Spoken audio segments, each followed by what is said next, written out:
Hey guys, welcome back to the channel. This is part 1 of our story. If you like this what if story and want to see part 2, let me know in the comments below. Before we start, don't forget to like, subscribe, and share this video with your friends. Also, check the description for more great content and my playlist. This story was posted by Setsunabestgirl on Wattpad. Now let's start. Everything started in a hospital in China, specifically in Qingqing City. There was news that a baby was emitting light when it was born. Ever since that day, more and more people around the world began to be born with special abilities known as quirks. Quirks are unique traits that individuals can possess.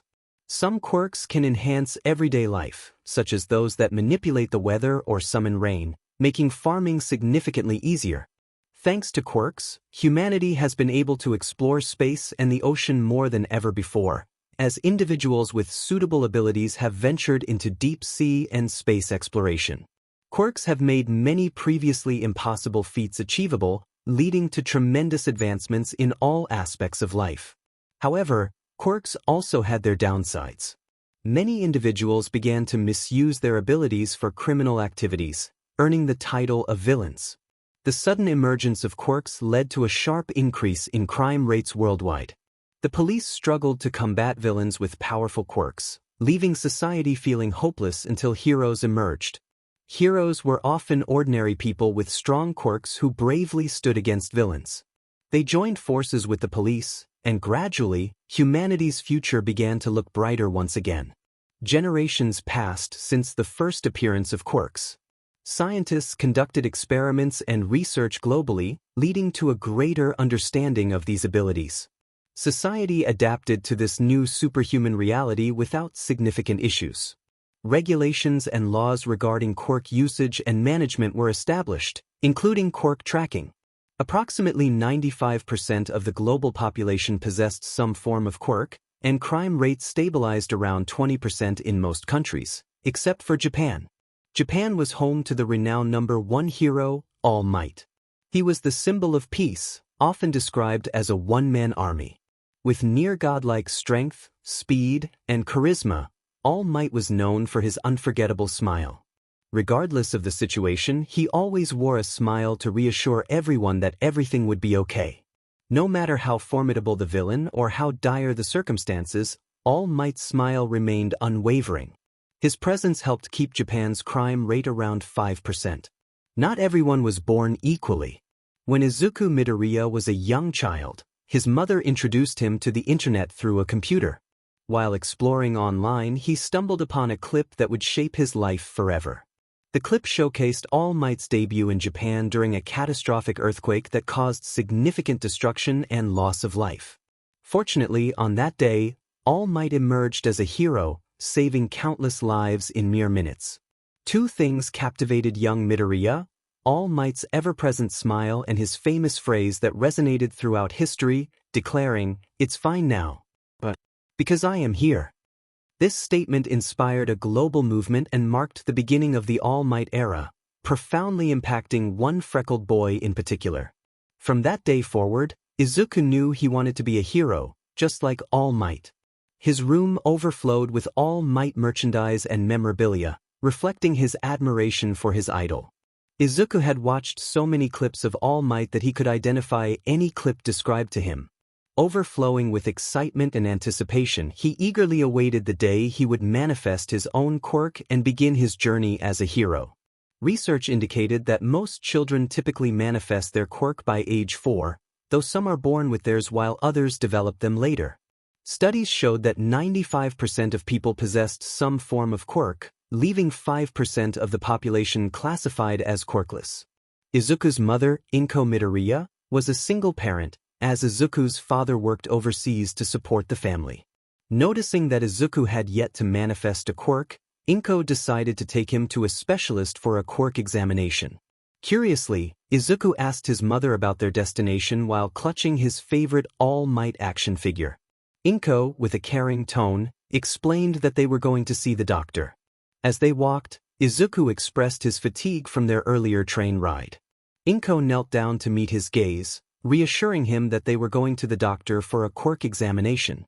Hearing this, Izuku's face lit up with excitement, eager to discover what quirk he might possess and to begin training to become a hero. With renewed enthusiasm, Izuku urged his mother to hurry, momentarily forgetting his tired legs. 𝗏𝗏 smiled, delighted by her son's excitement about the upcoming examination, as they continued on their way to the hospital, where they would meet the doctor and undergo several tests. And now they were face to face with the doctor, about to hear the results. The doctor stated frankly that, unfortunately, their son was quirkless. This revelation shocked the freckled, green-eyed boy, causing him to drop his favorite All Might action figure, which fell to the floor. The only thought racing through young Izuku's mind was the word quirkless. It felt as if his dreams of becoming a hero had shattered into a million pieces, and the world around him was crumbling. 𝗏𝗏 watched as her son dropped his beloved All Might toy, overwhelmed with emotion.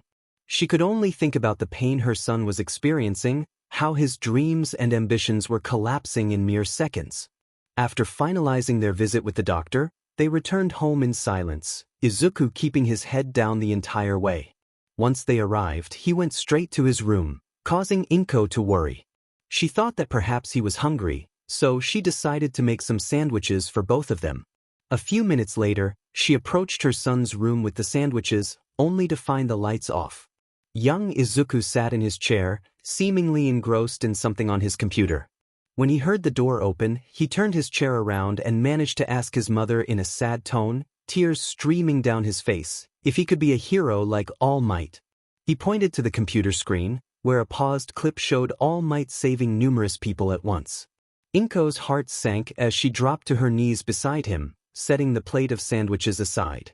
She hugged him tightly, whispering her apologies as she cried, desperately trying to comfort him.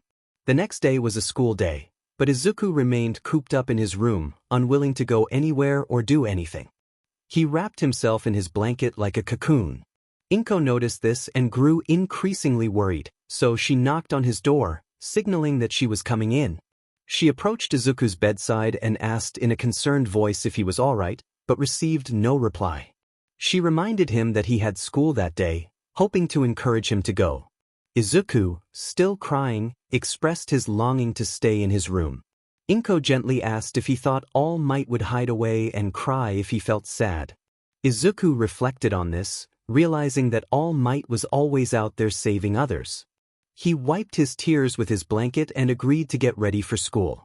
Time passed, and when school ended, Izuku returned home feeling sad but trying to hide it with a fake smile. He didn't have many friends, so no one noticed his facade except for one person. This individual, a spiky-haired boy named Katsuki Bakugo, inquired about his sadness. Izuku desperately insisted he was fine. Bakugo, who lived in the same neighborhood and shared a mutual admiration for All Might, had an impressive quirk that allowed him to create explosions, which had earned him praise from a young age. However, since gaining his quirk, Bakugo's personality had shifted, leading him to become arrogant and dismissive. Bakugo's curiosity turned to disdain when Izuku revealed that he was quirkless. Disgusted at the thought of being associated with someone without a quirk, Bakugo left Izuku alone. This moment marked a significant change in their relationship. They had gone from playmates to strangers. When Izuku attempted to approach Bakugo, he was met with a small explosion that startled him and caused him to fall to the ground. Bakugo, annoyed, told him not to talk to him, declaring that he didn't want to be involved with a quirkless loser. With that, he and his friends walked away. From that day forward, Bakugo began to bully Izuku, who couldn't defend himself out of fear, leading to a significant decline in his self-esteem. With no friends to spend time with, Izuku often stayed home, watching All Might and hero clips all day. He was determined to prove that even someone deemed useless could become a hero. Thus, Izuku began to study and train every day. His training consisted of simple exercises to keep himself in shape, such as jogging, stretching, and light workouts. Alongside his physical training, he immersed himself in studying, learning from pro heroes online and documenting his findings in his hero analysis for the future notebooks. Izuku absorbed knowledge like a sponge, eager to prove himself.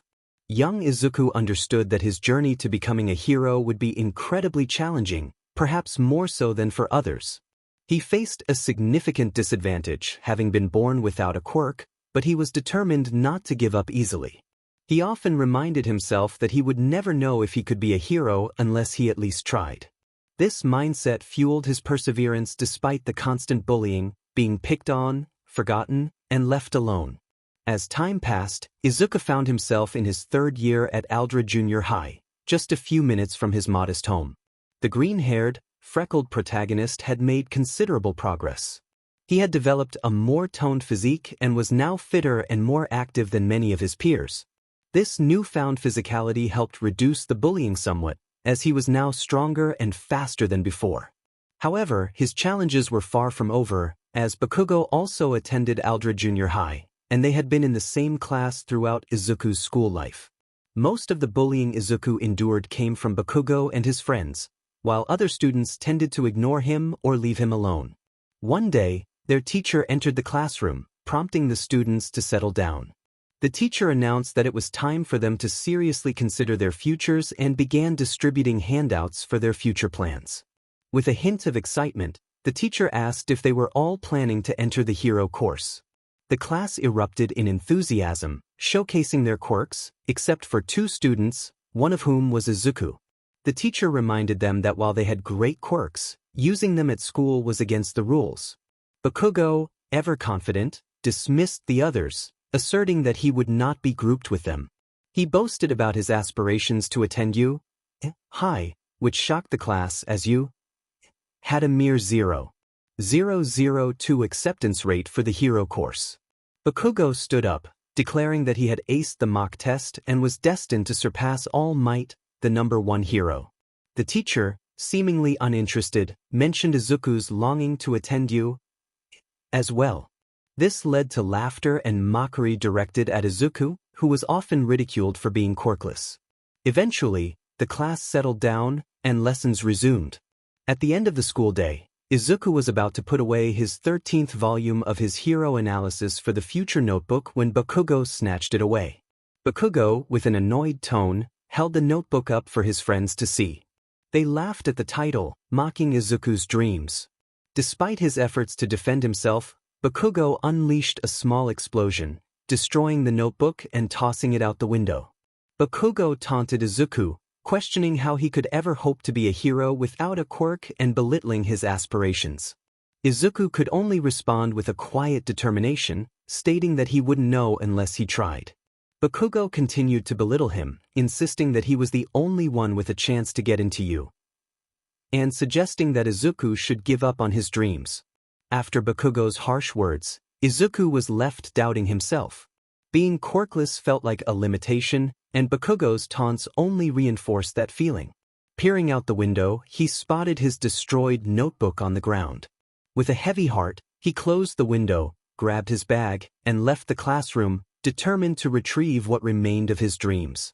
Our freckled protagonist kept his head down, staring at the floor as he walked to his notebook, clenching his fist in deep thought about whether he should continue pursuing his dream of becoming a hero. When he finally reached his notebook, he picked it up and stared blankly at it, only to find mostly burnt and damaged pages. With a heavy sigh, Izuku returned the ruined notebook to his bag and began to walk out of school, lost in thought and unaware of his surroundings. Doubts crept in, making him question if becoming a hero was merely a pipe dream. Perhaps it was time to face reality and accept that a quirkless teenager like him could never become a hero. Maybe he should abandon this childish wish. Suddenly, Izuku's thoughts were interrupted when he accidentally bumped his head against a pole. Rubbing his forehead in pain, he looked around and realized he was in a park. He vaguely remembered this place. It was where he and Bakugo had first met, playing with other kids for hours before heading home.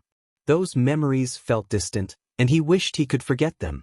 Spotting a vending machine near the park entrance beside a bench, Izuku decided to get a drink. Standing in front of the machine, he stared blankly at the options, his earlier doubts resurfacing. Just as he felt trapped in a cycle of negative thoughts, someone tapped him on the shoulder and asked if he was going to use the vending machine. Turning around, he was met by a appealing girl with ginger hair tied in a ponytail and striking teal eyes. She appeared to be around his age, dressed in exercise clothes and looking like she could use a drink herself. He quickly moved aside, apologizing for blocking the way, and sat down on the bench next to the vending machine. As he sat there, Izuku's mind wandered to his future.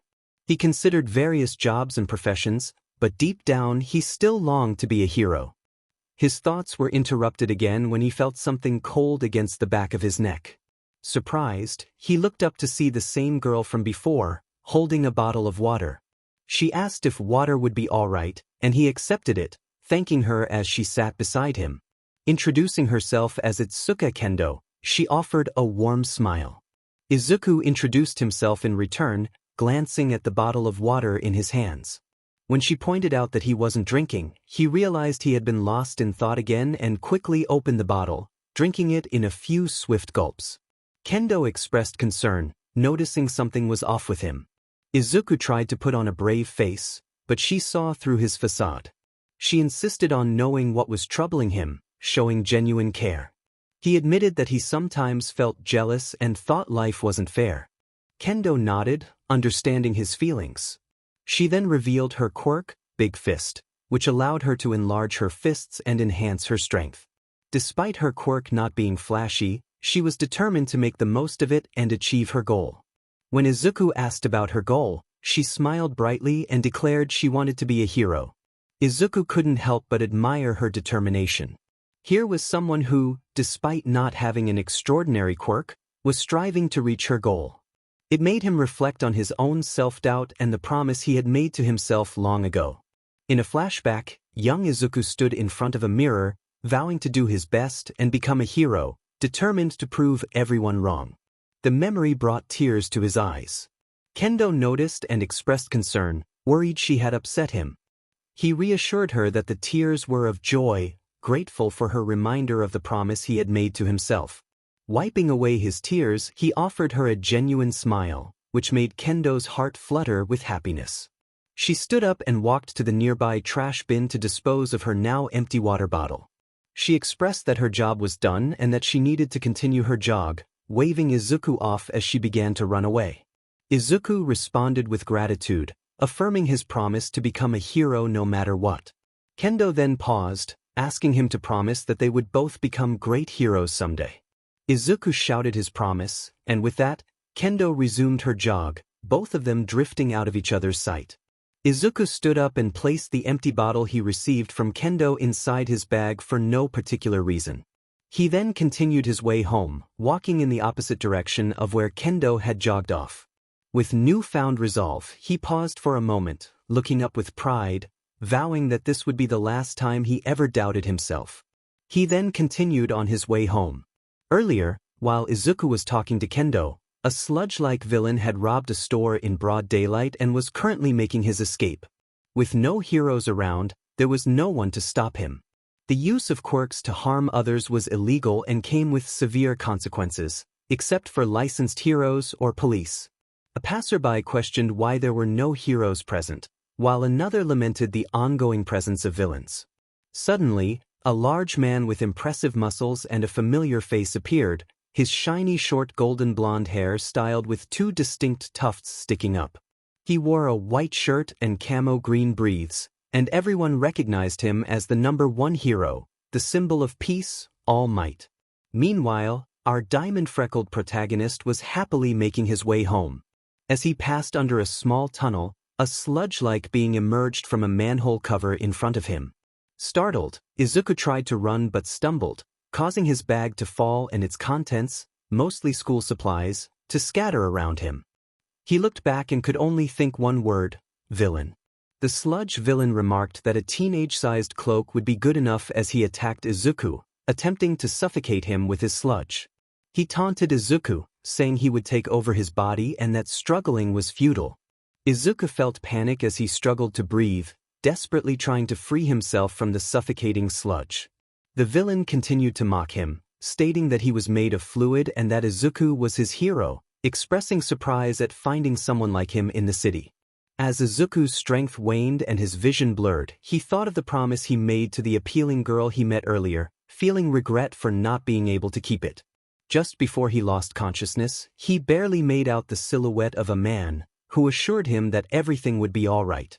In an instant, the man appeared before the villain with lightning speed, grabbing Izuku with one hand while winding up a punch with the other. He declared his move, sending the sludge villain flying to the end of the tunnel, incapacitating him in the process. A little later, Izuku woke up to the sensation of someone gently slapping him repeatedly. As he opened his eyes, he was met by the unexpected sight of All Might. The hero expressed relief that Izuku was awake, explaining that he had been worried since Izuku hadn't stirred. Thankfully, All Might had checked and found no major injuries, just a few minor scratches. He apologized for involving Izuku in the fight, explaining that he usually didn't make mistakes like that, especially on his day off in a new place, and he laughed his iconic laugh. Izuku's mind was racing as he stared at his idol. All Might mentioned that he had captured the villain and would be using Izuku's empty water bottle to transport him for the time being.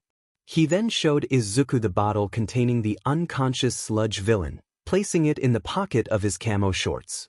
Izuku, filled with excitement, fumbled to find a notebook and pen for an autograph, only to discover that the notebook was already signed. He expressed his gratitude, bowing repeatedly. All Might prepared to leave, and as Izuku returned his notebook and pen to his bag, he felt a surge of urgency. Instinctively, he hugged All Might's leg just as the hero jumped high into the sky, feeling as if he was flying. All Might noticed the extra weight on his leg and, surprised, urged Izuku to let go, trying to gently pry him off. Unbeknownst to them, the bottle containing the sludge villain fell. The green-eyed boy felt a surge of panic, realizing the danger he was in. All Might chuckled at himself for not considering the implications of the situation. The diamond-freckled boy could only express his frustration, wishing for more time to ask questions and share thoughts. Unbeknownst to Izuku, All Might discreetly spat a bit of BLD from his mouth. He then landed in an alleyway, and Izuku finally let go, stumbling to the ground from the overwhelming experience. All Might admonished the young man, emphasizing the recklessness of his actions and the potential consequences. Thankfully, it seemed he had escaped serious harm. With limited time, All Might prepared to leave, but Izuku called out for him to wait. As All Might walked away, Izuku clenched his fists, grappling with a whirlwind of emotions, bullying, isolation, and neglect. He yearned to ask All Might if someone without a quirk could still be a hero, but the words eluded him. Suddenly, a promise made to Kendo earlier ignited a spark of courage within him. He called out, questioning whether someone without a quirk could truly be a hero. All Might paused, contemplating the boy's words, and then felt a sharp pain in his side. Smoke began to rise from him as he struggled to manage the discomfort. Izuku, still fixated on the ground, pressed on with his question, now looking up at All Might, who appeared diminished. Izuku was taken aback, realizing that the figure before him was not the towering hero he had always admired. All Might attempted to maintain his composure, but BLD escaped his lips, further shocking Izuku. The resemblance was undeniable. All Might's golden hair and eye color were unmistakable, yet the man before him was frail and worn. Confusion and concern flooded Izuku's mind as he grappled with the reality of the situation. All Might leaned against the alley wall, acknowledging the boy's perception of him as fearless. He warned Izuku to keep this revelation to himself, urging him to take the secret to his grave if necessary. The notion of All Might's true form left Izuku in disbelief. All Might revealed that he had suffered a devastating injury 5 years prior, one that had severely compromised his health. He explained that due to numerous surgeries and treatments, he could only perform hero work for a limited time each day. Izuku began to understand the implications of All Might's words, realizing why he had been less visible in public. He pressed for answers about the injury, questioning why such a significant event had not been made public. All Might commended Izuku's deductive skills but clarified that the fight had been kept secret to prevent panic among the public. All Might expressed the importance of maintaining a facade of strength to reassure society, admitting that even heroes fear death. He acknowledged the risks they face daily and the humanity that binds them.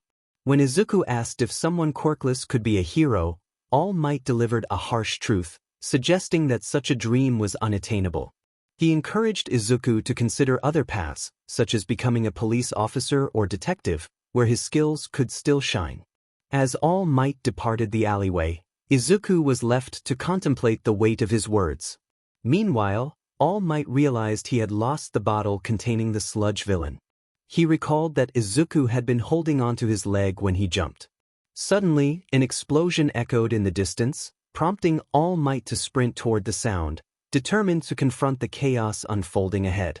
Let's rewind a bit to when Izuku had latched onto All Might's leg, unaware that the sludge villain had fallen from the pocket. The sludge villain found himself trapped inside a bottle, recalling how All Might had knocked him out while he attempted to take over a young boy's body. With a surge of energy, he expanded and burst free from his confinement. As he emerged, he heard voices and footsteps nearby, sounding like teenagers. A smirk spread across his sludge face as he thought that perhaps the day wasn't entirely ruined. Meanwhile, Izuku, the diamond-freckled protagonist, wandered aimlessly, lost in thought after All Might's words. He reflected on his quirkless status and the discouragement he felt. Despite the weight of his emotions, he remembered a promise he had made with Kendo during his childhood, to become great heroes one day. The world seemed to be against him, and even All Might's doubts stung, but he resolved not to break his promise or doubt himself again. Suddenly, an explosion jolted him from his thoughts. Looking around, he realized he was at the entrance of an alleyway, surrounded by a crowd. Flames flickered in the alley, and the sound of chaos filled the air. As he pushed through the crowd for a better view, he was shocked to see the sludge villain holding someone hostage, none other than Bakugo. Izuku's heart raced as he wondered why Bakugo was there and why the heroes seemed ineffective. 𝗕𝗏𝗄𝐵 and his team were struggling, and 𝗕𝗏𝗄𝐴 couldn't combat the fire or the sludge villain effectively. 𝗕𝗏𝗄𝐴 was too large for the narrow space, and Backdraft was preoccupied with containing the flames. Izuku felt responsible for Bakugo's predicament, believing his own foolishness had led to this moment. He apologized silently to Bakugo, wishing he could do more. As their eyes met, Izuku saw the suffering in Bakugo's gaze. Ignoring the danger, he ran toward Bakugo, driven by a desperate need to help. Despite the warnings from 𝗕𝗏𝗄𝐵, who shouted for him to stop, Izuku pressed on. The sludge villain recognized him and taunted him, but Izuku's focus remained on Bakugo.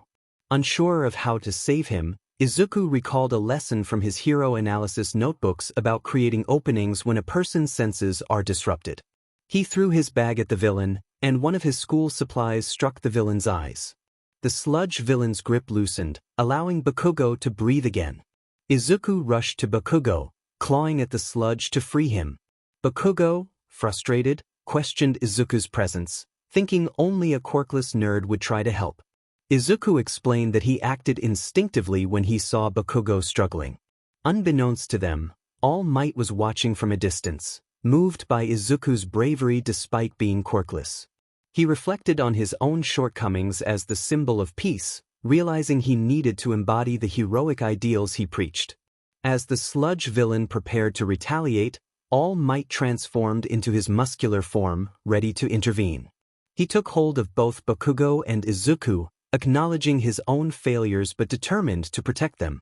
With a powerful punch, he unleashed a Detroit smash, sending the sludge villain soaring into the air, showcasing the true essence of a hero. The air pressure from Bakugo's punch caused clouds to gather, and soon it began to rain, extinguishing the fire ignited by his explosion. Bakugo's ears were still recovering from the sludge villain's attack, leaving him unaware of All Might's words directed at their protagonist. The crowd erupted in praise for All Might, astonished by how a single punch had defeated the villain and quelled the flames. Despite All Might's muscle form nearing its limit, he stood tall, raising a fist in victory and flashing his iconic smile. The remaining heroes apprehended the sludge villain, and soon the police arrived to take him into custody. All Might was soon surrounded by reporters, signing autographs. Bakugo received accolades for his determination and fierce fighting spirit, while our protagonist faced a stern lecture about the recklessness of his actions and how fortunate he was to have escaped unharmed. Eventually, he was allowed to go home. As Izuku walked through his neighborhood, he reflected on the day's events. He wished he could apologize to All Might for getting in the way and causing trouble, especially for Kaken. Unfortunately, All Might was busy with interviews, so Izuku decided to send a message through his website, hoping it would reach him. Suddenly he heard Bakugo calling out to him. Izuku turned to see Bakugo running toward him, breathing heavily. Bakugo expressed his frustration, insisting he didn't need Izuku's help and that he was fine on his own. After a moment, Bakugo turned and walked away, disappearing from Izuku's sight. Izuku felt that Bakugo's words rang true. He hadn't accomplished anything meaningful. Just then, a familiar voice interrupted his thoughts. It was All Might. Izuku was shocked to see his idol again so soon after the chaos. All Might laughed, explaining that escaping the reporters was easy for him. However, he quickly shifted the focus to Izuku, asking for his name. Izuku introduced himself, feeling nervous. All Might thanked Izuku and offered him a correction and a suggestion. He pointed out that Izuku's actions against the Sludge villain were reckless, but he also acknowledged that Izuku was the only one willing to risk his life to save another. This bravery inspired All Might to push beyond his limits and save the day. Izuku felt a wave of disappointment wash over him, believing he had caused more trouble than good. All Might reassured him, stating that despite being quirkless, Izuku possessed the heart of a true hero. Overwhelmed with emotion, Izuku began to cry, feeling honored by the praise from his idol. All Might, however, reminded him that he still had a suggestion to share. He asked Izuku if he wanted to inherit his power and become his successor.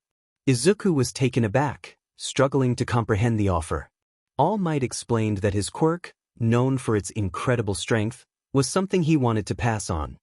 He revealed that his power was transferred like a torch, and he had chosen Izuku as the next recipient. Izuku was confused, questioning how it was possible to inherit a quirk from someone who wasn't related to him. All Might insisted that he was truthful about the transfer of power, declaring that he had been granted the quirk known as One for All. Izuku expressed his curiosity about All Might's quirk, now known as One for All.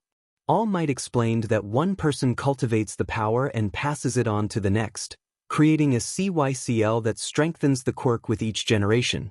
This collective effort of past users resulted in the incredible strength and speed that Izuku would inherit. All Might proudly described One for All as a crystallization of power, embodying the voices of those who needed help, driven by a courageous heart. Izuku questioned why someone as great as All Might would choose to pass this power to someone like him, who felt like a quirkless nobody. All Might reflected on his own past, revealing that he too had once been quirkless until his emissary deemed him worthy to inherit the quirk. Now, he believed Izuku was worthy as well. Izuku felt tears welling up in his eyes but fought to hold them back.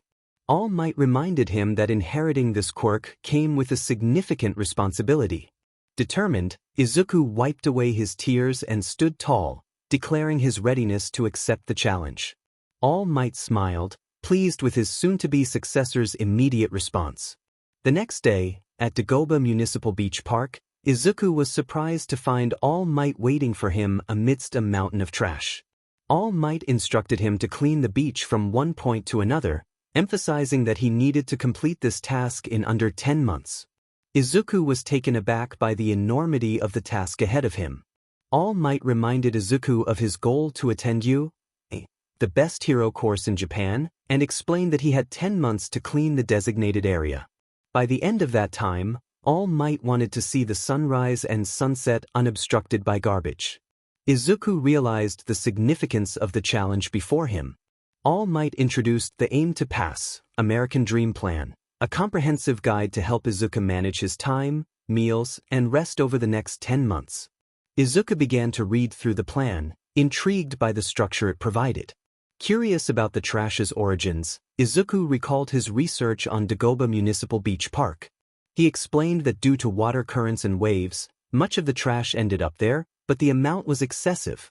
All Might confirmed that illegal dumping had contributed to the problem, disheartening local residents.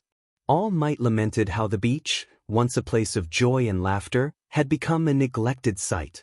He emphasized that true heroism often involves doing the little things without seeking recognition or reward. Observing Izuku's physique, All Might noted that he wasn't yet ready to inherit One for All. He explained that the quirk's strength had grown through each user, and only those with a strong, healthy body could handle its physical demands. Cleaning the beach would not only improve Izuku's strength but also benefit the community. With determination, Izuku accepted the challenge, ready to tackle the mountain of garbage blocking the sunrise. Izuku felt the weight of his journey as he realized he had to work several times harder than everyone else. His peers had years of experience mastering their quirks, while he was just beginning. Standing at the starting line, everything that followed would depend on his effort and determination. He believed that a true hero should be able to face any challenge, no matter how daunting. With a determined look at All Might and his fist clenched, he vowed not to waste the opportunity he had been given. Thus began the training of our diamond-freckled protagonist, marking his first step on the challenging path to becoming a hero. Izuku had built some muscle and stamina through his previous training routines, but the new regimen was a different beast altogether. Like facing a level 1 boss compared to a level. The dream plan commenced with Izuku waking up early to stretch and change into his training clothes. He would eat the breakfast outlined in the plan, often prepared by his mother, Inko, who would wake early to make sure he had a meal ready. After breakfast, he would grab his yellow school bag containing his uniform and jog to Dagoba's municipal beach park. Upon arrival, he would stow his bag in a small hut that All Might had arranged for him near the entrance. Without wasting time, he would begin collecting garbage and trash, aiming to meet a daily quota that would gradually increase. The hut contained only the essentials: a shower, toilet, sink, small fridge, stove, table, and chair. Once he completed his quota, he would take a quick shower, change into his uniform, and walk the rest of the way to school. All Might had arranged for a dump truck to collect the trash at the park entrance, and Izuku diligently carried out his tasks every day, often exceeding the quota and even ignoring rest days. He understood that he needed to work harder than everyone else. Despite his rigorous training, he managed to stay awake in class and maintain his studies, consistently achieving top marks. During this time, Bakugo ceased bullying Izuku. Whether it was out of pity, a change of heart, or simply being preoccupied with his own training, the reason remained a mystery. All Might allowed Izuku some personal time at home, as long as he adhered to his diet and training regimen. Instead of resting, Izuku often chose to study and push his training further, leaving him sore by the end of the day. He also researched tips and tricks online that could aid him in his journey to becoming a hero. In the early days, All Might closely monitored Izuku to ensure he was committed and not seeking shortcuts. This was also a test of Izuku's willpower and discipline. As Izuku demonstrated greater responsibility, All Might began to step back, focusing on his own duties as a hero. Fast forward 8 months, it was a weekend when All Might, in his true form, drove to the parking lot near Dagoba Beach Park. He had been away for a few weeks and was eager to see Izuku's progress. Upon arriving, he was taken aback by the sight before him: a mountain of garbage at the park's entrance, with an exhausted Izuku at its base, his legs trembling from fatigue. All Might rushed to check on him, filled with concern. Izuku reassured him that he was fine, though tired and a bit sleepy. He apologized for not strictly following instructions but was proud to have completed his task. Just as he began to doze off, All Might transformed into his muscular form and lifted him up. As All Might looked toward the beach, he was even more astonished. The once littered shore was now pristine, with no sign of the trash that had been there before. He could see the sunrise clearly from the entrance, and even areas outside of the plan had been cleaned. Chuckling to himself, he took a picture of the beach and sent it to someone with a message praising Izuku's efforts. All Might acknowledged that Izuku had exceeded his expectations, noting how he had gone above and beyond what was required. He gathered Izuku's belongings from the hut and placed him comfortably in the back seat of his car. After returning to his true form, he started the car and drove out of the parking lot, glancing back at the sleeping Izuku. He reflected on how he had underestimated Izuku's resolve, willpower, and dedication, recognizing the sacrifices the young boy had made to clean the beach. All Might smiled brightly to himself, reflecting on how Izuku had proven he had what it takes to be his successor with the sunrise he had ushered in. He believed Izuku was destined for a bright future. As time passed, Izuku began to wake up during the car ride. All Might was on the phone, likely informing the dump truck company that today would be their last day picking up trash and garbage for a while. He was also arranging the removal of a small hut and notifying the 𝗕𝗏𝗄 community officials that the beach park was now clean and should be maintained. Izuku rubbed his eyes, slowly becoming aware of his surroundings. He realized he was lying in the back seat of a moving car. Turning his head, he noticed the driver, a man with shiny short golden blonde hair who looked like he hadn't eaten in a while. Izuku weakly called out to All Might, who responded with a grin, pleased that his young protege was finally awake. All Might exclaimed that they had arrived, quickly transforming into his muscle form as the car came to a stop. After showing his ID to a guard and receiving a quick check, they were allowed to continue. Still a bit sleepy, Izuku didn't fully grasp what was happening as All Might turned off the vehicle and removed the keys.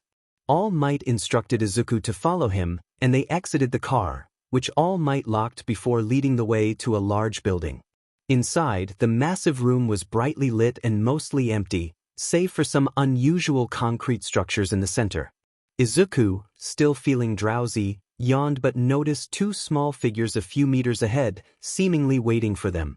As they approached, he saw an elderly lady with her gray hair tied into a bun, dressed in a doctor's coat and colorful attire, using an oversized syringe as a cane. The lady offered Izuku a gummy, and as he accepted it, he felt a surge of energy that chased away his fatigue.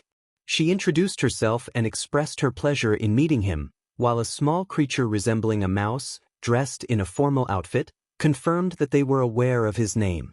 All Might reassured Izuku that they were good friends, revealing their identities as Principal Nizu and Recovery Girl. Izuku was taken aback, realizing they were two prominent figures at 𝐒𝐻𝐈, and excitedly requested their autographs. Recovery Girl chuckled at the compliment, while Nizu suggested they could wait for later. Izuku's curiosity about how they knew his name was met with All Might's explanation that they were the creators of the dream plan. This revelation clarified why the plan seemed too good to be true, thanks to Nizu's quirk and Recovery Girl's extensive knowledge. Izuku acknowledged their contributions, recognizing that while All Might was the strongest hero, he wasn't necessarily the smartest. Recovery Girl playfully chastised All Might for not noticing when Izuku was overworking himself, prompting an apology from him. Izuku then questioned why they were in such a large space if it was just for a conversation, looking around at the expansive gym with its peculiar structures. All Might revealed that they were in 𝐒𝐻𝐈, specifically in Gym Gamma, which would be the place where Izuku would train his quirk. As Izuku looked at his hands and clenched them, he realized that his body was now ready to take on the challenge of mastering All Might's quirk. All Might looked at the diamond-freckled protagonist, whose eyes sparkled with anticipation, and declared that he was now ready to take in one for all. Izuku, still processing the moment, gazed at his own body in disbelief. All Might reassured him that his body was now a worthy vessel and proceeded to pluck a strand of his golden hair. He instructed Izuku to eat it, which left the boy in complete shock. The thought of consuming a piece of hair made him feel nauseous. All Might explained that Izuku needed to take in his DNA directly to inherit the quirk, emphasizing that it had to be done whole, without any food or drink. Izuku hesitated and asked what would happen if a villain consumed All Might's DNA. All Might clarified that they wouldn't be able to inherit the quirk unless they had the right body to handle its immense power and the will to transfer it. After a moment of contemplation, Izuku took the piece of hair and swallowed it quickly. All Might, curious about the outcome, asked how he felt. Izuku admitted he felt strange, primarily because he had just eaten hair. All Might face-bombed, while Nizu and Recovery Girl chuckled at the situation. All Might pressed on, asking if Izuku felt any physical changes. Izuku responded that he didn't feel much different. All Might then directed Izuku to a nearby concrete wall, instructing him to punch it as hard as he could. Izuku protested, worried about getting hurt, but All Might reassured him that Recovery Girl was there to heal any injuries and that experiencing pain was part of the journey to success. Reluctantly, Izuku approached the wall and, with all his strength, delivered a powerful punch. The impact shattered the concrete wall, creating a significant crater and leaving Izuku stunned by his own strength. However, the force also caused his arm to swell, and he fell to the ground, clutching his injured limb. Izuku exclaimed in pain, but Recovery Girl quickly came to his aid, healing his arm with a gentle touch. He felt the pain dissipate in mere seconds, though he still felt exhausted. All Might explained that his earlier training had helped limit the damage, preventing a more serious injury. He noted that their bodies have natural limiters to protect them from overexertion. Izuku marveled at the power he had just unleashed, realizing that he hadn't even used One for All at full capacity. All Might informed him that he would be training alongside Nizu in Gym Gamma to help him learn to control One for All, with Recovery Girl present to assist with any injuries. He encouraged Izuku to embrace the challenge ahead, calling him a 𝗬𝗂𝗁 in a spirited manner. Izuku, filled with determination, vowed to rise to the occasion, knowing that this was his path to becoming a hero. All Might then decided to take Izuku home for some much-needed rest, promising that their real training would begin the following day. Thus began Izuku's rigorous training with All Might, Principal Nizu, and Recovery Girl at 𝐸𝐻. Over the next 2 months leading up to the 𝐸𝐻 entrance exam, Izuku's training proved to be far more challenging than before. He maintained an early morning routine that included jogging, stretching, and a daily workout. After showering and changing into his school uniform, he would enjoy breakfast prepared with the help of Nizu and Recovery Girl, showcasing his mother's remarkable intuition. After breakfast, he would bid his mother farewell and head to school. Once classes ended, he would make his way to 𝐸𝐻, using a special pass that allowed him to enter discreetly through a back entrance. Izuku would then change into training attire in a changing room next to Gym Gamma. The initial days focused on string One for All. Nizu advised Izuku to distribute the power evenly throughout his body, and he successfully managed to use 5% of One for All. Activating the quirk required concentration, and when he did, a greenish glow enveloped him in a vein-like pattern, enhancing his strength and speed. His training involved learning to activate the quirk while distracted or under duress, honing his focus. Additionally, Izuku's training included muscle and body improvement, with an emphasis on increasing his stamina and endurance. After each session, he would take a quick shower near the Gamma Gym before heading home, sometimes receiving a ride from All Might. The training routine remained consistent, with longer sessions on weekends, all aimed at preparing him for the 𝐸𝐻 entrance exam and helping him become accustomed to One for All. He was preparing to face other students who had their quirks for most of their lives, while he had only recently acquired his. Midoriya was using only 5% of One for All to get accustomed to it. Although he could push beyond that, he preferred to play it safe, knowing that exceeding this limit could be risky for his body. The strain of using more than 5% was considerable, and losing control could lead to serious consequences. To help mitigate this, they decided Midoriya should wear a hero costume during training instead of regular workout clothes, which would also save on the cost of replacing damaged gym attire. Thanks to Nizu and All Might's connections, he received a specially designed hero costume that would help reduce the strain of One for All. Recovery Girl and Nizu advised him on materials that would lessen the backlash, suggesting arm braces and reinforcing his boots with iron and ample padding to protect his ligaments. His hero costume featured a dark green full-body jumpsuit made from high-quality material, complemented by a red belt equipped with first aid supplies and medications. He wore black arm braces, elbow pads, and white gloves with beige accents and blue stripes.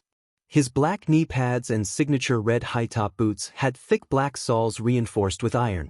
Additionally, he had a metal respirator shaped like a diamond with 8 holes, which included a recording device and a microphone, allowing him to communicate and document useful observations for his hero analysis notebook. The respirator also had a port for easy transfer of recordings to other devices. His costume included a hood with cloth tufts resembling All Might's iconic hairstyle, and it had attachable goggles for protection during various situations. After receiving the costume, Midoriya focused on adapting to it, and within a few days, he became comfortable. Once he was used to the hero costume, they began to enhance his physical abilities. He engaged in simple combat training, endurance, and stamina exercises while utilizing One for All throughout his body. They worked on improving his form and teaching him how to use his body efficiently to minimize strain. Recovery Girl and Nizu assisted him with his studies, but since he was preparing for the 𝐸𝐻 entrance exam, their guidance was limited to the time he had left after training.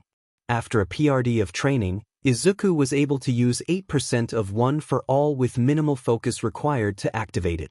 Even when faced with distractions or minor injuries, he could still engage his quirk. He practiced switching between 1% and 8%, understanding that he couldn't always go full power. Sometimes he needed to lower his output or adjust it for specific situations. He even considered training to the point of decimal percentages, but they agreed that was too advanced for now and that he should concentrate on the fundamentals.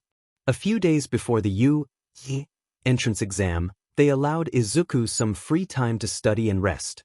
In his dimly lit room, he lay on his bed, reflecting on the support he received from All Might, Principal Nizu, and Recovery Girl. They had given him the chance to become a hero and had closely guided his training. Determined to succeed, he resolved to give his all in the entrance exam, vowing not to waste the opportunity they had provided. The next day, February 26th, marked the 𝗂𝐬 practical exam. The previous day had been the written exam, and Izuku had scored himself highly, knowing he just needed to perform well in the practical to secure his place. He woke up early, feeling refreshed from the rest he had taken. He completed his morning workout, which included jogging, stretching, and exercises, before heading home for a shower. After changing into his uniform, a black gakurin with yellow buttons paired with his red high-top boots, he joined his mother, 𝗵𝗃, for breakfast. After eating, he grabbed his yellow bag and said goodbye, receiving a warm hug from his mother before leaving. He took his time, mindful not to overexert himself on the day of the exam, even though he had plenty of endurance. Eventually, he arrived at the front entrance of 𝗂𝐬 for the first time, having always entered through the back. The view was impressive. As he stood there, he heard a familiar voice behind him. It was Bakugo, who appeared slightly annoyed but wore his usual uniform with a yellow scarf and shoulder bag. Surprisingly, Bakugo's demeanor seemed less aggressive than usual. Instinctively, Izuku stepped aside to let him pass, noting the change in their dynamics since the incident with the Sludge villain. Izuku sighed heavily as he recalled the 10 grueling months of training he had endured. He took a step forward but felt so nervous that he almost stumbled. Closing his eyes, he braced himself for a fall, only to find that instead of hitting the ground, he landed on something soft and fluffy. When he opened his eyes, he discovered a large stuffed bunny on the floor. Confused, he wondered where it had come from, as it hadn't been there before, and why it was so big. As he looked around, he noticed a girl with her hand extended toward him. She had black, shoulder-length bobbed hair that swept to one side, with shorter strands framing her cerulean eyes. Her fair skin and well-proportioned figure gave her the appearance of a young actress or model, which was surprising for someone at a hero school. Izuku asked if she was the one who had helped him, and she simply nodded, moving toward the large stuffed bunny. With a gentle touch, she made the bunny shrink down to the size of a keychain, dusting it off before walking toward the building. Izuku deduced that this was due to her quirk and thought that she seemed to be a woman of few words. As he rubbed the back of his head, he followed the signs leading to the orientation for entrance exam takers. Upon entering, he had to fill out some forms and was given a card that indicated his seat number. Unfortunately, he found himself seated next to Bakugo, which was expected since they had come from the same school and their forms had been submitted together. The room resembled a college lecture hall, with multiple rows of descending seats. At the front stood a stage with an elevated platform, behind which was a large screen displaying the 𝗂𝐬 logo. An average height man with a slim build and long, spiky blonde hair stood on the platform. He sported a small brown mustache and had rectangular eyes with greenish-yellow pupils. Dressed in a black jacket with a tall collar, matching black breeches and knee-high boots, he also wore shoulder and elbow pads, along with a red belt and headphones. He greeted the audience enthusiastically, but his cheerful welcome was met with silence. Izuku recognized him as Present Mike, the voice hero, and thought about how he listened to him on the radio every week, wishing he could get an autograph. Bakugo, however, interrupted his thoughts with a curt remark to be quiet. Present Mike, undeterred, shifted the focus to the practical exam, revealing a cityscape on the screen that appeared deserted. He explained that the examinees would conduct 10-minute mock urban battles following the Orientation. They were allowed to bring support gear, provided they registered it beforehand. Afterward, they would head to the specified battle center listed on their paperwork. Bakugo noted that they wouldn't be working together, as he looked at Izuku's card and saw that he was assigned to Battle Center B. Izuku pointed out that even though their examinee numbers were consecutive, they had been assigned to different centers, likely due to their school background. Bakugo expressed his annoyance at not being able to confront Izuku directly. 𝗵𝗃 continued, explaining that each battle center would feature 3 types of foe villains, each with different point values based on difficulty. The goal was to earn points by immobilizing these foe villains, while attacking other examinees was strictly prohibited and would lead to disqualification. A tall, beastly-looking young man with shaggy brown hair and sharp teeth raised his hand to ask a question. 𝗵𝗃 acknowledged him, and the young man pointed out that the information provided only mentioned 3 foe villains, despite there being 4 listed. 𝗵𝗃 clarified that the 4th foe villain was worth 0 points and served as more of an obstacle than a target, advising the examinees to avoid it. After addressing the question, 𝗵𝗃 shared the school motto, quoting Napoleon Bonaparte, "A true hero is someone who overcomes life's misfortunes." He encouraged everyone to go beyond and wished them good luck as they began to leave the orientation room. The students completed their paperwork, and afterward, they were separated by gender and led to changing rooms, each with their own stalls to change out of their uniforms into more suitable attire for the practical exam. After changing, they were given a temporary locker to keep their belongings and were led to the battle center. Our protagonist wore a simple light green jumpsuit and high red boots. They guided him to a massive gate that led to the battle center. He felt a surge of determination, vowing not to let this opportunity slip by. He had worked hard over the past 10 months, and now was the time to give it his all. As he focused on the gate, he noticed the other contestants looking at him. They remembered him as the one who almost tripped at the school entrance and had muttered during the orientation. Many dismissed him as a weak competitor, but he was determined to prove them wrong. Ignoring their laughter, he concentrated on the gate, which began to open slightly. Sensing the moment was right, he activated one for all at 8% throughout his body, preparing to make his move. When the gate opened wide enough for him to fit through, he dashed forward at lightning speed, taking down foe villains one after another without hesitation. The other contestants were stunned, watching as he seemed to vanish and reappear, leaving a trail of destruction. 𝗵𝗃, standing atop the wall of the battle center, pointed out the green-haired boy who had already begun his assault, urging the others to follow suit. As the practical exam progressed, our protagonist continued to dismantle foe villains. Suddenly, the ground shook beneath him, and he turned to see a giant zero-pointer approaching. Realizing the danger, he sprinted toward the scene. As he reached a street, he noticed everyone else fleeing from the massive foe villain. Just as he was about to retreat to safety, he heard a girl cry out in distress. Turning around, he saw a girl trapped under rubble, struggling to free herself. She had honey brown hair styled in a bob and a long fringe that obscured her eyes. Despite her small stature, her cat-like eyes conveyed fear. Our protagonist assessed the situation, knowing he had to act quickly. The foe villain was closing in, and even if it were stopped, debris could still harm her. He couldn't let her get hurt. With determination, he activated one for all at 8% and charged toward the giant foe villain. As he got closer, he pushed beyond 8% and made a powerful leap toward it. He remembered All Might's advice about throwing a punch and focused on the moment.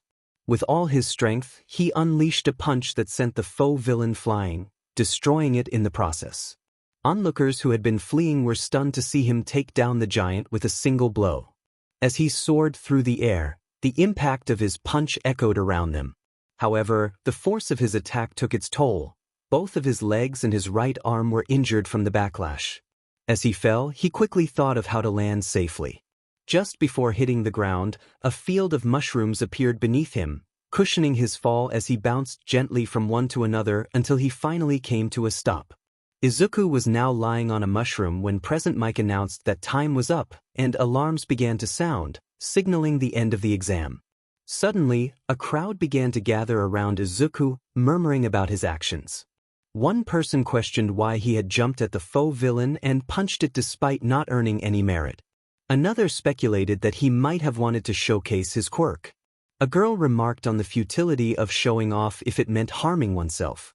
Izuku reflected on their comments, realizing they were missing the point. He had sensed a girl trapped under the rubble near the foe villain and had chosen to save her instead of prioritizing his own safety. He thought about how he had pushed himself beyond his limits to help her, sacrificing his own well-being without a moment's hesitation. He felt ashamed for thinking of his own safety during the exam, recognizing that true heroes put others first. As he transformed back to his smaller form, his thoughts were interrupted by Recovery Girl, who approached to assist the students with minor injuries. When she neared Izuku, he urged her to check on the girl trapped under the rubble first. Recovery Girl, touched by his selflessness, whispered that he reminded her of All Might, who also prioritized others. She gave him a gentle kiss on the head before he lost consciousness from the exhaustion. When Izuku awoke, he found himself in a familiar bed in 𝗬𝗂𝗧𝗵𝗲 infirmary room. He took a moment to gather his thoughts and confirm his surroundings. As he sat up, feeling a bit sore from Recovery Girl's quirk, she came to check on him, expressing her relief that he was awake. Recovery Girl greeted him warmly and asked how he felt.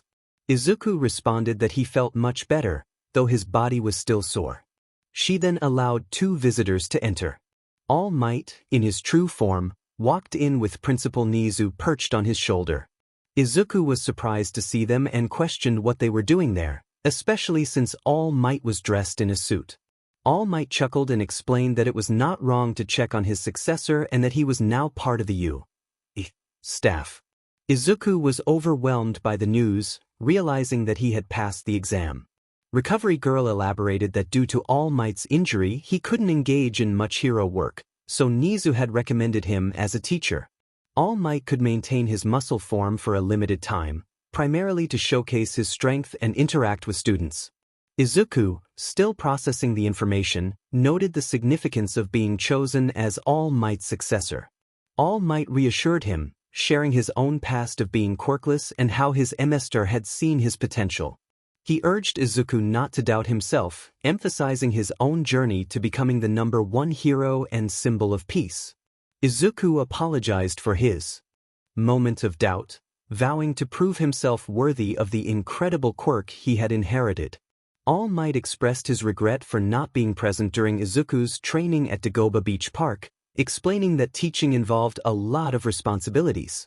Recovery Girl then shared the results of the entrance exam. Izuku placed 5th in the written exam and 1st in the practical exam, earning a total of 124 points, which set a new record. His selfless act of saving the girl had earned him additional hero points, and the girl he saved had also offered some of her points to him out of gratitude. With her combined points, she had a good chance of passing as well. Nizu added that it was now a matter of selecting classmates for Class 1A, hinting at the exciting journey that lay ahead for Izuku and his future classmates. Nizu explained that the first-place student would be placed in Class 1A, while the second-place student would be in Class 1B. There were instances where 2 or more students could be placed in the same class to foster a close and competitive environment. He looked at Midoriya, who seemed troubled. Midoriya expressed his concern about a student named Katsuki Bakugo being placed in Class 1B. Nizu confirmed that Bakugo had indeed placed 15th in the written exam and 2nd in the practical exam, making him 2nd overall. He noted that both boys were guaranteed spots in the hero course and had grown up in the same neighborhood. Nizu inquired if they were friends. All Might recognized Bakugo's name as the boy who had been taken hostage by the Sludge villain during Midoriya's attempt to save him. Midoriya clarified that he wouldn't call Bakugo a childhood friend, but rather a childhood bully. This revelation shocked All Might, Nizu, and Recovery Girl. Midoriya recounted how he and Bakugo had once been friends, both aspiring to be heroes and admiring All Might. However, when Bakugo manifested his quirk, he received much praise, which inflated his ego. After learning that Midoriya was quirkless, Bakugo began to bully him, treating him as inferior. Midoriya felt isolated and forgotten, left to endure the torment alone. All Might felt anger rise within him, transforming into his muscle form as he clenched his fist, expressing his frustration that someone like Bakugo was allowed to participate in the entrance exam. Nizu attempted to reassure Midoriya, reminding him that they would address Bakugo's past actions. Midoriya, however, requested to be placed in Class 1B instead of Class 1A. Recovery Girl scolded him for defending someone who had bullied him, questioning his reasoning. Midoriya acknowledged Bakugo's terrible behavior but recognized his hard work and talent. He believed that Bakugo deserved his spot and that he could surpass him, proving that someone like him could be a hero. He hoped that beating Bakugo would change his attitude. Nizu admired Midoriya's willingness to give Bakugo a second chance. Recovery Girl sighed, acknowledging Midoriya's perspective, while All Might, though not fully agreeing, promised to support his decision. Midoriya expressed gratitude for their understanding. Nizu declared that Midoriya would be placed in Class 1B, and they would celebrate his admission to you. The three quickly left the room, returning with a cake, plates, and tea. They congratulated Midoriya, who expressed his heartfelt thanks, tears of joy welling in his eyes. Later, when Midoriya arrived home, he shared the news with his mother, 𝗵𝗄, who rushed to his side, worried about his late arrival. She noticed the bandage on his arm and questioned him about it. Midoriya reassured her that he was fine but had both good and bad news to share. 𝗵𝗄 insisted on hearing both pieces of news. Midoriya revealed that he had manifested a quirk during the practical exams, which had resulted in some injuries. He assured her that he was okay and suggested they discuss his quirk after dinner.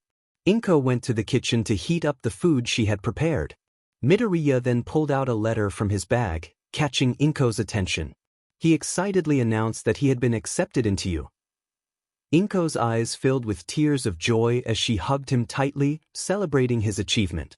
Izuku suggested to his mother that they eat first and discuss things later. They enjoyed lunch together, and afterward, they talked about the letter and the entrance exam. 𝗵𝗄 was overwhelmed with emotion when she learned that her son had placed first in the overall exam, and she shed tears of joy. Once she calmed down, they discussed the school rules and regulations, as well as the perks that came with Izuku's achievement. He received a monthly allowance from the government, and all his school supplies, including books, a bag, pens, and his uniform, were covered as well. This was the reward for his hard work. As night approached, Izuku changed into his workout clothes and went for a jog. After returning, he took a quick shower and changed into something more comfortable. When he entered the kitchen, he was pleasantly surprised to find a buffet of his favorite foods prepared by his mother. This was her way of celebrating his success, and they enjoyed a wonderful dinner together. While 𝗵𝗄 did the dishes, Izuku stepped out onto the balcony of his room.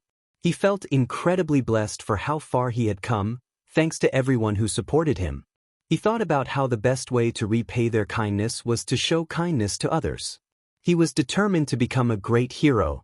No, the #1 hero. He envisioned himself reaching for the stars before drifting off to sleep. It was April, just a few weeks after the entrance exam, and Izuku continued his daily training, pushing himself even harder to improve. The sun shone brightly with only a few clouds in the sky, and it was the day of his first class at 𝐸.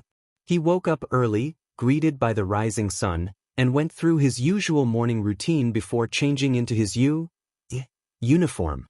The uniform consisted of a light gray suit with yellow buttons and cyan stripes over a white dress shirt, paired with dark green dress breathes and a red necktie, along with his signature high red top boots. Thanks to his first-place finish in the entrance exam, Izuku enjoyed the benefits of having his school supplies paid for and a monthly allowance. He only needed to fill out a few forms and provide his measurements for the uniform.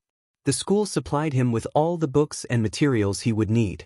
As he finished checking his bag to ensure he hadn't forgotten anything, he called out to his mother, letting her know he was leaving. 𝗵𝗄 wished him good luck on his first day, and Izuku expressed his gratitude, promising to do his best as he stepped outside and made his way to 𝐸. After a brief moment, Izuku arrived at the door of Class 1B. Familiar with the 𝐸 grounds, he easily found his classroom and opened the large door.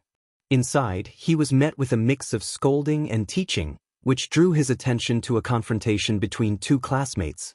One was a beastly-looking guy with glasses, who was reprimanding a tall, slender student with pale yellow-green skin and bright green mohawk hair.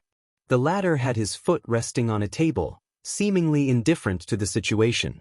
The beastly-looking student addressed him in a polite manner, expressing discontent with his behavior. The other student, unfazed, dismissed the concern, claiming it didn't matter to him. Izuku stood at the door, unnoticed, until the other student caught a whiff of him and turned his attention toward him. The atmosphere shifted as the students turned to see who had entered. The tall student approached Izuku, introducing himself. Izuku recognized him as 𝗔𝗂𝗧𝗏 𝗔𝗂𝗧𝗏 from the entrance exam. They exchanged a few words, with 𝗔𝗂𝗧𝗏 acknowledging Izuku's impressive performance during the practical exam. He praised Izuku for his quick thinking and bravery in saving a fellow student from danger, bowing in respect for his actions. Izuku, feeling a bit embarrassed by the praise, humbly replied that he had simply done what he thought was right. Izuku noticed someone in need of assistance and acted as a true hero would, not wanting to see a cute girl's face get hurt. He smiled and rubbed the back of his head. The girl he saved from the entrance exam approached him, her honey-brown hair catching the light. She expressed her surprise at his compliment, her cheeks flushing as she introduced herself. Izuku greeted her warmly, happy to see she was all right. He introduced himself as Izuku Midoriya and confirmed her name as Kinoko. She shyly thanked him for saving her from falling, and he acknowledged her kind offer to give up her points for him, saying it made them even. Kinoko blushed even more, embarrassed by the attention. Toguro, a classmate, scrutinized Izuku and remarked that he didn't seem special. Izuku felt a pang of confusion, wondering why his name was familiar to others. Just then, a familiar ginger-haired girl approached, congratulating him on his impressive performance in the entrance exam. She mentioned how shocked she was to learn he had taken the top spot. Izuku, puzzled, asked about a list and voicemail she mentioned. Kendo explained that he should have received a letter with a projector, but Izuku recalled being in the infirmary after being knocked out. Principal Nizu had personally informed him that he was guaranteed a spot in the hero course, so he hadn't received any additional information. 𝗔𝗂𝗧𝗏 expressed admiration for Izuku, noting how incredible it was for the principal to speak to him directly. Just then, Izuku sensed someone behind him and turned to see the girl who had helped him at the entrance. He introduced himself again and asked for her name, to which she replied, Yui Kodai, and thanked him before heading to her seat. As Izuku settled into his own seat, a classmate named 𝗧𝗏𝗧𝗏 enthusiastically praised him for saving the girl. Suddenly, a floating head appeared in front of Izuku, catching his attention. The head belonged to Setsuna Tokiage, who introduced herself and explained that she preferred not to be called by her last name. To Izuku's surprise, her head and arm floated back to her body seamlessly. 𝗧𝗏𝗧𝗏 asked if he could call Izuku Midori bro, to which Izuku agreed with a smile. 𝗧𝗏𝗧𝗏 expressed admiration for Izuku's calmness in the face of unexpected situations, and Izuku offered some advice about staying composed. The classroom door opened, and a tall, muscular man entered, commanding everyone's attention. He had spiky gray hair and wore a red skin-tight suit with distinctive markings. He introduced himself as Vlad King, the homeroom teacher, and encouraged the class to have a great year together. Vlad then instructed everyone to follow him to the main gym for the entrance ceremony. The students tidied their desks and chairs before following him down the hall. After a short walk, they arrived at a large gym where they found their designated section labeled Class 1B. Other classes began to arrive, each heading to their own sections as the excitement for the ceremony built. When Principal Nizu approached the podium, he noticed one section was completely empty, Class 1A's section. With a sigh, he began his lengthy and somewhat tedious speech. As he spoke, faint sounds of explosions and commotion could be heard from somewhere on campus. Near the end of his address, Nizu surprised everyone by announcing, "Now we will have a few words from the first placer of the entrance exam, Izuku Midoriya." He gestured toward Izuku, who was taken aback by the unexpected call. Izuku walked to the podium, his mind racing with thoughts about what to say. After taking a deep breath, he grasped the microphone and began. He introduced himself, acknowledging that most people already knew who he was, and decided to share a bit about his background. He revealed that his quirk had only manifested 2 months prior, eliciting gasps from the audience. It was hard to believe that someone with such a recent quirk could achieve first place in the 𝐒𝐩𝐢𝐳 course entrance exam. Izuku continued, sharing his journey. He spoke about how, as a child, he had always dreamed of becoming a hero, despite the doubts of others who believed that someone without a quirk could never succeed. He persevered, training his body and studying diligently. Finally, 2 months ago, his hard work paid off when his quirk manifested. He acknowledged that not everyone would have a story like his. Some might work hard for years without recognition. However, he emphasized the importance of giving one's best effort, regardless of the challenges faced. He encouraged everyone to push beyond their limits and strive for greatness, concluding with a spirited call to go plus ultra. As Izuku finished and returned the microphone, Principal Nizu approached him, whispering words of praise for his inspiring speech. The gym erupted in applause, and Izuku, beaming with joy, stepped off the stage. The students were then allowed to return to their classrooms. Once Class 1B entered their classroom, they eagerly surrounded Midoriya. Tetsu expressed his excitement, calling Izuku's speech incredibly manly. Jirota complimented him, noting how amazing it was that he had persevered through hardships. Juzo Hananuki introduced himself, sharing that he had entered through recommendations and was eager to see what Izuku could do. He had mid-length beige hair and a unique appearance, with visible teeth and angular features. Pony Tsunatori, a bit shorter with large blue eyes and long blonde hair, nervously introduced herself, hoping to become friends. Her accent hinted at her foreign background, and her unique features included horns and a horse-like body. Noticing her struggle with Japanese, Izuku switched to English, surprising her. She was thrilled to discover that he could speak her language, having learned it through All Might's interviews. Juzo chimed in, revealing that he could also speak English, much to Pony's delight. Yosetsu Aways introduced himself next, mentioning his limited English skills, while pointing to 𝐒𝐭𝐲𝐼 Tsuburaba, who was fit and friendly. 𝐒𝐭𝐲𝐼 expressed his hope to be good competition for the number 1 ranked student.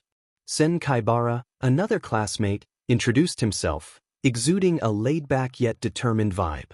Just then, Vlad King entered the room with a trolley cart, prompting everyone to settle down. He instructed the students to retrieve their gym uniforms and change before meeting at the field. Once everyone was ready, they gathered outside, where Vlad announced they would be participating in a quirk assessment test. The students were initially confused, but Vlad clarified that it would be similar to a physical assessment, with the added allowance of using their quirks. He encouraged them to give their best effort, echoing Izuku's earlier words about pushing beyond their limits and going plus ultra. Vlad King had the imposing presence of a coach from a movie, well-built and intimidating, making him hard to approach. The first event was the 50-meter dash.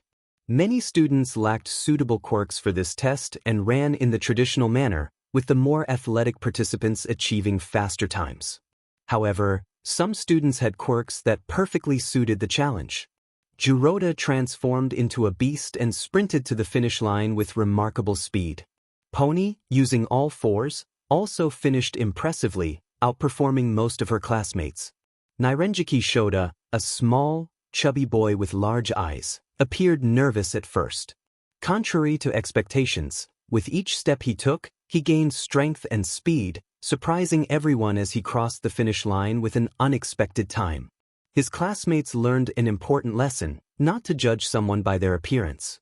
Manga Fukudashi, a smaller student with a dialogue bubble for a face, turned away from the finish line and created a giant word that propelled him forward, allowing him to reach the finish line in a single bound. Setsuna stood still as her head detached and floated toward the finish line. Meanwhile, the protagonist used one for all at 8% throughout his body and dashed to the finish line at incredible speed, impressing his classmates, including Shishida and Vlad King, who were still taken aback by his speed in person. Everyone began to grasp the potential of the quirk belonging to the top scorer of the entrance exam. The next event was grip strength, where the protagonist excelled once again. Kendo performed well thanks to her powerful fist quirk, and the school had various equipment sizes to accommodate different quirks. Jirota transformed into his beast form and showcased his impressive strength. Tetsu turned his hands into steel, significantly enhancing his grip. 𝗂𝗵𝗄, with vines for hair, cleverly utilized her vines to boost her grip strength, achieving a commendable result. 𝐒𝐩𝐢𝐼𝐺, a lightly tanned boy with reptilian eyes, enhanced his strength by transforming his arm into scales. Kojiro Bando, a tall, muscular student with yellow skin, also demonstrated good grip strength. The rest of the students had fairly average results. Next was the standing long jump. Kendo increased her jump by striking the ground with her giant fist, propelling herself further. 𝗔𝗪𝗧 transformed again and leaped impressively. 𝗔𝗂𝐁𝐵 created jumpy mushrooms at the starting point, using them like trampolines for a better jump. 𝗂𝗵𝗄 manipulated her hair to generate momentum for her leap. 𝗓𝗫𝐺𝐾 𝗧𝗏 experienced a sudden burst of energy mid-air, executing a second jump that propelled him further than most. Pony performed a horse-like jump, achieving better results than many. Manga Fukudashi exclaimed, "Boom!" and was flung far, landing awkwardly but without injury, earning newfound respect from his peers.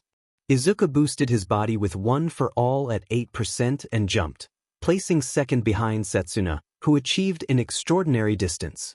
The repeated sidesteps event saw everyone performing normally, except for Izuku and 𝗵𝗁𝐻. Izuku again utilized 1-for-all at 8%, leaving his classmates in awe of his performance. 𝗵𝗁𝐻 bounced from one soft mushroom to another, showcasing her agility. During the sit-ups, most relied solely on physical strength, except for Izuku, 𝗵𝗁𝐻, and 𝗂𝗵𝗄. 𝗂𝗵𝗄 used her vines to assist her, while 𝗵𝗁𝐻 created a trampoline-like mat with mushrooms, allowing her to bounce back up effortlessly until fatigue set in. Izuku, meanwhile, powered through with impressive determination. In the seated toe reach, Kendo, Setsuna, and Toguro excelled. Kendo enlarged her hands for an incredible reach, Setsuna detached her hands for a perfect score, and Toguro fashioned blades from his fingertips to extend his reach. The rest relied on their physical abilities. Finally, during the long-distance running, those with less stamina began to drop out. Only 4 remained: 𝗔𝗪𝗧, Pony, Izuku, and 𝗓𝗁 Kuwaro, who stayed in Pony's shadow. Eventually, 𝗔𝗪𝗧 tired and stopped, followed by Pony. 𝗓𝗁, not wanting to exhaust himself, chose to conserve his energy, unable to shadow Izuku due to his glowing quirk. The last event was the ball throw. Toguro crafted a blade from his palm, throwing the ball upward with one hand while stabilizing it with the other before striking it like a baseball. Setsuna detached her hand holding the ball, throwing it at an impressive angle and returning her hand afterward, achieving a surprisingly good distance. Yui Kodai shrank the ball and threw it with great skill. A brilliant idea led to a remarkable score for Shota. He threw the ball, and mid-air, it appeared to have a sudden burst of energy, as if it had been struck twice with greater force, earning him one of the best scores in the class. Kendo enlarged one of her hands and began spinning around, gaining momentum before releasing the ball. 𝗔𝗪𝗧 transformed and threw the ball with all his strength. Shiozaki used her vines to grab the ball, spinning her hair around to build momentum, and when she was satisfied, she let go, sending the ball flying a fair distance. Pony threw the ball normally, but her horns acted like a rocket booster, propelling it forward. 𝗬𝗬𝗬 transformed his arm into steel and threw the ball, unsure if it would help, but believing it was the right thing to do. 𝗎𝗪𝗎 transformed his arm into scales and threw the ball, adding distance by propelling his scales at it. A girl with gray hair that reached near her chin, named Reiko Yanagi, had an emotionless expression and visible bags under her left blue eye. With an unusual hand posture, she manipulated the ball in a telekinetic manner, sending it flying for a short distance before it fell to the ground, likely due to her quirk. Fukudashi, with his dialogue bubble head, threw the ball mid-sentence, creating a small explosion that sent the ball soaring for a moment. After everyone had their turn, it was finally the protagonist's turn. He was tired but determined to achieve a good score. He contemplated maximizing power while minimizing the risk of injury when an idea struck him. He wound up the ball and threw it, infusing his last finger that touched the ball with 1-for-all at just above 8%. As he released it, he shouted, "Smash!" and the throw created tremendous air pressure, sending the ball flying for kilometers, astonishing everyone. Izuku was left with a broken pointing finger, but he felt it was worth it since he had nothing to lose. 𝗏𝗏 praised everyone for their efforts, noting that some students might not have been able to use their quirks effectively during the test, while others, like 𝗔𝗓𝗧 and Midoriya, were very compatible. He emphasized the importance of recognizing when a quirk might not be suitable for a situation, just as heroes must consider their abilities in various circumstances. He reassured them that a low score did not determine their future as heroes and encouraged them to use this experience as motivation to improve. The standings were projected, showing Izuku in an undisputed first place. 𝗏𝗏 instructed everyone to congratulate themselves, regardless of their placement, and noted that they had managed to limit major injuries to just Midoriya's broken finger and a few scratches. He then told Izuku to visit Recovery Girl for treatment. As 𝗏𝗏 clapped for them, the students joined in. He handed Izuku a paper with his signature, needed for Recovery Girl to heal him. 𝗏𝗏 then led the class back to the classroom to discuss the hero course's curriculum, allowing them to go home early since it was their first day. Izuku went to the nurse's office to see Recovery Girl. She chuckled upon seeing him and his purple finger, recalling that he had endured far worse injuries during training. He handed her the paper slip from 𝗏𝗏, and she noted some details in a logbook. After giving his injured finger a quick kiss for good luck, he changed back into his normal uniform. Upon returning to class, he quickly caught up on the details he missed, thanks to Setsuna and 𝗬𝗬𝗬𝗬, who provided brief explanations. After class, they decided to stay and introduce themselves. Once the introductions were complete, Izuku was walking out of the classroom when his classmates approached him. Kendo expressed concern for his finger, asking if it was all right. Izuku admitted he had pushed himself a bit too hard. 𝗬𝗬𝗬𝗬 excitedly praised him, noting that despite only manifesting his quirk 2 months ago, he had taken first place in the entrance exam. 𝗔𝗓𝗧 added that Izuku was intelligent as well, having placed in the top 5 in the written portion of the exam, emphasizing that his strength came from hard work and a solid understanding of his quirk. Izuku humbly acknowledged their compliments, stating that he was far from perfect and had limitations. He could only use 8% of his quirk safely, and exceeding that could lead to serious injuries. He reminded them that there was still much he needed to learn about his abilities. Setsuna chimed in, playfully noting that whoever became Izuku's girlfriend would be very lucky. A honey brown-haired girl nearby blushed slightly at this comment, trying to hide her reaction. Izuku, feeling a bit embarrassed, asked Setsuna to stop teasing him, reiterating that he preferred not to be called 𝗬𝗏𝗧𝗏. She had already told everyone else to call her that, which prompted Midoriya to ask her to stop teasing Setsuna. Setsuna, feeling a bit shy, whispered to herself that she wasn't teasing as her head reattached to her body, which was standing by her seat in the classroom. Kendo then stated she would see them tomorrow and began to head home with the other girls in the class. Kinoko ran up to Midoriya, shyly saying goodbye before joining the others. As she left, she playfully declared that she would start calling him Freckles, insisting he should just deal with it. 𝗬𝗬𝗬𝗬 approached Midoriya, asking if he was going to take the train. Midoriya admitted he felt tired, explaining that the stamina he used during the assessment and Recovery Girl's quirk had worn him out more than he expected. 𝗔𝗓𝗧 then offered to escort them home, mentioning that his driver wouldn't mind making a few detours. 𝗬𝗬𝗬𝗬 expressed excitement at the offer, and 𝗔𝗓𝗧 smiled, leading them to the entrance where a black SUV was waiting. A butler named Sebastian greeted them, welcoming Midoriya and 𝗬𝗬𝗬𝗬 as friends of 𝗬𝗏. After they entered the SUV, Sebastian started the car and drove away from the school, asking for their addresses to know where to drop them off. The first stop was Midoriya's home, as it was the most efficient route. The 3 boys began to chat and exchanged phone numbers while discussing their quirks. Midoriya asked 𝗔𝗓𝗧 about his quirk, to which 𝗔𝗓𝗧 explained that his quirk, Beast, allowed him to transform into a creature, enhancing his physical abilities but sometimes clouding his judgment. 𝗬𝗬𝗬𝗬 shared that his quirk was Steel, which allowed him to turn parts of his body into steel, though he had limits based on his iron intake. Midoriya described his own quirk, which granted him super strength and speed, though he could only use a fraction of its potential for now. As they approached Midoriya's stop, Sebastian confirmed it was time for him to get out. Midoriya thanked 𝗔𝗫𝗀𝗧 for the ride and stepped out of the SUV, feeling grateful for the new friendships he was forming. Tetsu and 𝗔𝗫𝗀𝗧 waved goodbye, and as the SUV drove away, Midoriya reflected on how nice it felt to have friends again after such a long time.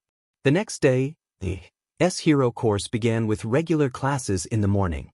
During lunch, most students and teachers gathered in the main cafeteria, where they could purchase gourmet meals prepared by the cook hero, Lunch Rush. Midoriya, having placed first, enjoyed the perk of free meals and had even collected Lunch Rush's autograph. In the afternoon, basic hero training commenced. All Might entered the classroom with his iconic smile, and the class erupted in excitement at his presence. Tetsu expressed his disbelief that All Might was the one who had informed him he passed. The students admired All Might's Silver Age costume, marveling at how cool he looked.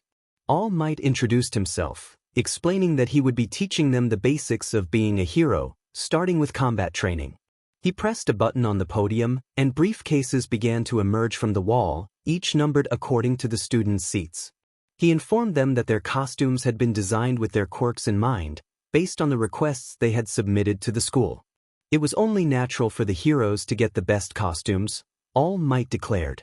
After changing, he instructed everyone to meet him at Ground Beta as he left, likely heading in that direction.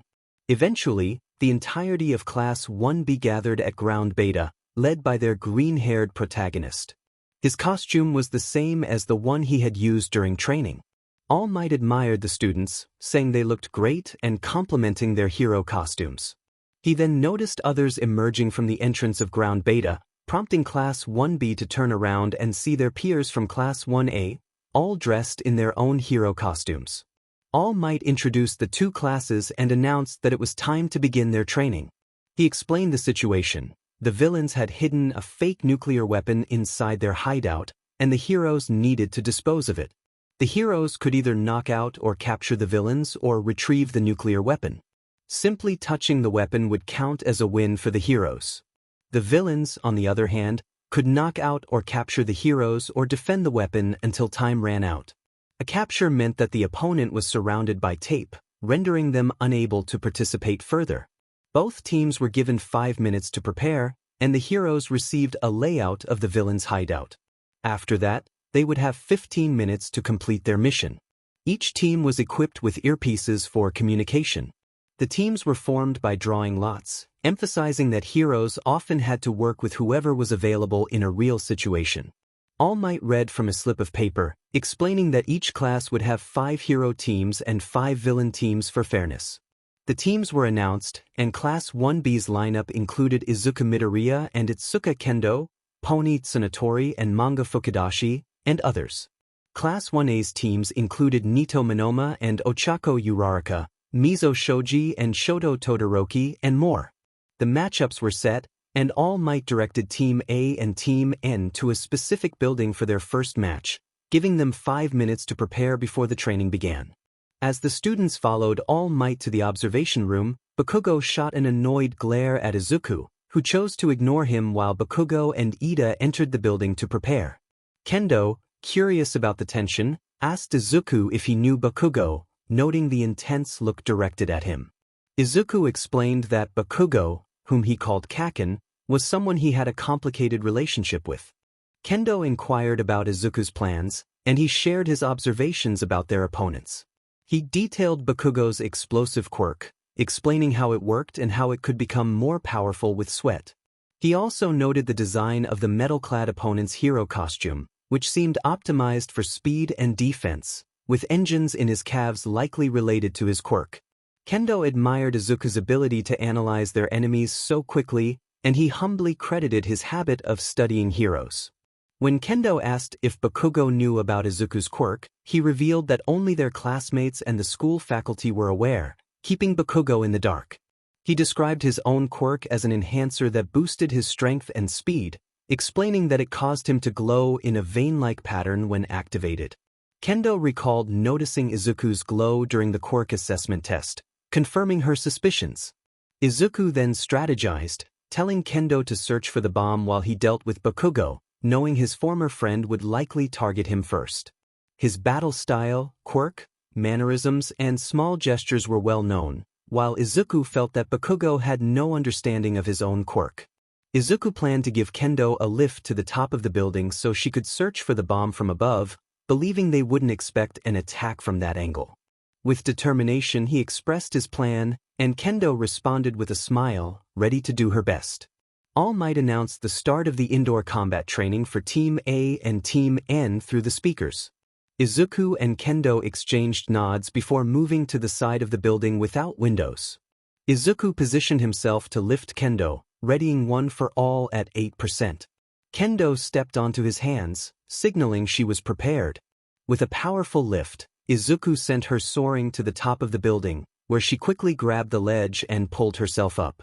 Kendo confirmed through their communicator that she had reached the top, and Izuku began his ascent into the building, avoiding the use of one for all as he made his way to the second floor, believing the bomb wouldn't be placed there. Kendo quietly searched the fifth floor, while Izuku scoured the second floor without hesitation, making noise as he moved. After surveying the area, he informed Kendo that the bomb was not on the first or second floors and that he hadn't encountered Bakugo yet. Kendo reported that she had finished searching the fifth floor and confirmed the bomb was not there either. As Izuku approached the stairs leading to the third floor, he was confronted by Bakugo. Izuku relayed to Kendo that Bakugo was blocking the stairs. Bakugo, irritated, expressed his frustration at Izuku's success in the entrance exam, questioning how a quirkless person could outperform him. He charged at Izuku with an explosive jump, aiming a punch, but Izuku caught his fist and brought Bakugo down to the ground. Izuku stated that he had never underestimated Bakugo, but rather it was Bakugo who had underestimated him. This remark only fueled Bakugo's anger as he got back up, determined to prove himself. Izuku skillfully dodged Bakugo's attacks, not even activating one for all. Bakugo's frustration grew as he demanded to know how Izuku had succeeded in the entrance exam, feeling betrayed that Izuku had not used his quirk against him. Bakugo boasted about his own explosive abilities and the gauntlets he wore, ready to unleash a powerful attack. He pulled a pin from his gauntlet, causing a massive explosion aimed at Izuku. In the monitoring room, students from Class 1A and Class 1B reacted with concern, worried for Izuku's safety. Tetsu expressed his doubts about Izuku's ability to withstand such an explosion, while others suggested stopping the training to check on him. Juzo attempted to calm them down, but Kinoko's worry for Izuku was palpable. Kuwaro urged them to look at the monitor again. When they did, they were shocked to see Izuku had evaded the explosion and was now behind Bakugo. With a swift karate chop to Bakugo's neck using one for all at 1%, Izuku knocked him out cold. The students erupted in relief and surprise, realizing Izuku had used the explosion to his advantage, waiting for Bakugo to lower his guard before striking. Kendo, concerned, asked Izuku about the explosion she had heard. He reassured her that he was fine and that Bakugo was knocked out. Inquiring about the nuclear weapon, Kendo informed him that it was located on the fourth floor, in the right corner of the building. They met up on the fourth floor outside the room where the nuclear weapon was held, finding Ida in a state of panic, worried about his teammates' lack of response and the earlier explosion. They nodded at each other, understanding what they were about to do, and quickly seized the opportunity Ida had given them. Izuku dashed at Ida with incredible speed, pinning him to the ground, while Kendo swiftly activated the nuclear weapon, triggering an alarm that signaled their victory. Bakugo was transported to the clinic by robots on a stretcher, and Izuku, Kendo, and Ida made their way to the observation room. All Might inquired about who the MVP was, and a girl from Class 1A raised her hand to respond. She had onyx black hair tied in a ponytail, with a large strand falling over her right eye. Her mature figure was clad in a sleeveless, high-collared crimson leotard adorned with silver designs at the shoulders and waist. The front of her outfit was open to accommodate her quirk, creation, which allowed her to create any non-living thing in exchange for lipids from her body, provided she knew the atomic structure of what she was making. She wore half-calf-length crimson boots and 2 golden utility belts around her waist, with a golden rope connecting the 2 tops of her leotard to maintain modesty. She declared Izuku Midoriya as the MVP, explaining how he formulated a low-risk plan for himself and his partner. He had Kendo search the building from above, catching their opponents off guard, while he scouted from below. Izuku quickly concluded his encounter with Bakugo by lowering his guard, seizing the opportunity to knock him out. He then rejoined Kendo, taking advantage of Ida's distraction to pin him down, allowing Kendo to secure the nuclear weapon. Their strategy resulted in minimal damage to the surroundings and few injuries to both teams, showcasing their efficient teamwork. Momo emphasized that the difference between the teams lay in their planning and communication, essential elements of teamwork that aspiring heroes must learn. All Might then announced the second match, which ended in a swift victory for Bando and 𝗕𝗁. Bando wore a slightly baggy yellow suit, accessorized with red circular items resembling glue caps around his waist, neck, wrists, and ankles. His quirk, 𝗬𝗵𝗲, enabled him to spray quick-drying glue from the holes on his face, making it effective for trapping opponents. 𝗕𝗁 donned a simple dark jumpsuit and white shoes, with white wristbands completing his look. His quirk, black, allowed him to move freely within anything black, including shadows. 𝗕𝗁 used the shadows to scout for their enemies, and upon locating them, he informed Bando of their position. Bando then turned a corner and sprayed quick-drying glue, immobilizing Manoma and 𝗬𝗏𝗧𝗏, securing another win for Class 1B. The third match proved to be more thrilling.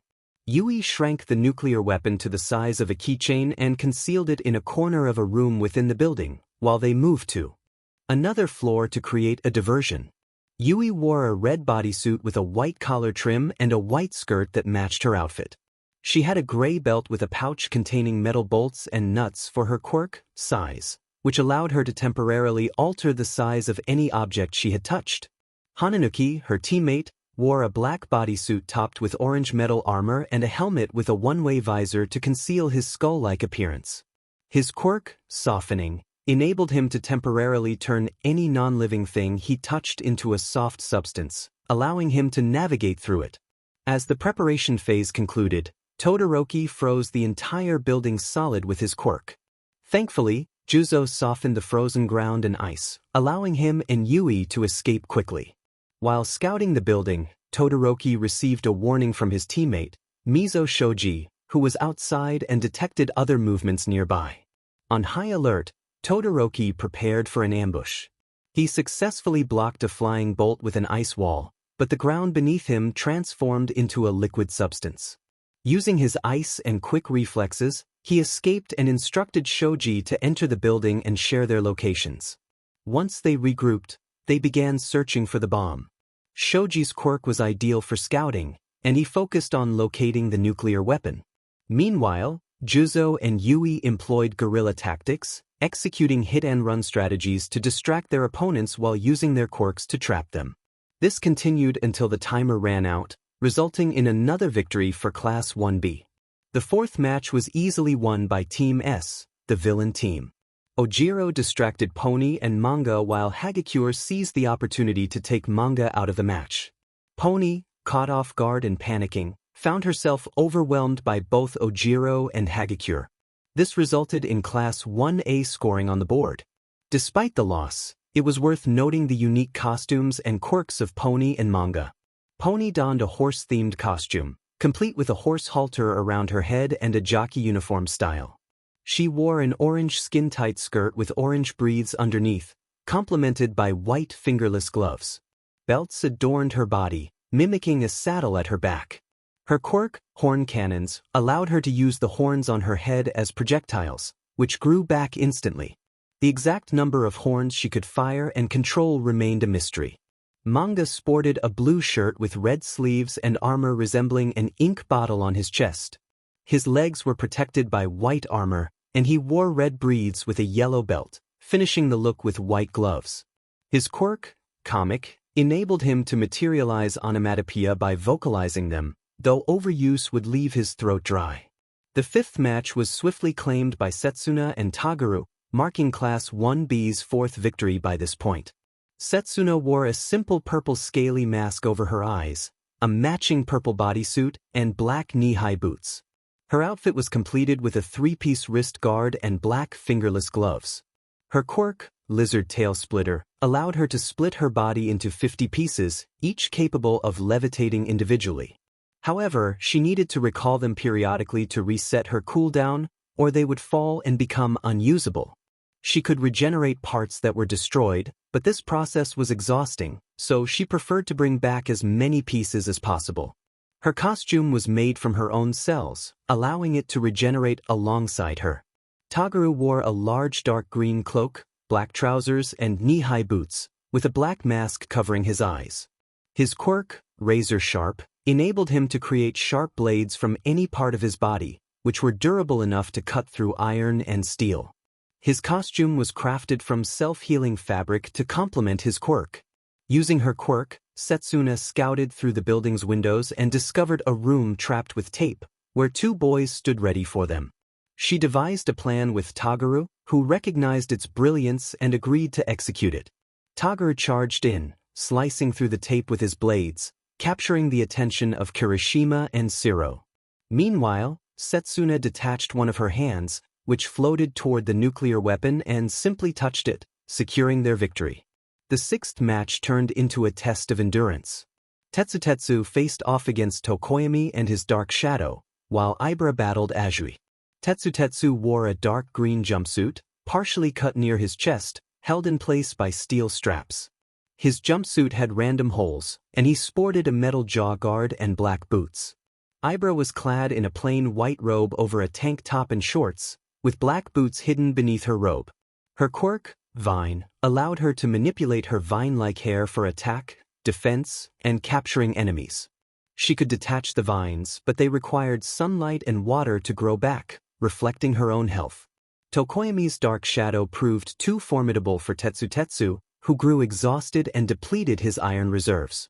Ibra struggled to catch Azui, who leaped around effortlessly, using her long tongue to reach the nuclear weapon. With Tokoyami's assistance, Ibra found it increasingly difficult to defend against both Azui's tongue and dark shadow, leading to Class 1A catching up. The seventh match was straightforward.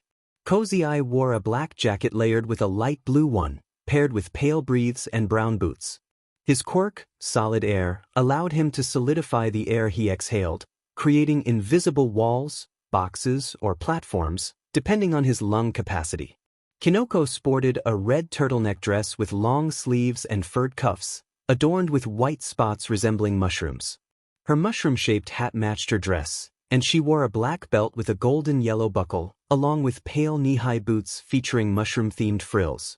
Her quirk, Mushroom, enabled her to excrete fungus spores that grew instantly upon contact with surfaces, including people. The spores spread more rapidly in humid conditions. As 𝐒𝐫𝑁 and Kinoko explored the building, they discovered a locked metal room. Kinoko attempted to break down the door with her mushrooms, but the matchup of mushrooms against metal was unfavorable. 𝐒𝐫𝑁's quirk was ineffective in this situation, leading to their loss due to time constraints. Another victory was secured for Class 1A. The eighth match was quick. Hiryu Rin wore a sleeveless black turtleneck bodysuit adorned with yellow cloud patterns, complemented by a red belt with brown pouches. He had white knee-high boots and a three-piece yellow gauntlet, along with a visor, giving him a 𝗔𝗂𝐴-like appearance. His quirk, Scales, allowed him to sprout durable reptilian scales for armor, which he could also shoot as projectiles. Reiko's costume featured a pale purple knee-length kimono with a white furred collar and 3 black straps around her waist. She also wore a black mask that covered the bridge of her nose down to the bottom of her neck, resembling a ninja or ghost due to her quirk, Poltergeist. She could manipulate objects nearby telekinetically, using them to defend herself from attacks. She could only manipulate items that weighed about the same as an average human, and the number she could control at once remained a mystery. Jiro used her enhanced hearing to scout the area and quickly located the enemy. She and Kaminari made their way toward the nuclear weapon. Kaminari charged into the room, unleashing a surge of electricity that shocked everything around him. Rin was fortunate to survive, as his scales protected him from the electrical discharge. Reiko managed to grab a nearby barrel to block some of the electricity but still felt the impact. Suddenly, they were forced to the ground as loud sound waves erupted. The sound waves emanated from the speaker on Kyoka's leg, and she dashed toward the nuclear weapon, reaching out to touch it. Class 1A was still in the game, but was it too late? The 9th match began. 𝗧𝗵𝗲 appeared quite normal, albeit shirtless, but his already thick brown fur, resembling multiple layers of clothing, thickened even further when he transformed, acting like armor. He wore regular black breaths and a pair of black goggles that replaced his usual cameras. His uniform and all of his clothing were made from a material that could stretch and adapt to his size when he transformed. 𝗧𝗵𝗲 donned a black high-collared suit adorned with white outlines, white boots, and black fingerless gloves. 𝗧𝗵𝗲 transformed into his beast form, and thankfully, the building's spacious halls provided him ample room to maneuver. He immediately sensed the presence of 2 unsuspecting Class 1A students exploring the area. With 𝗧𝗵𝗲's overwhelming size and strength, combined with 𝗧𝗵𝗲's twin impact, they had only one option: to attack. 𝗧𝗵𝗲 climbed onto 𝗧𝗵𝗲's back as he charged at Mina and Aoyama, catching them both off guard. Mina and Aoyama panicked, firing acid and lasers at them, but 𝗧𝗵𝗲 transformed back to his normal size midair, causing their attacks to miss. After evading their strikes, he transformed again, and with 𝗧𝗵𝗲's twin impact, he slammed them both against the wall, rendering them unconscious. This victory for Class 1B dashed Class 1A's hopes of tying the score at 5-5 by winning the last 2 matches. The 10th and final match concluded swiftly. 𝗬𝗁 wore a black windbreaker with gray patterned rings at the sleeves, neck, and base, paired with a white trench coat and breaths. He sported a red belt with pouches and completed his look with black shoes and drill gloves that complemented his quirk. His quirk, Gyrate, allowed him to rotate any part of his body at high speeds, similar to a drill. Yosetsu wore a burgundy and brown baggy full-body suit with long collars, darker brown shoulder pads, and a black 3-piece metal chest plate. He had white knee-high boots and a headband with light blue stripes, along with light blue pouches for the materials he used with his quirk, 𝗬𝗨𝗏, which allowed him to fuse objects at an atomic level by touching them. 𝗬𝗁 and Yosetsu began searching for their opponents. Unbeknownst to them, a pigeon outside the window spotted them and hurried back to Koji to relay their location, though this information would soon become irrelevant. As soon as 𝗬𝗁 found the room, he charged in and was met by Sato's fist, which pushed him back slightly. They exchanged blows, but Sato's strength was overwhelming. However, due to 𝗬𝗁's quirk, every time Sato struck him, he sustained damage himself. Meanwhile, Yosetsu restrained 𝗂𝗫 against the wall using his quirk, 𝗬𝗨𝗏. He swiftly pushed 𝗂𝗫 into the wall and welded him there. Unfortunately, 𝗂𝗫's mouth was open, and he called for pigeons to attack Yosetsu. Yosetsu had to fend off birds pecking and clawing at him, but 𝗬𝗁 ultimately triumphed, exploiting Sato's weakness. His cognitive abilities diminished rapidly with sugar intake. 𝗬𝗁 then touched the nuclear weapon, securing victory for his team. After a brief evaluation and summary, All Might delivered a speech and lesson, except for one particular ash blonde. The class officially concluded with a score of 6-4 in favor of Class 1B. The hero team had won 5 times, while the villain team also secured 5 victories. Throughout this training, everyone learned valuable lessons. They discovered that sometimes their quirks were not suited for indoor environments, the importance of strategic planning, and the necessity of good communication with their partners. They also identified new weaknesses and areas for improvement, gaining insights into their own flaws and those of others. It was a highly productive first real lesson related to hero work. During Izuku's time in the observation room, he used his recorder in his respirator to document observations and the quirks of both classes. He also requested the footage of the entire class from All Might for study purposes. As a teacher, All Might obliged without hesitation, and even if he had not been allowed, he could have easily pulled a few strings to help his successor. A brief time later, Bakugo woke up, realizing it was already the end of the school day. He raised his head and recognized he was in a classroom at a table. As he looked around, he quickly identified it as his own classroom. Kirishima exclaimed that Bakugo was finally awake. Ochako excitedly noted how strong Midoriya was, while Momo complimented his intelligence, stating she saw no clear weaknesses. Kaminari remarked on Midoriya's overwhelming power, speed, and technique, noting he barely used his quirk. 𝗃𝗁𝗵𝗲 added that Midoriya had only used his quirk to dodge and could have ended the match in an instant, taking advantage of Bakugo's moment of distraction and panic. Ida commended their protagonist for his impressive skills and quick thinking. Todoroki reflected on how he had lost to their classmate, recognizing the green-haired hero's remarkable abilities.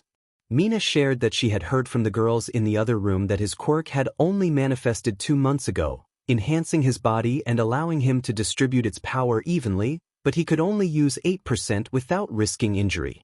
Sero exclaimed in disbelief, realizing that the speed he had displayed to dodge Bakugo's massive explosion was achieved at just 8%.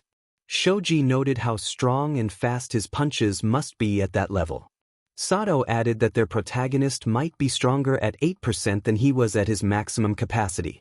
Ashui observed that he appeared calm and composed, not breaking a sweat. Kyoka remarked on how he moved like a blur, barely visible as he dodged attacks. Hagakure expressed her admiration for his intimidating presence, contrasting it with his kind and approachable demeanor during the observation. He had easily guided them through various situations, pointing out their mistakes and successes with humility. She excitedly noted how attractive he was, and Mina quickly agreed, while the other girls tried to hide their blushes. Manoma declared that he would be a worthy rival, vowing to overcome their protagonist and earn the respect he desired. Bakugo, fuming with frustration, couldn't stand hearing Deku praised.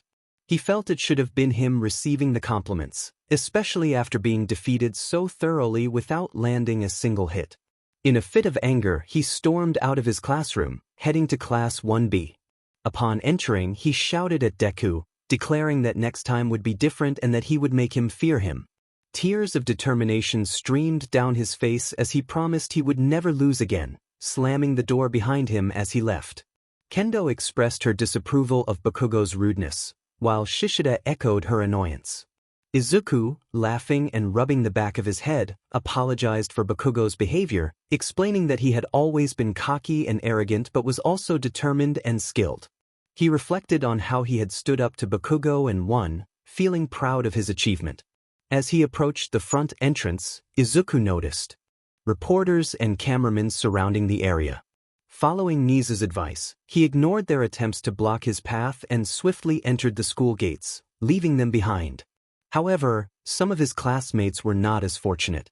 A female reporter asked 𝗧𝗏 about All Might as a teacher, to which he confidently replied that he was very manly before walking past her. Kendo quickly described All Might as unique before rushing inside to avoid further questions. The reporters continued to seek answers from other students, but only received mediocre responses. Frustrated, one reporter attempted to enter through the entrance but was stopped by the 𝐸 security system, which startled her. The female reporter expressed her annoyance at the lack of substantial answers after 2 days of questioning. The news of All Might's decision to teach at 𝐸 had spread rapidly, capturing the nation's attention. In class, Vlad King praised everyone for their efforts during combat training, noting that they had learned valuable lessons. However, he then shifted to a more serious topic, causing the students to feel nervous. He announced the need to choose a class representative and vice class representative democratically. After the votes were counted, it was no surprise that their protagonist received the most votes, with Kendo coming in second. Izuku was taken aback by the outcome, questioning why everyone had voted for him. Izuku expressed his surprise at being nominated as class representative, standing up from his seat. Setsuna complimented him, noting his strength, intelligence, approachability, and kindness, while a few of her body parts floated around her. 𝗧𝗏 gave a thumbs up, declaring him manly, and Juroda affirmed that Izuku was the most suitable choice to represent them, highlighting how incredible he had been. Pony excitedly mentioned how Izuku was willing to help her learn Japanese during lunch, and Vlad King encouraged him to accept the position, suggesting it could be a valuable experience. After some deliberation, Izuku agreed to take the role, and everyone cheered in agreement. During lunch, Izuku, sitting with 𝗧𝗏, Setsuna, Kendo, Juroda, Juzo, and Pony, questioned whether he was truly fit for the position. 𝗧𝗏 urged him not to doubt himself, while Juzo and the others nodded in affirmation. Kendo reminded him of the right decisions he made during combat training, which led to their victory. Setsuna added that he had provided valuable advice throughout the training. Tetsu recalled how Izuku had suggested a gadget for Shota to enhance his quirk. Jirota reassured him that he was kind and helpful, which boosted Izuku's confidence. Suddenly, an alarm blared, announcing a level 3 security breach and instructing students to evacuate promptly. The group exchanged worried glances, realizing the seriousness of the situation. Izuku recalled Nizu teaching him about security breaches and noted that someone was trespassing on school grounds. As students rushed to the exit, panic ensued, causing the Class 1B members to become separated in the chaos. Kendo found herself near a bulletproof glass wall and noticed the front gate was damaged, recognizing present Mike and Vlad Sensei attempting to manage the media outside. Kendo felt a hand on her shoulder and turned to see Izuku, who was concerned for her well-being. She assured him she was okay but expressed frustration at the unnecessary panic caused by the media. Kendo proposed a plan to lift Izuku up so he could calm everyone down. With Setsuna's help to stabilize him, Kendo elevated Izuku, creating a platform for him. Izuku shouted for everyone to calm down, using his one-for-all ability to create a loud clap that caught their attention. He urged them to look outside, clarifying that it was only the media. As students turned to the window, they saw the situation was indeed under control, with the police arriving to assist. Once the chaos subsided, Izuku stood at the front of the class and suggested that Kendo take over as class representative instead. He praised her for devising the plan that helped resolve the panic, stating that she was a better fit for the role. Kendo was surprised to learn he had voted for her, feeling a blush rise to her cheeks. The class agreed with Izuku's assessment, and Kendo accepted the position on the condition that Izuku would be her vice class representative. Everyone supported her decision, and Vlad King expressed pride in their qualities as future heroes. Meanwhile, at the damaged front entrance, Principal Nizu and the teachers began to investigate the scene. Present Mike remarked on the destruction of the gate, questioning who could have caused such damage. Recovery Girl inspected the remnants of the door, while Nizu speculated about the possibility of villains being involved. He emphasized the importance of ensuring the safety of their students as he contemplated the future. A few days later, during basic hero training, the students were informed that they would have 3 instructors: All Might, 1 other person, and the teacher leading the session. They were instructed to change into their hero costumes and gather at you. Vlad King mentioned that they needed to head to the parking lot to catch a bus since the facility was off campus.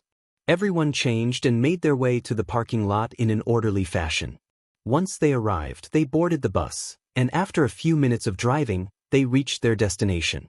Vlad King announced their arrival, and everyone disembarked to find themselves in front of a giant dome-roofed building. A woman in a white puffy suit, resembling an astronaut's outfit, introduced herself as Pro Hero 13. She explained that they would be participating in rescue training at the Unforeseen Simulation Joint, or USJ. 13 shared her expertise in hero rescue, emphasizing the importance of controlling their quirks, as misuse could lead to unintended consequences. The class applauded her speech. Vlad King quietly inquired about All Might's whereabouts, to which 13 responded that he was unavailable. Disappointed, Vlad King led the group inside the facility. Kaibara remarked on the size of the place, while Setsuna excitedly pointed out the various training zones, including a shipwreck zone, landslide zone, fire zone, storm zone, and mountain zone. As they approached a fountain, Vlad King reminded the class to take the training seriously. Tetsu noticed villains emerging from a dark portal at the plaza, prompting Vlad King to prepare for the impending confrontation. He informed his students that they were facing real villains, and a sense of urgency filled the air. Vlad King focused on the villains, trying to identify their leader among them. He spotted a figure with pale yellow-tinted skin and messy grayish-blue hair, partially obscured by gloved hands and golden metal. Flanking this leader were 2 imposing figures. One, a butler-like individual with mist surrounding his face and glowing yellow eyes, and the other, a muscular figure with a black body marked by red wounds and an exposed brain. 13 asked the class if anyone could contact the outside for help, but they quickly discovered that their phones had no signal. Kinoko expressed her worry, while Yosetsu echoed her concern. Izuku calmly suggested that someone might be interfering with their signals.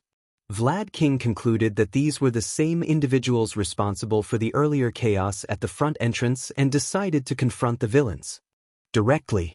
As 𝗏𝗏 rushed toward the plaza, Tetsu voiced his concern for their teacher's safety. Midoriya reflected on the recent disturbances, prompting questions from his classmates about the situation's planning. Izuku pointed out the signs of a coordinated attack, noting the disabled signals and the presence of the villains. Kendo, Setsuna, and Juzo connected the dots, realizing that the villains had used the media as a diversion to access their class schedule. Izuku pondered the true motives behind the attack, questioning whether the target was a student or a teacher. Just then, a voice from behind them revealed the villain's identity. The misty figure announced that they were from the League of Villains and that their target was All Might, who was notably absent. Rather unfortunate, but the mist villain wondered what the symbol of peace would think if a couple of his students were harmed. 13 was preparing to use her quirk, Black Hole, when two boys charged at the mist villain. Toguro declared that they wouldn't let him defeat them before they could fight back. Tetsu, turning his fist to steel, charged to strike the mist villain near his side. Unfortunately, their attacks seemed to pass right through him, leaving them behind. The mist villain remarked that it wasn't his job to kill them, but he had a different task that involved spreading everyone out. Suddenly, a black mist enveloped the area, and before they knew it, they were all separated. Yosetsu, Juzo, and Pony found themselves in the fire zone. Kendo, Ibra, and Bondo were sent to the mountain zone. Tetsu, Toguro, and Kaibara ended up in the landslide zone. Juroda, Shirhai, and Hiryu were transported to the storm zone. Shoda, Izuku, and Yui landed in the shipwreck zone. Kozai, Reiko, Setsuna, Kinoko, Fukudashi, and 13 managed to escape the black mist and were not teleported. In the shipwreck zone, Izuku Midoriya began to fall from the sky into the vast body of water below. He took a deep breath before plunging into the depths. Once underwater, he activated One for All at 8%. As he swam, he noticed two of his classmates nearby. Villains with quirks suited for underwater combat were approaching them. While his classmates could swim, they struggled to escape. Shoda, despite his ability to swim quickly with his quirk, was paralyzed by fear, while Yui, less athletic, was also having difficulty. With his enhanced abilities, Izuku quickly swam to rescue both classmates. He managed to grab them just in time and began swimming toward the ship. He burst through the surface like a torpedo, landing on the deck. Concerned for his friends, he asked if they were okay. After a moment to gather themselves, Shoda expressed his gratitude, while Yui simply thanked him with her usual calm demeanor. Izuku then suggested they formulate a plan to escape, emphasizing the urgency of their situation.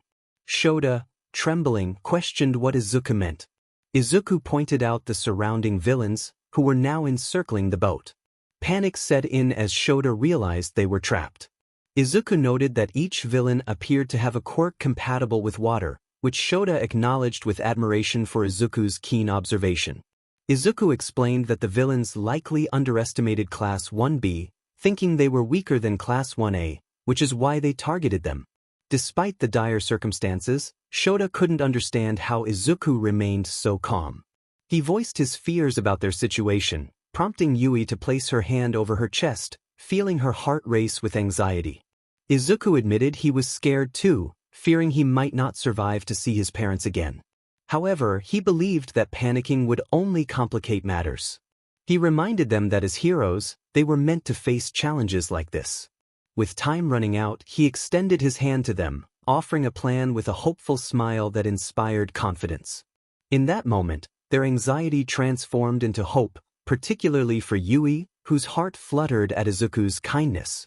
Both she and Shoda nodded in agreement, smiles replacing their earlier fear.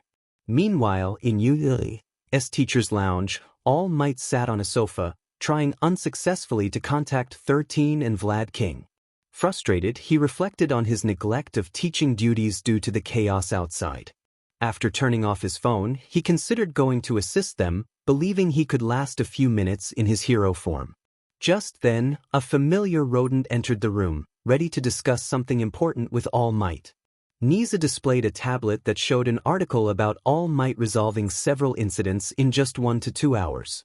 He looked at All Might in his true form and shared his excitement about the news. All Might, feeling nervous, attempted to explain himself. 𝗍𝗂𝗧 expressed concern, urging All Might to reconsider his approach to hero work. He reminded All Might that he had offered him a teaching position to reduce his hero duties, emphasizing that being an educator is also a heroic act. 𝗍𝗂𝗧 encouraged All Might to think more about his students, acknowledging his strong longing for justice but reminding him of his responsibilities as a teacher. All Might reflected on 𝗍𝗂𝗧's words, apologizing for not prioritizing his students. 𝗍𝗂𝗧 suggested they enjoy some tea while discussing teaching theories, pouring 2 cups from a pre-made pot on the table. All Might still had lingering thoughts about the USJ, as he awaited responses from 𝗲𝗏 and 𝗬𝗏. Meanwhile, at the USJ, Setsuna informed 𝗬𝗏 and her classmates that most of them were still present. 𝐒𝐫𝐲𝐻 noted that the mist villain could warp things and was immune to physical attacks, finding him quite bothersome. 𝗬𝗏 pointed out that their alarm system and phones were out of signal, suggesting it would be quicker for Setsuna to float to school for help rather than searching for the villain with the communication interfering quirk. 𝗂𝐫𝐻 expressed concern that if they called for help, it might end badly for their classmates. Kinoko speculated that if the villains were after All Might, the arrival of other teachers would turn the tide in their favor. Encouraged by her classmates, Setsuna agreed and began to float higher, aiming to evade the mist villain's reach. The mist villain taunted her, but 𝗬𝗏 activated her quirk, creating a black hole that began to draw in the mist villain and his mist, giving Setsuna a chance to escape. Meanwhile, Izuku grew impatient waiting for the situation to resolve. He devised a plan to create chaos by sinking the ship, believing it would cause panic among the villains. As he prepared to jump from the sinking vessel, he activated One for All at 8% and leaped toward the shore. His jump propelled him forward, and as he neared the water, he unexpectedly struck downward, unleashing a Delaware smash. The resulting air pressure created a vortex that ensnared the fish villains, funneling them into its center. Yui and Shota contributed by dropping metal pieces into the vortex. When the moment was right, Yui used her quirk to enlarge the metal, striking the fish villains and knocking many of them out. Shota followed up with his twin impact, delivering a stronger blow to those who had been hit earlier, ensuring they were incapacitated. With the villains subdued, Izuku managed to clear the lake and safely land on the shore. In another area, Bando immobilized enemies with his quirk, allowing Kendo and Shiozaki to take them down easily. Shiozaki used her vines to catch an unsuspecting opponent off guard, leading to a swift victory. In the earthquake zone, Toguro, Tetsu, and Kaibara engaged every villain they encountered in close combat, utilizing the environment to their advantage. In the storm zone, Hiryu rode on Shishida's back in beast form, using his scales as projectiles. Their teamwork, combined with 𝗎𝗓's scouting and distraction efforts, proved effective as they overwhelmed the villains. As Izuku approached the edge of the plaza, Shota reminded him that they were only checking in on Vlad-sensei. Izuku acknowledged this, assuring his friend that they would retreat at the first sign of danger. Upon reaching the plaza, he spotted 𝗲𝗏 battling a horde of villains alone. Vlad's quirk, BLD control, allowed him to manipulate his BLD, forming weapons and shields, and even restraining opponents by pinning them against surfaces. He could also withstand BLD loss that would typically be impossible for humans. Their diamond-freckled protagonist observed 𝗲𝗏 battling multiple villains armed with weapons made from his own BLD, specifically a bat and a shield. Most of the villains lay defeated and unconscious, with only a few remaining. However, it was evident that 𝗲𝗏 was breathing heavily and slowing down, likely exhausted from the intense fighting. A grayish-blue-haired villain with multiple hands began to charge at 𝗲𝗏, accompanied by the others. 𝗲𝗏 countered their advance with his bat. The grayish-haired villain cleverly lured 𝗲𝗏 closer, waiting for the perfect moment to strike. He placed his hand on 𝗲𝗏's right elbow, causing it to buckle. Fortunately, only his right elbow was affected, forcing him to drop his shield and 𝗬𝗏 the bat to his other hand. As more villains attacked, 𝗵𝘃𝗁 used his left arm to defend himself with the bat. He retreated, now breathing even more heavily than before. The hand villain taunted 𝗵𝘃𝗁, remarking on his strength but pointing out that he couldn't fight such a large group alone and would eventually tire out. The villain questioned whether 𝗵𝘃𝗁 had acted to reassure his students before the remaining villains charged again. In a swift motion, 𝗵𝘃𝗁 grabbed one of the charging villains with his left hand, using him as a shield. Once he had successfully blocked the incoming attacks, he threw the villain aside and quickly restrained the others, using their own BLD to pin them to the ground before delivering swift punches and kicks that knocked them out. With that, he dispatched all the underlings. The hand villain, impressed yet mocking, acknowledged 𝗵𝘃𝗁's prowess but reminded him that he was not the final challenge. Just then, a massive muscular villain with a beak-like mouth and sharp teeth began to approach 𝗵𝘃𝗁. Meanwhile, at the entrance, the 𝗵𝘃𝗁 villain, shrouded in mist, expressed amusement at 𝗬𝗏𝗏's black hole quirk, which consumed everything and turned it to dust. However, he pointed out her critical flaw. As a hero specializing in rescue operations, her battle experience was lacking. He created a portal that connected to 𝗬𝗏𝗏's back, and she felt a pull from behind. Realizing what was happening, she quickly deactivated her black hole, but it was too late. Her suit disintegrated, and she was injured. She managed to call for help, urging everyone to open the automatic door for Setsuna before collapsing. Setsuna was at the door, desperately trying to get it to open. The 𝗵𝘃𝗁 villain, now aware of her presence, taunted her as he began to float closer. Setsuna, determined, insisted that only her friends could call her by that name. Fortunately, Reiko and 𝐒𝐭𝐲 arrived just in time to protect her. 𝐒𝐭𝐲 used his quirk to create a wall of air, blocking the villain's advance, while Reiko used her powers to hinder the 𝗵𝘃𝗁 villain's clothing, complicating his approach. Setsuna continued to struggle with the door when she suddenly noticed a giant onomatopoeia heading her way. With a smile, she dodged just in time, causing it to burst the door open, thanks to Fukudashi and his quirk. Without hesitation, Setsuna floated away from the building, heading toward the school, realizing she needed to inform someone that a villain had escaped and was likely calling for help. Back in the plaza, the hand villain informed 𝗵𝘃𝗁 that he was facing the perfect counter to the symbol of peace, All Might. He referred to it as the anti-symbol of peace, revealing that it was a bioengineered Nomu.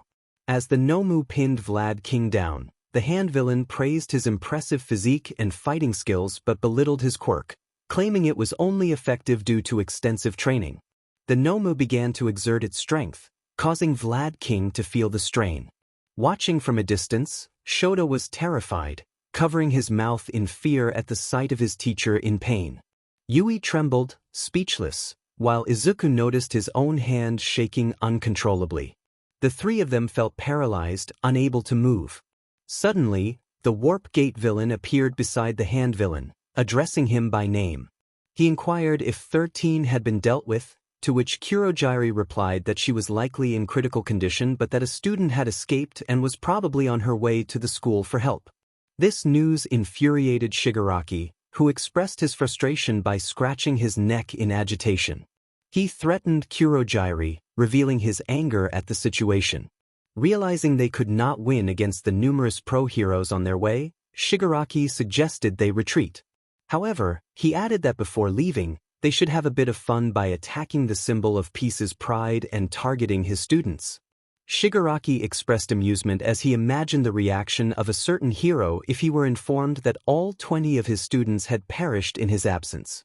He then shifted his focus to Midoriya and his classmates, sprinting toward them but halting abruptly when he found his foot ensnared in something.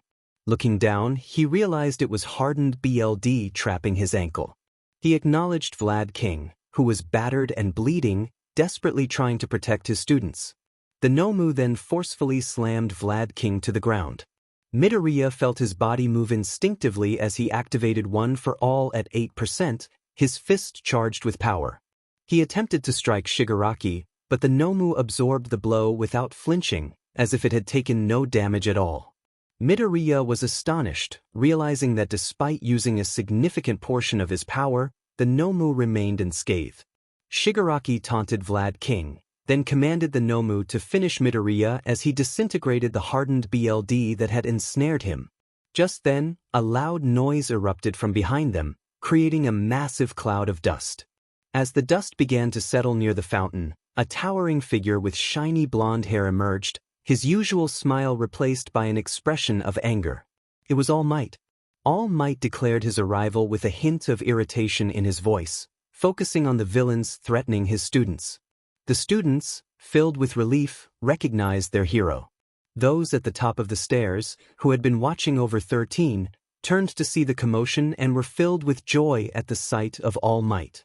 Shigaraki, facing All Might, expressed his frustration at the hero's unexpected strength, realizing that his perfect Nomu had been defeated. He felt a surge of panic as he lost his composure, scratching his neck in agitation. Tetsu admired All Might's imposing presence, while Midoriya observed the smoke emanating from All Might's body, sensing that time was running out for the hero. Kurogiri attempted to calm Shigaraki, suggesting that their underlings could distract the students while they focused on All Might. As the villains began to rise, Midoriya remained transfixed by All Might, recognizing the urgency of the situation. Shigaraki, now more composed, declared his intent for revenge against All Might and charged forward, with Kurogiri following closely behind. Instinctively, Midoriya moved to protect All Might, activating One for All at 10% as he charged at Shigaraki and Kurogiri. He aimed for Kurogiri's collarbone, recalling a previous encounter where he had narrowly avoided a similar attack. Midoriya's punch landed squarely on Kurogiri, the force of the impact sending both him and Shigaraki crashing into a wall. The onlookers, including Kaibara, Tager, Tetsu, and others, witnessed the unfolding chaos. Shigaraki, furious at the interference, ordered Kurogiri to assist him. Just as Shigaraki reached for Midoriya through a portal, a bullet struck his hand, causing him to recoil in pain. Everyone turned to see the source of the shot, revealing Nizu perched on the shoulders of a tall, slender man dressed in dark attire, announcing the arrival of backup. Alongside the man were other figures, presumably teachers from 𝐒𝐬𝐽. The teachers began to split up, their main priority being the protection and safety of the students. The man who shot Shigaraki aimed carefully, targeting specific veins to incapacitate his arms and legs. This shooter, known as Snipe, had a Western cowboy appearance. His face was concealed by a tan, old-school gas mask shaped like a horse's muzzle. He wore a cowboy hat with a metallic plate on the front, inscribed with the letter S. His outfit included a black tank top with white metal straps, a red cape, yellow baggy briefs, and gray knee-high boots. A brown belt held a holster for his gun, and he completed the look with black arm guards and tan gloves secured by black wristbands. Shigaraki screamed in pain as Kurogiri surrounded them with multiple warp portals, trying to shield him from the bullets and the gaze of someone who could use their quirk against him. This was another reason they targeted Class 1B. Kurogiri and Shigaraki then made their escape through one of Kurogiri's warp gates, leaving their underlings behind. The underlings squared off against the heroes but stood no chance. Within minutes, the villains would likely be captured, and thanks to a teacher's quirk, any chance of escape using their own abilities was futile. Tetsu approached Midoriya and All Might, expressing concern for their well-being. Both Midoriya and All Might felt a surge of panic, worried that Tetsu might see All Might's true form.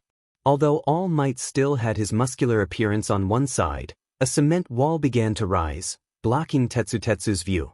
𝗬𝗵𝗲, the blocky-bodied teacher of modern literature, instructed Tetsu to gather the students near the entrance. He had gray skin resembling concrete and wore a sleeveless brown full-body suit with yellow highlights. Tetsu shouted for everyone to gather at the entrance, and All Might thanked him for his help, to which 𝗬𝗵𝗲 responded with a thumbs up and a smile. All Might expressed gratitude to Midoriya, acknowledging that he had noticed Midoriya was at his limit and had come to his aid. He praised Midoriya for potentially saving his life. Midoriya, smiling, said he needed to head to the gate. Meanwhile, Kurogiri and Shigaraki found themselves inside a bar, with Shigaraki lying on the floor, his arms and legs incapacitated. He groaned in pain while receiving medical assistance. Shigaraki expressed frustration, revealing that the Nomu and his underlings had been defeated, and that All Might was still healthy and the students were strong. A voice from a monitor, presumably belonging to a man known as 𝗵𝗃, responded, indicating that they had underestimated their opponents. Kurojirai expressed regret over the Nomu's failure to be retrieved, and the underling on the monitor showed anger at the loss. 𝗵𝗃 acknowledged the unfortunate situation but encouraged Shigaraki to use his anger as motivation to gather the elite and prepare for their next move. He urged Shigaraki to show the world that he was not a name to be underestimated. Back at the USJ entrance, a detective began counting the students, relieved to find all 20 were safe and uninjured, with only minor scratches and exhaustion from the battle. Midoriya, however, was an exception. The detective informed the class that they would return to their classroom for questioning later. Shota asked about Vlad-sensei and 𝗬𝗏, prompting concern among the students for their injured teachers. The detective made a call to the hospital, confirming that both would survive despite their severe injuries. All Might had only sustained minor injuries and would be treated in the school infirmary. The students sighed in relief and boarded a bus back to their classroom. In a quick update, it was revealed that the Nomu All Might had sent flying was found, but it was unable to respond or communicate. The Nomu showed no signs of resistance, even without injuries. The teachers held a meeting to discuss the need for improved security. The detective requested permission to investigate the entire 𝐸 grounds for any traces of the villains, to which Nizu readily agreed, having no reason to decline. Following this, each student from Class 1B was questioned, and afterward, they were allowed to go home. However, before leaving, the protagonist decided to visit All Might in the infirmary room. Recovery Girl informed All Might that, given the circumstances, she could not blame him for his actions. All Might expressed his regret for being reckless, chuckling lightly. A knock on the infirmary room door interrupted their conversation. Recovery Girl opened the door to find the green-eyed protagonist, who she welcomed before closing the door again. Izuku asked All Might if he was okay, noticing the bandages covering his mentor. All Might reassured him that he was fine but mentioned that his time limit for using his muscle form had been reduced to 2 to 3 hours while working. He could maintain it for 4 to 6 hours, possibly 7 on a good day. Izuku began to blame himself for the situation, but Recovery Girl gently reminded him not to take all the blame. All Might added that while it was unfortunate, such events were part of their reality. Just then, the detective from earlier entered the room. All Might was surprised to see his old friend, 𝗬𝗏, who greeted him warmly. Izuku was confused, realizing that All Might and 𝗬𝗏 knew each other. 𝗬𝗏 introduced himself as a detective and a good friend of All Might. Concerned for their colleagues, All Might asked about Vlad King and 𝗬𝗏, as well as the students. 𝗬𝗏 reassured him that both Vlad King and 𝗬𝗏 would be okay, and the students had only sustained minor injuries. He emphasized that if All Might and his friends had not acted, the students might not have survived. All Might insisted that the students had also fought bravely against the villains, proud of their efforts to buy him time to save them.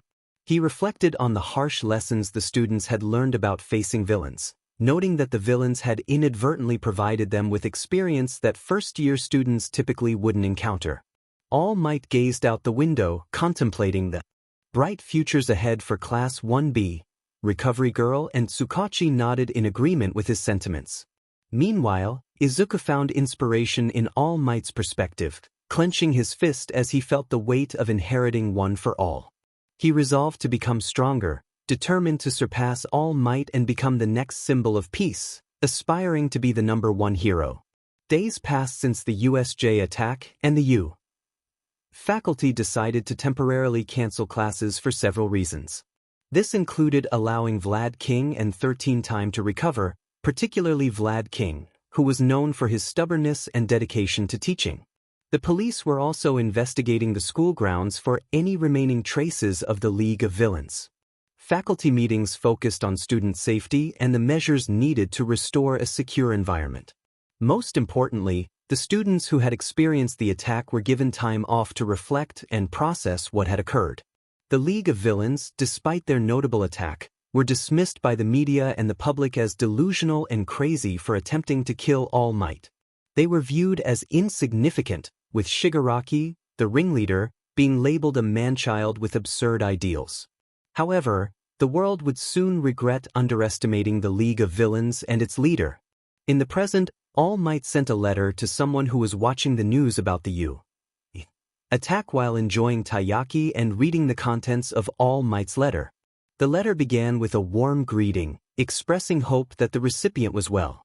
Since spring, the narrator has been a teacher at 𝐒𝐻𝐁, taking on the task of guiding the next generation. They sought someone worthy to inherit their power among the promising students aiming to be heroes. However, before finding a suitable successor at 𝐒𝐻𝐁, they encountered a particular young man.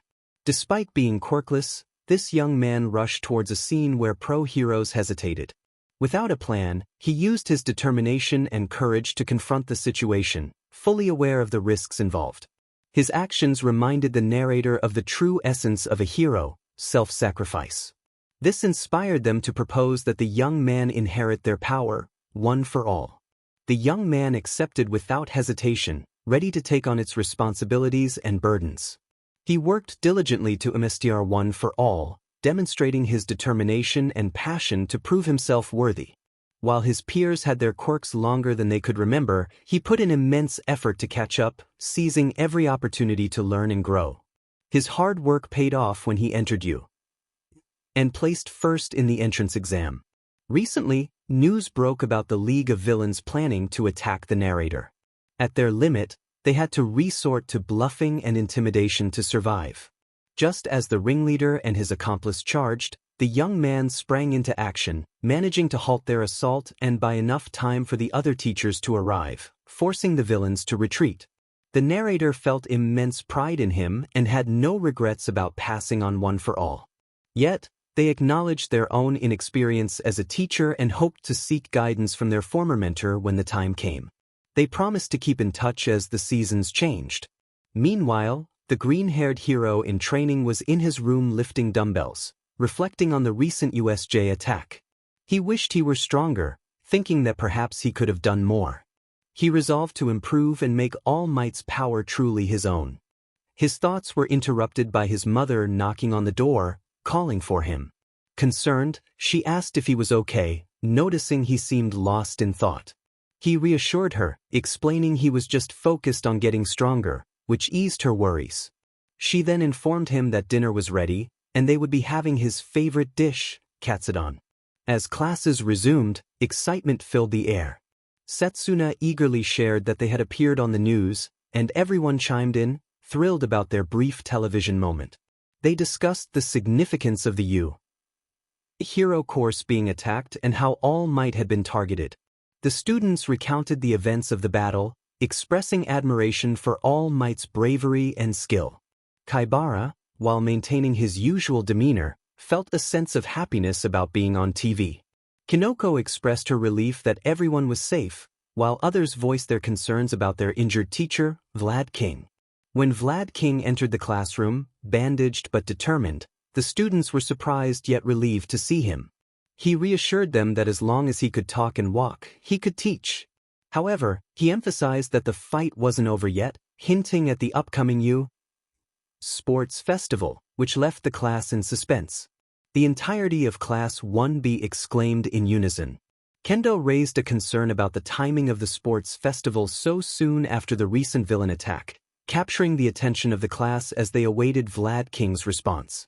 He assured them that the sports festival would proceed as planned, emphasizing that it was a way to demonstrate 𝐒𝐻's resilience. Security measures would be significantly enhanced compared to previous years. 𝗏𝗏𝗏 highlighted the importance of the sports festival, comparing it to one of Japan's biggest events, akin to the Quirk Olympics. He reminded them that top heroes from across the country would be present to scout for new talent. Setsuna expressed her excitement about the opportunity, while Juzo noted that joining a pro-hero agency as a sidekick was a common path after graduation. 𝗏𝗏𝗏 encouraged them to seize this chance, stating that they had 3 opportunities to showcase their abilities to Japan and the world. The class responded enthusiastically, affirming their commitment.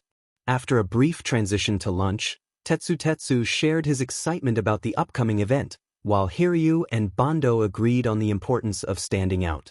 Pony expressed her hope to make an impression, and Juzo echoed the sentiment.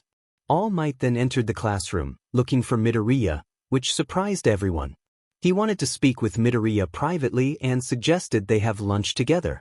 Midoriya said goodbye to his friends as he followed All Might, leaving his classmates curious about the meeting. As they walked to the cafeteria, Jiroda speculated about All Might's interest in Midoriya. Setsuna praised Midoriya's impressive skills, while Tetsu noted that it made sense for All Might to want to talk to someone as talented as him. Juzo pointed out Midoriya's potential to become the next #1 hero, highlighting his speed, strength, and intelligence. Kendo recalled how Midoriya had taken charge during training, and Kinoko reminisced about how he had saved her during the entrance exam. 𝗓𝗏𝗃 Shoda, a new member of Midoriya's group, mentioned their successful encounter with villains, and Kodai added that Midoriya brought hope to those around him. As they arrived at the cafeteria, a boy with distinctive double hair and a scar on his face listened in on their conversation, quietly noting Midoriya's name. Meanwhile, Midoriya and All Might finished their lunch, and All Might prepared some tea. Midoriya was surprised to learn how long All Might could maintain his muscle form while fighting. All Might reassured him that he didn't need to apologize for his surprise, as they shared a similar mindset. He explained the urgency of Midoriya's training, given the rise of villainous threats like the League of Villains. All Might expressed his longing for Midoriya to succeed him as the next symbol of peace and asked if he remembered why he wanted to be a hero. Midoriya responded without hesitation, and All Might encouraged him to demonstrate his abilities at the sports festival, an event that would be watched by the entire country and beyond. He urged Midoriya to declare his presence to the world, emphasizing the importance of showing what he was capable of. Midoriya contemplated his potential as he clenched his fist, ready to embrace the challenge ahead. The Hero Course, General Studies, Support Course, and Business Course all came together to compete against each other. They went through various challenges, eliminating more participants from the competition as they progressed. The first, second, and third years were all separated. Izuku recalled his childhood research on the 𝐸 Sports Festival, having watched it every year and gained a solid understanding of its history. All Might encouraged him, reminding him that he could truly shine in the sports festival. Izuku felt the weight of the high expectations he had for inheriting one for all. All Might spoke seriously to his successor, emphasizing the importance of attitude. He reminded Izuku of his dream to become a hero who surpasses even him. Izuku reflected on the countless promises he had made to achieve that goal. As the day came to a close, Kendo stood up to address the class, capturing everyone's attention as their class representative. She proposed a strategy for the sports festival, suggesting that they intentionally hold back in the early rounds. This would allow them to conceal their quirks and observe their competition, potentially gaining an advantage. Though there were risks involved, her idea sparked enthusiasm among her classmates. Tetsu praised Kendo for her boldness, noting that even in a competitive environment, she shared her plan with everyone. Yosetsu and Kaibara expressed their gratitude, with Kaibara showing a hint of appreciation despite his usual demeanor. Kendo then opened the class door, only to be met by a crowd blocking the way. Confused, some members of Class 1B wondered what was happening. Juzo stepped forward to address the crowd, while Toguro, with his imposing presence, cleared a path. An indigo-haired boy approached, expressing his disappointment in Class 1B's arrogance based on a single encounter. This remark angered some students, who defended their class by pointing out the unfairness of judging them based on one person's attitude. Kendo and others reminded the crowd that they too had similar thoughts, and it took confidence to express one's feelings. Their words prompted the onlookers to reflect on their behavior, leading to a sense of disappointment in themselves. The indigo-haired boy, however, made it clear that he was not there to make friends but to scout for potential rivals, declaring his intention to compete fiercely in the sports festival. Class 1B was left speechless as the crowd dispersed. Kendo rallied her classmates, urging them to focus on their own goals rather than the opinions of others. They responded affirmatively, but Izuku smiled to himself, grateful for Kendo's encouragement. He clenched his fist, filled with determination. He knew he had to give it his all, not just for himself but for everyone who believed in him. This was his chance to prove his resolve and make them proud in the upcoming sports festival. He wanted to give it his all. The 𝐒𝐻 Sports Festival was rapidly approaching, just 2 weeks away. Our protagonist and his class were given the freedom to decide how to spend those 2 weeks. While they still had to attend some classes to stay refreshed and retain their lessons, the majority of their time was dedicated to training. They trained in groups and pairs, though some preferred to train alone for various reasons. They were allowed to use the school grounds and equipment, as expected. Our protagonist chose to train alone, wanting to focus entirely on his regimen, knowing that most of his classmates might struggle to keep up. With the uncertainty of the events to come, they also had to prepare for different scenarios and attributes. Overall, those 2 weeks were immensely beneficial, passing in the blink of an eye. Then, the morning of the sports festival arrived. Izuku Midoriya expressed her concern, urging him to be careful and promising to record everything in high resolution. He reassured her, declaring his intention to win as he stepped out the front door and headed to 𝐻𝐻. The school buzzed with activity, the entrances crowded as security was heightened due to a recent villain attack. The campus was filled with stalls and various forms of entertainment, but the main focus was on the first year and third year stages. This was the last opportunity for the third years to showcase their abilities before becoming pro heroes. Typically, the third years were the center of attention, but this time, the spotlight was on the first year stage for a good reason. Everyone was eager to see Class 1B, particularly after their recent encounter with a villain. Other notable names from the first year stage included Bakugo, who had gained notoriety from the Sludge villain incident, and Endeavor's son, who was also a first-year student at 𝐻𝐻. Additionally, the 𝐻𝐻 entrance exam leaderboards would be revealed during the festival, drawing even more media attention to the first-year stage. In Class 1B's waiting room, Setsuna lamented not being able to wear her hero costume as she adjusted her 𝗵𝗃 uniform. Jd pointed out that to ensure fairness for other courses without hero costumes, they had to wear their 𝗵𝗃 uniforms. Hiryu wondered what the first round would entail, while Jd acknowledged they had no choice but to face it. Kendo entered the waiting room, announcing that it was time to head to the waiting tunnel. As our protagonist followed his classmates toward the entrance of the tunnel leading to the stadium, he was approached by a dual-haired student. The student introduced himself as Shoto Todoroki and made it clear that he intended to defeat our protagonist, disregarding his impressive performance in the entrance exam. Our protagonist extended his hand for a handshake, only to have it brushed aside. Undeterred, he responded with determination, mentioning a student who had enrolled in another course due to doubts about qualifying for the hero course. He noted that many students were striving for the top, and he was equally committed to doing his best. Todoroki paused, taken aback by the seriousness in our protagonist's expression before turning away. In the stadium, Present Mic energized the crowd, announcing the start of the 𝐻𝐻 first-year stage. Students began to emerge from the tunnels, and the audience erupted in excitement. Present Mic introduced Class 1B, highlighting their resilience in overcoming enemy attacks. Our protagonist, holding the banner alongside Kendo, felt a mix of embarrassment and exhilaration.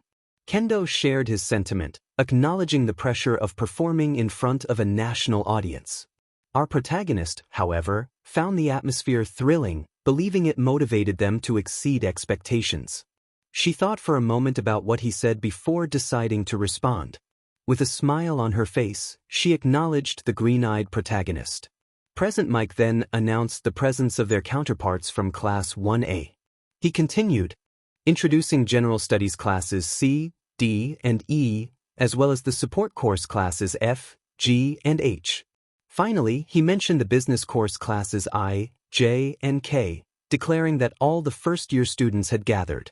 The students assembled on what appeared to be a dirt field, facing a platform where a strikingly appealing female hero stood. She was tall and had a curvy figure, with sky-blue eyes and long, dark purple eyelashes. Her long, dark purple hair cascaded down to her waist, with tufts pointing downwards and 3 bangs framing her face, one leaning towards her left eye. She wore a sleek black leotard over a thin white bodysuit that accentuated her figure, with red gym-like attachments on the center 𝐒𝐻𝐁. Black translucent thigh-high stockings adorned her legs, attached to a burgundy utility belt decorated with yellow patterns. She completed her look with knee-high black boots and a small red mask outlining her eyes, along with HNDCFFs worn like bracelets on each wrist. In her hand she held a 𝗕𝗏𝗏, its handle black and the 𝗕𝗏𝗏 part a dark red. The crowd murmured the name Midnight, recognizing her as the hero. Present Mic announced that this year's chief umpire for the first years was indeed Midnight. Excitement filled the air as students expressed their enthusiasm, noting how fortunate they were to have her overseeing the event. Midnight called for silence, announcing the player pledge, with Izuku Midoriya from Class 1B representing the first years. As he walked to the platform, his classmates whispered among themselves, curious about why he had been chosen. The media, cameras, and audience turned their attention to him, marking the first time they had seen the top student of this batch. Overwhelmed, he thought to himself about the pressure of the moment. Midnight then revealed the entrance exam leaderboards, showcasing Izuku's impressive achievements. He had placed first in the practical exam with a record-breaking score, nearly doubling that of the second-place contestant, and also ranked 5th in the written exam. This was a historic moment, as no one had ever placed in the top 5 for both portions of the exam. Finally, standing at the microphone, Izuku prepared to deliver his pledge. He declared that regardless of the results, he would accept them and continue to strive forward. He promised to play fair and to give his all, ensuring that he would have no regrets. With determination, he concluded by pledging to go beyond his limits and embrace the motto of Plus Ultra. As he stepped down from the platform, the crowd erupted into cheers. Midnight thanked him for his inspiring pledge, playfully winking at him, which caused him to blush. Some of his male classmates teased him, while a few female classmates pouted in jealousy. Midnight then announced the start of the qualifier, urging everyone to prepare for the first game. With a wave of her 𝗕𝗏𝗏, a hologram appeared behind her, displaying the details of the upcoming challenge. The crowd watched as the display revealed an obstacle race, where all 11 classes would participate in a single lap around the stadium, measuring approximately 4 kilometers. She reminded everyone that only 42 would qualify, encouraging them to give their best effort. She emphasized that 𝐸 valued freedom, allowing students to use their abilities as long as they adhered to the rules. No harm would come to anyone, as this was a hero school. Midnight directed the students to the starting line, pointing to a brightly colored red gate with countdown lights above. As the students moved toward the gate, there was some pushing as they vied for position. However, Izuku chose to stay at the back to gather his thoughts. He contemplated the race ahead, recognizing the potential obstacles that lay in wait. He considered the strategy of observing the others as they tackled the challenges first, allowing him to navigate the course more effectively. He reflected on the importance of making his presence known, recalling All Might's encouragement to show the world he was here. With determination, he prepared himself for the race ahead, ready to seize the opportunity to prove himself. There was only one thing to do in this situation, the protagonist thought to himself as he smirked and readied one for all at 10% throughout his body. As the final countdown light turned off, chaos erupted inside the tunnel. Fortunately, he had anticipated that the tunnel would be cramped, so he decided to stay at the very back. With everyone scrambling and pushing each other, he put his plan into action. He had one for all prepared beforehand, so he began to run back away from the tunnel. Many were puzzled about what the number 1 ranked first year was doing. Once he reached the distance he wanted, he turned and sprinted toward the tunnel. Timing his jump perfectly, he used the momentum to wall run along the tunnel. He burst out of the tunnel like a jet, gaining a significant lead over everyone. Top pro heroes watching understood his strategy. He had run back to gain more distance for speed, using that momentum to wall run the entire tunnel, effectively avoiding and skipping past everyone. Those inside the tunnel, who had been struggling, paused to witness a flash of green light soaring above them. The audience was equally confused about how he had suddenly gone from last place to first in mere seconds. Present Mic announced excitedly, with Eraserhead providing commentary. Present Mic expressed his astonishment at Midoriya's sudden rise to first place. while Eraserhead explained that the early stage could either make or break a run. Midoriya had likely noticed the cramped conditions and chaos, intentionally running back to build momentum for his wall run. As Midoriya continued, he had a head start, with Todoroki not far behind. As soon as Todoroki exited the tunnel, he froze the ground, trapping many of his competitors' feet in ice. Fortunately, not everyone was caught. Members from Class 1A and Class 1B had anticipated this move. Some students from other classes managed to counter the ice with compatible quirks, but only a few succeeded. Class 1A members had an advantage since Todoroki was their classmate. Jdouzo, Tetsu, Kaibara, and Kurwaro from Class 1B countered the ice effectively. Jdouzo softened the frozen ground beneath him, allowing him to escape. Tetsu transformed his leg into steel, bulldozing through the ice. Kaibara used his quirk to cut through the ice quickly, while Kurwaro slipped into the shadows cast by other students and obstacles to evade the trap. Todoroki continued to freeze the ground with his special right shoe, which allowed him to create more obstacles for his competition. Whenever he stepped with that shoe, he froze the ground beneath him, forcing others to navigate carefully over the ice. Soon, Midoriya encountered some faux villains from the entrance exam, including several zero-pointers. Present Mic announced that obstacles had suddenly appeared, and Midoriya found himself facing the Robo Inferno. He smiled as he ran beneath the giant zero-point faux villains, passing them effortlessly. They attempted to attack, but he was simply too fast. He also sprinted past the smaller faux villains, knowing that defeating them would only benefit his competition. Behind him, a loud crashing sound echoed, likely caused by another student defeating one of the giant faux villains. Midoriya ignored it, focusing solely on placing first and proving his presence. The crashing sound was indeed from Todoroki, who had frozen one of the giant zero-point faux villains at an angle.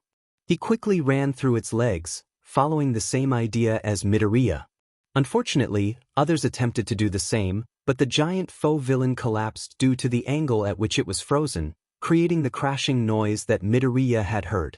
Others with compatible quirks managed to navigate this section well, primarily members from the hero course, with some exceptions. Most of Class 1B performed admirably, as they could handle several faux villains in quick succession, having already faced them during the entrance exam. The two who had entered through recommendations, Setsuna and Jdouzo, also showcased their skills effectively.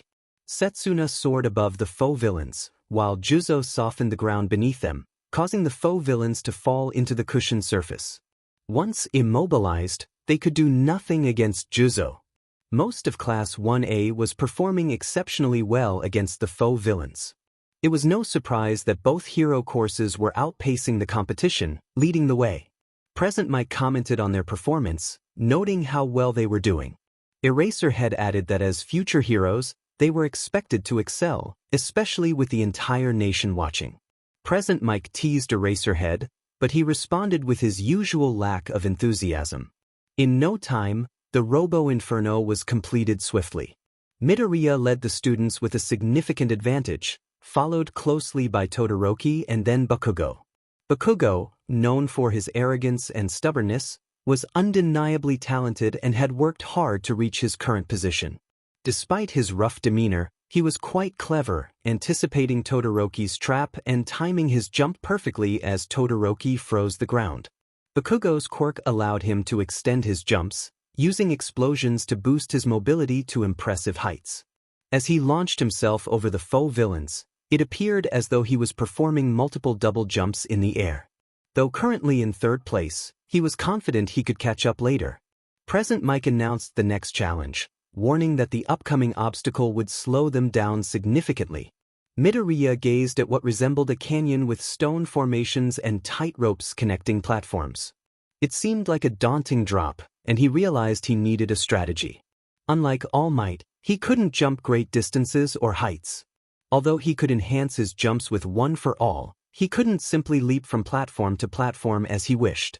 Instead, he decided to boost his jump, cling to the ropes, and crawl to the next platform while maintaining one for all at 10% for optimal performance.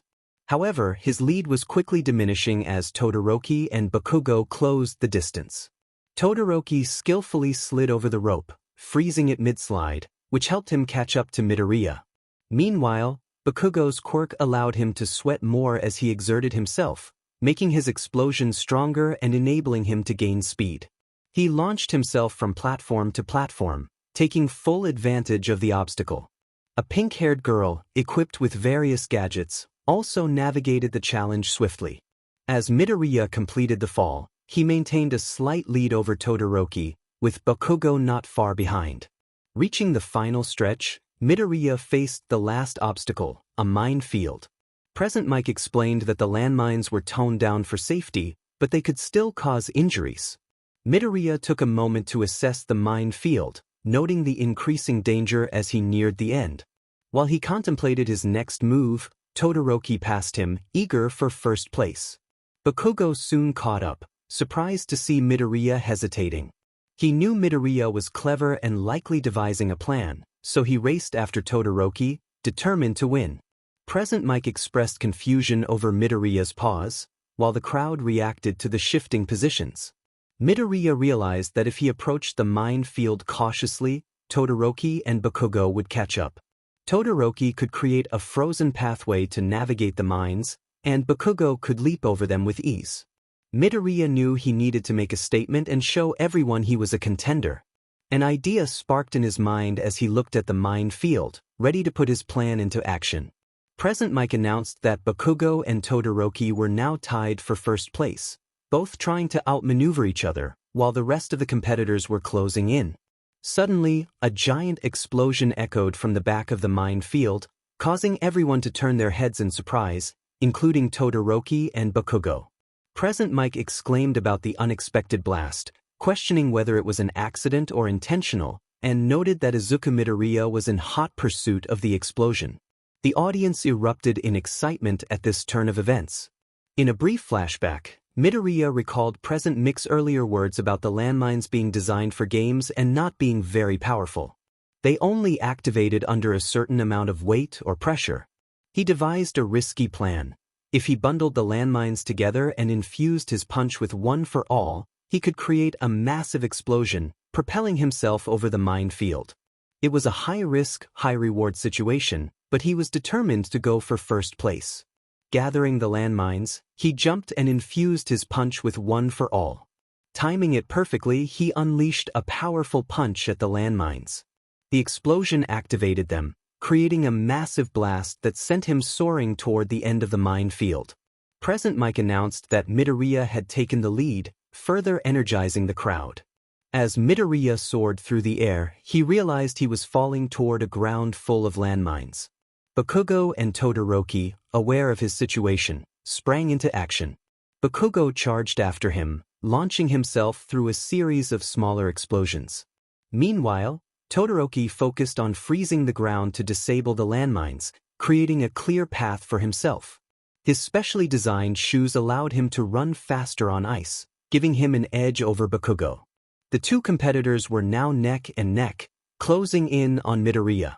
𝗵𝗃 noted that they had shifted their focus from slowing each other down to catching up to Midoriya. Midoriya felt the pressure as he noticed he was losing speed, realizing that Bakugo and Todoroki were about to pass him. Determined not to lose, he prepared for a final push. He landed on another group of landmines and unleashed a punch infused with 10% of one for all. The explosion propelled him ahead of the two, allowing him to save his landing and roll forward. Activating one for all at 11%, he sprinted toward the ending tunnel with Bakugo and Todoroki just a few meters behind him. 𝗵𝗃 excitedly announced Midoriya's surprising comeback, noting that he was now leading the race. The crowd cheered loudly as the three competitors entered the tunnel, separated by only a few feet. The tension in the stadium was palpable as everyone awaited the outcome. As Midoriya crossed the finish line first, the crowd erupted in applause and cheers. Confetti rained down as he basked in the joy of his victory. He smiled proudly, reflecting on the hard work that had brought him this far. All might observed from the sidelines, impressed by Midoriya's performance and determination, recognizing that he had exceeded expectations once again. 𝗵𝗃 declared that this was one of the most thrilling finishes in 𝐒𝐬𝐢 history, praising the first-year students for their promising abilities. It mentioned that results would be reviewed later as the competitors took a moment to catch their breath after the intense obstacle race. Eraserhead commented on Midoriya's strategic thinking, noting how he had cleverly avoided the minefield and executed his plan flawlessly, showcasing his quick thinking and longing to win. The audience remained captivated by the display of skill and determination. Everyone recognized that he would be a great hero someday. Bakugo felt frustration as he reflected on his placement, angry that a certain green-haired boy had beaten him once again. He was visibly worn out, beads of sweat glistening on his forehead. Todoroki, breathing, cast a cold glare at Midoriya, his expression revealing a mix of determination and disappointment. As Midoriya stood there, his classmates began to gather around him, showering him with praise. They congratulated him, expressing their admiration for his performance. Kendo and Kinoko giggled as they complimented him in unison. Setsuna playfully teased him about his first-place finish, while Jirota acknowledged him as Sir Midoriya. Tetsu called him Midori Bro, and Kaibara exclaimed how amazing he was. Kozai praised his speed, and Yosetsu admired his quick thinking. Fukidashi noted how flashy he had been, lighting up the arena with his presence. Pony and Juzo both expressed how special he was, while Tokage warned him not to get too cocky. Hiryu praised his performance, and Nirenjiki remarked on how cool he had been. Ibra wished him good health, recognizing the effort he had put in. Midoriya smiled, grateful for the compliments, and a floating water bottle appeared before him. Reiko, using her quirk, had made it float, and he thanked her for the kind gesture. She quietly expressed her enjoyment in helping others, though another girl, who often appeared mute, felt a twinge of disappointment for not being quick enough to offer her own water bottle. As the first game of the first-year stage concluded, Midnight announced the results, revealing the rankings on the display. The excitement in the air was palpable as she detailed the standings, with Midoriya taking first place, followed by Bakugo and Todoroki. Midnight reassured those who didn't make the cut, promising other opportunities to shine. The atmosphere shifted as she introduced the next game, the Cavalry battle, with a dramatic flourish. The participants could form teams of 2 to 4, and the battle would last for 10 minutes. Midnight explained the rules, emphasizing the importance of strategy and teamwork.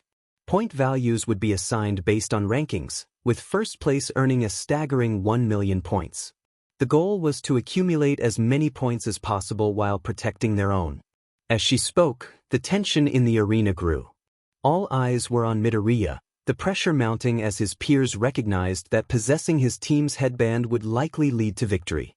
He felt the weight of their gazes, realizing the expectations placed upon him. In that moment, he understood the true pressure of being number one. Technically, he did have a 1 million point bounty on him, but that was beside the point. This was an example of what All Might felt every day, the feeling of being at the top. The protagonist pushed through the overwhelming pressure, clenching his fist with a hint of an excited smirk on his face. All Might observed from the teacher's area, recognizing the fire of determination in his successor's eyes. He reflected on the difficult task he had assigned, knowing it was essential for Midoriya to understand what it meant to be number one. While Midoriya had placed first in the entrance exam, only a few had witnessed his achievement. Now, millions around the world were watching him, and his real test was just beginning. Meanwhile, the protagonist felt a wave of anxiety wash over him. Since the announcement of his bounty, no one wanted to team up with him. It was understandable, no one wanted to be on the defensive the entire time. If he couldn't find a team, he would be disqualified. He glanced around, noticing that most of his classmates had already formed teams and were discussing strategies. Suddenly, a familiar female voice broke through his thoughts. A girl with diamond freckles turned to see Setsuna Tokage, the one who had offered to team up with him. Setsuna felt a mix of hope and apprehension. She had mustered the courage to ask him, but doubts crept in as she worried he might reject her. When he noticed her distress, he asked if she was okay. She quickly brushed it off, claiming something had gotten into her eye. As she wiped away her tears and forced a smile, she felt her heart ache. He suggested they start thinking of a plan, which surprised Setsuna and lifted her spirits. She was eager to hear more, her heart filled with hope.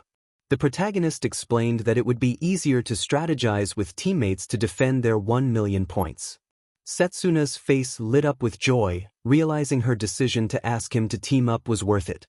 She had always been playful and teasing, but around him, she felt a deeper connection and a longing to protect him.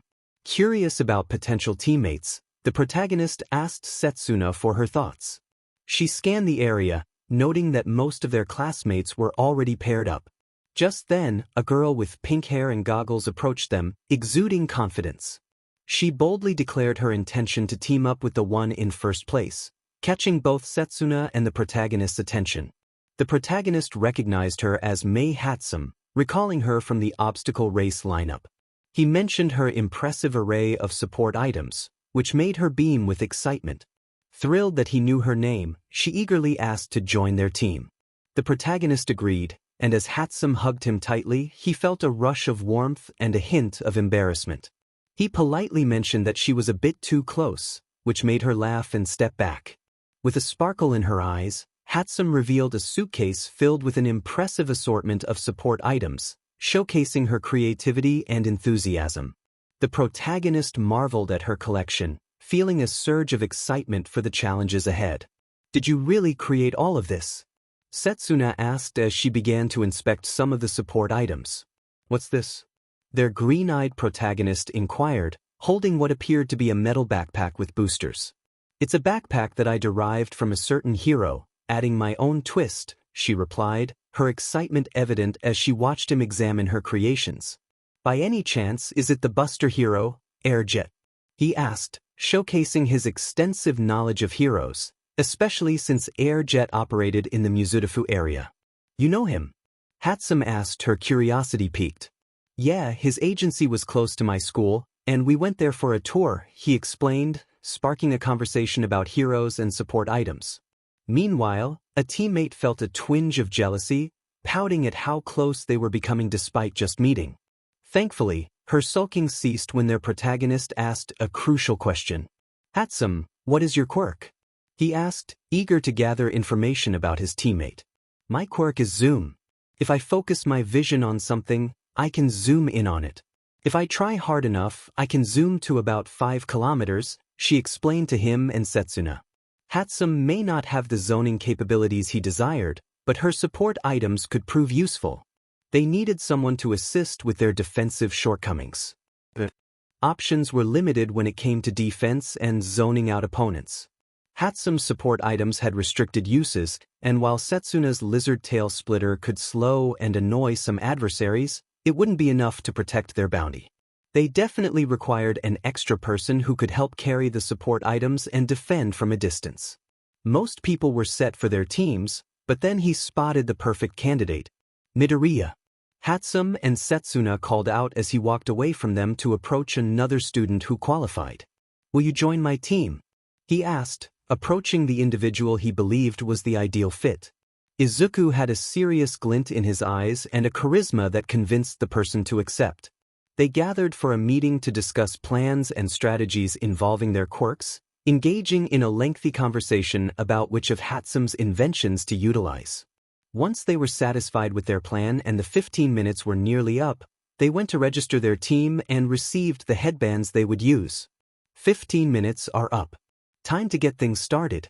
Midnight exclaimed as the countdown on the display reached 0.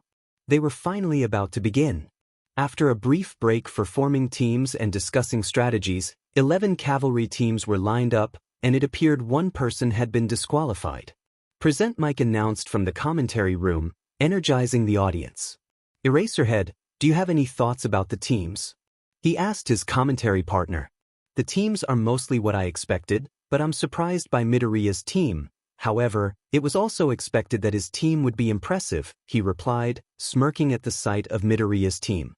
Total points: 1,000,325 points. Izuku Midoriya, 1,000,000 Rider Setsuna Tokage, 135 𝗵𝗃𝗵𝗵, 10 𝗵𝗃𝗫 Tokoyami, 180 total points, 685 points. Katsuki Bakugo, 205 Rider Ejiro Kirishima, 165 Hanta Sero, 175 Mina Ashido, 140 total points. 585 points Shoto Todoroki, 200/Rider Momo Yaozu, 120 Denki Kaminari, 80 Tenya Ida, 185 total points. 555 points Nito Manoma, 125/Rider Mizo Shoji, 150 Tsuyu Azui, 170 Uraraka, 110 total points. 400 points Ibara Shiozaki, 195/ Rider Tetsutetsu, 160 Toguro Kemikiri, 45 total points. 390 points Pony Tsunatori, 130/Rider Juzo Hananaki, 190 Kojiro Bondo, 70 total points. 385 points 𝐒𝐭𝐲, 100/Rider Toru Hagakure, 35 Rikido Sato, 145 Koji Koda, 105 total points. 270 points Senkaibara, 90/Rider Kozai Tsuburaba, 95 Yosetsu Aways, 85 total points. 255 points Hitoshi Shinso, 40/Rider Mashireo Ojiro, 155 Nairenjiki Shoda, 55 Yuga Aoyama, 5 total points. 205 points Hiryu Rin, 50/Rider Jiroda Shishida, 75 Shirhai Kuwaro, 65 Manga Fukudashi, 15 total points.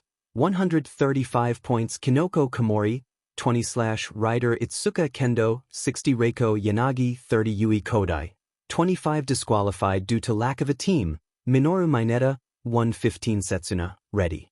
Their protagonist called out, glancing at the headband he held. Of course, freckles. Setsuna responded enthusiastically. 𝗵𝗃𝗃, ready. He continued, now tying the headband on his forehead. All systems and machinery are ready. 𝗵𝗃𝗃 replied, beaming with excitement. 𝗃𝗁𝗲, ready. He announced, finishing the headband and surveying the competition. You can count on me, 𝗃𝗁𝗲 said with a slight smirk, his raven-like features adding to his enigmatic presence. He also had a red choker around his neck, and the rest of his body appeared quite normal. A dark shadowy figure resembling a bird, similar to a raven or crow, emerged from 𝗃𝗁𝗲's body, responding excitedly with its shadow claws ready for the massive fight that was about to begin. Their protagonist looked seriously at the competition, expressing his trust in his team. The long-awaited cavalry battle was about to commence, a battle royale that would last exactly 10 minutes. The crowd joined in the countdown, practically screaming with excitement. As the countdown reached its end, everyone in the arena shouted in unison, and midnight signaled the start of the battle with a WHP crack. Immediately, most teams, with a few exceptions, began heading toward the protagonist. The two teams closest to them were 𝗂𝗫𝗁's team and Pony's team. With Juzo's quirk allowing him to emit a softening effect through his shoes, the protagonist's team began to sink into the ground. Both teams rushed at the protagonist, seizing the opportunity. Pony exclaimed that there were no hard feelings, while Midoriya announced that they were going with Plan A. Plan A involved Midoriya activating a control from 𝗵𝗃𝗃, which activated her jetpacks and booster boots to quickly evade the competition by taking to the air. 𝗵𝗃𝗃 had 2 pairs of each, always prepared for anything. Midoriya and 𝗵𝗃𝗃 were equipped with the jetpack, while 𝗃𝗁𝗲 and 𝗵𝗃𝗃 wore the booster boots. Although heavy due to the 4 of them, Setsuna used her quirk to transform her body into many floating pieces, leaving her hand to support the protagonist's leg. Her floating pieces helped stabilize their balance and carried some of the weight of the support items. Thanks to this, they managed to lift off the ground for a few seconds before landing, reattaching everything just in time to maintain formation. The plan succeeded as the jetpack freed them from Juzo's softened ground, but Pony and Jiro both targeted the floating Izuku, aiming for his headband. Pony intended to use her horns to snatch the headband from the protagonist's side, while Jiro extended her earphone jacks, also aiming for it. Thankfully, 𝗃𝗁𝗲's quirk, Dark Shadow, defended them from their attempts. The protagonist praised 𝗃𝗁𝗲 for his quirk, noting how perfect it was for defending at a distance and its versatility. He also expressed appreciation for 𝗵𝗃𝗃 and Setsuna, acknowledging their contributions. Dark Shadow responded with gratitude, while 𝗵𝗃𝗃 excitedly proclaimed her invention's greatness. Setsuna, blushing from the compliment, thought to herself how happy she was that he found her amazing. 𝗕𝗁𝗵𝗲, focused on their surroundings, reminded them that there was no need for compliments and that they should concentrate on winning. The protagonist agreed, noting that their plan had worked perfectly as they landed and created some distance from Pony and Jiro's team. Meanwhile, Jiro urged her teammates to move quickly for the 1 million point bounty. 𝗔𝗂 suggested they target other competitors since Midoriya was too far away. Another competitor advised waiting for the right opportunity, while 𝗵𝘃𝗵𝗲 commented on the ongoing battles for headbands throughout the arena. Eraserhead, usually tired, remarked on the commentary, questioning the fun in doing it alone. Back in the cavalry battle, Tetsu announced their intent to take Jirota's headband, charging at his team. Hiryu fired his scales at Shiozaki's team, but they were ineffective against Tetsu's steel form. Kamakiri sliced the scales with his blades, and Shiozaki defended with her hair. This momentary distraction allowed Shiozaki to extend her vine-like hair and grab the headband, praying for forgiveness for her actions. Kamakiri urged everyone to move quickly, as Midoriya was just ahead. Kendo led a team of girls, preparing to enlarge her hands, declaring their intent to claim the 1 million point bounty. Tetsu and Kamakiri carried Shiozaki, who was preparing her vine hair to snatch the protagonist's headband. Midoriya instructed 𝗵𝗃𝗃 to create some distance, but she struggled, feeling a force pulling on her left booster boot. The protagonist quickly identified Reiko from Kendo's team as the source of the problem. He urged 𝗵𝗃𝗃 to detach her left booster boot, promising to be her guinea pig for a day if it was damaged.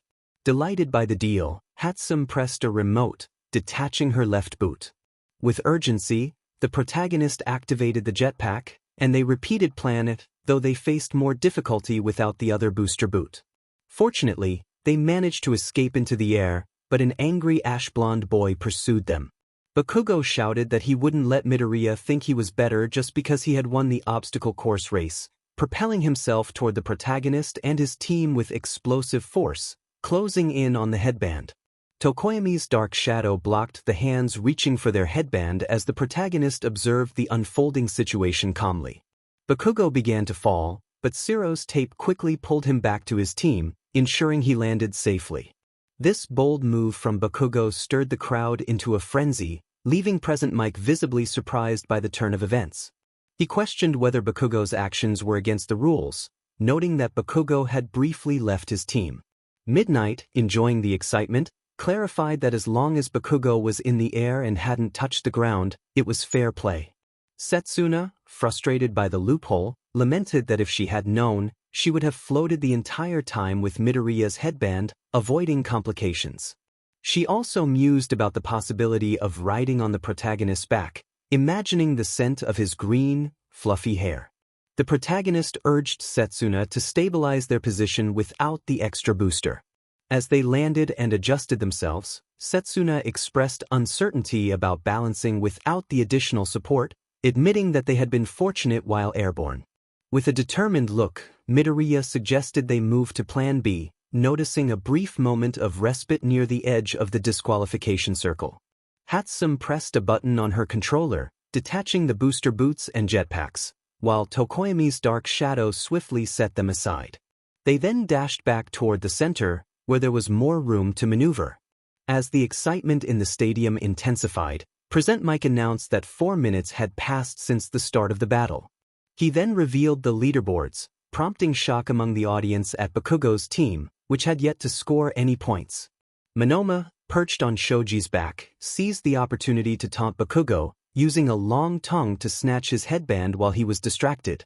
𝗬𝗎 had assisted Manoma by passing the headband to him, and he quickly secured it around his neck. Bakugo, furious, demanded the return of his headband, but Manoma merely smirked, aggravating Bakugo further. Manoma suggested that it would be wiser to target weaker teams instead of going after the top team, which only fueled Bakugo's anger. Determined to teach Manoma a lesson before pursuing Midoriya, Bakugo rallied his teammates with an intimidating presence. Meanwhile, the protagonist noted that with Bakugo preoccupied, 2 fewer teams would be defending against him.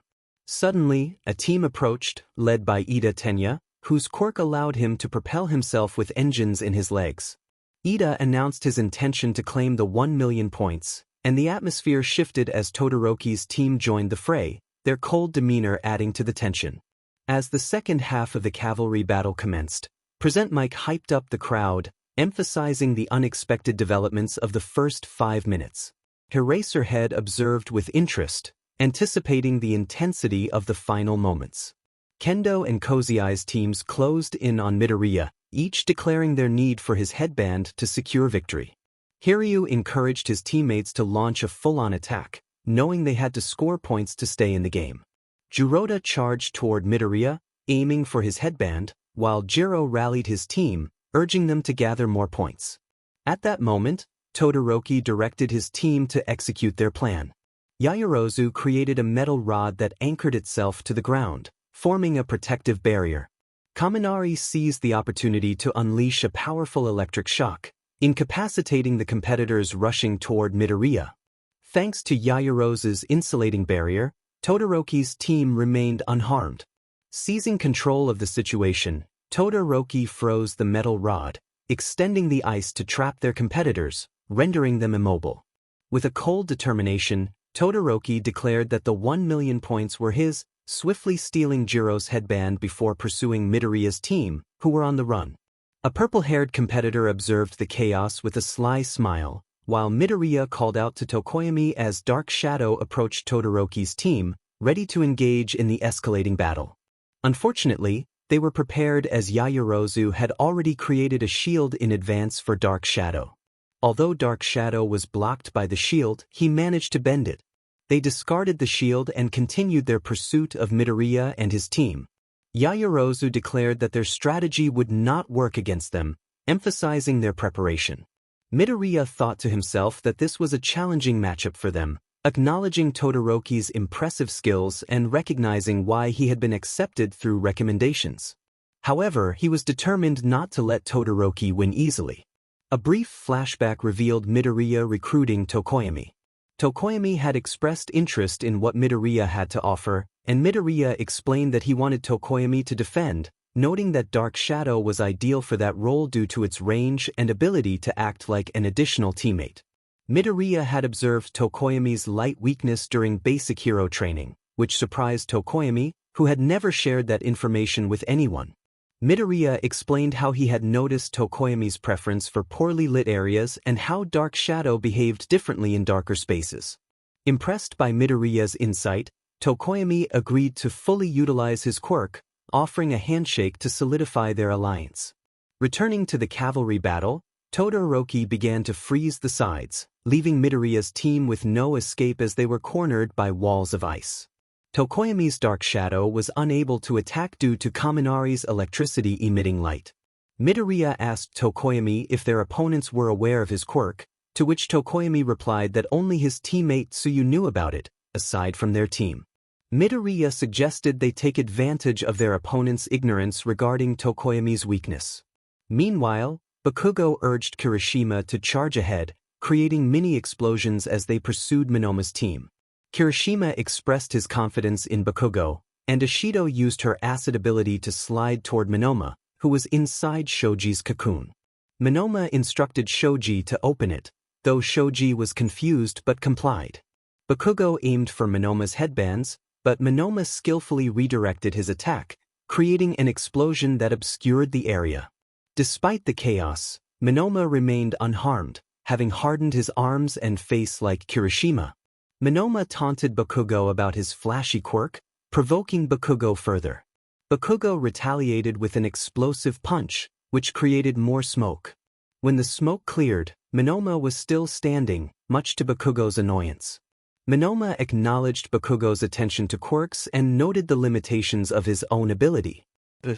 Then, a large spray came from Shoji, but Manoma's team managed to dodge thanks to Uraraka's zero gravity, which gave Shoji more mobility.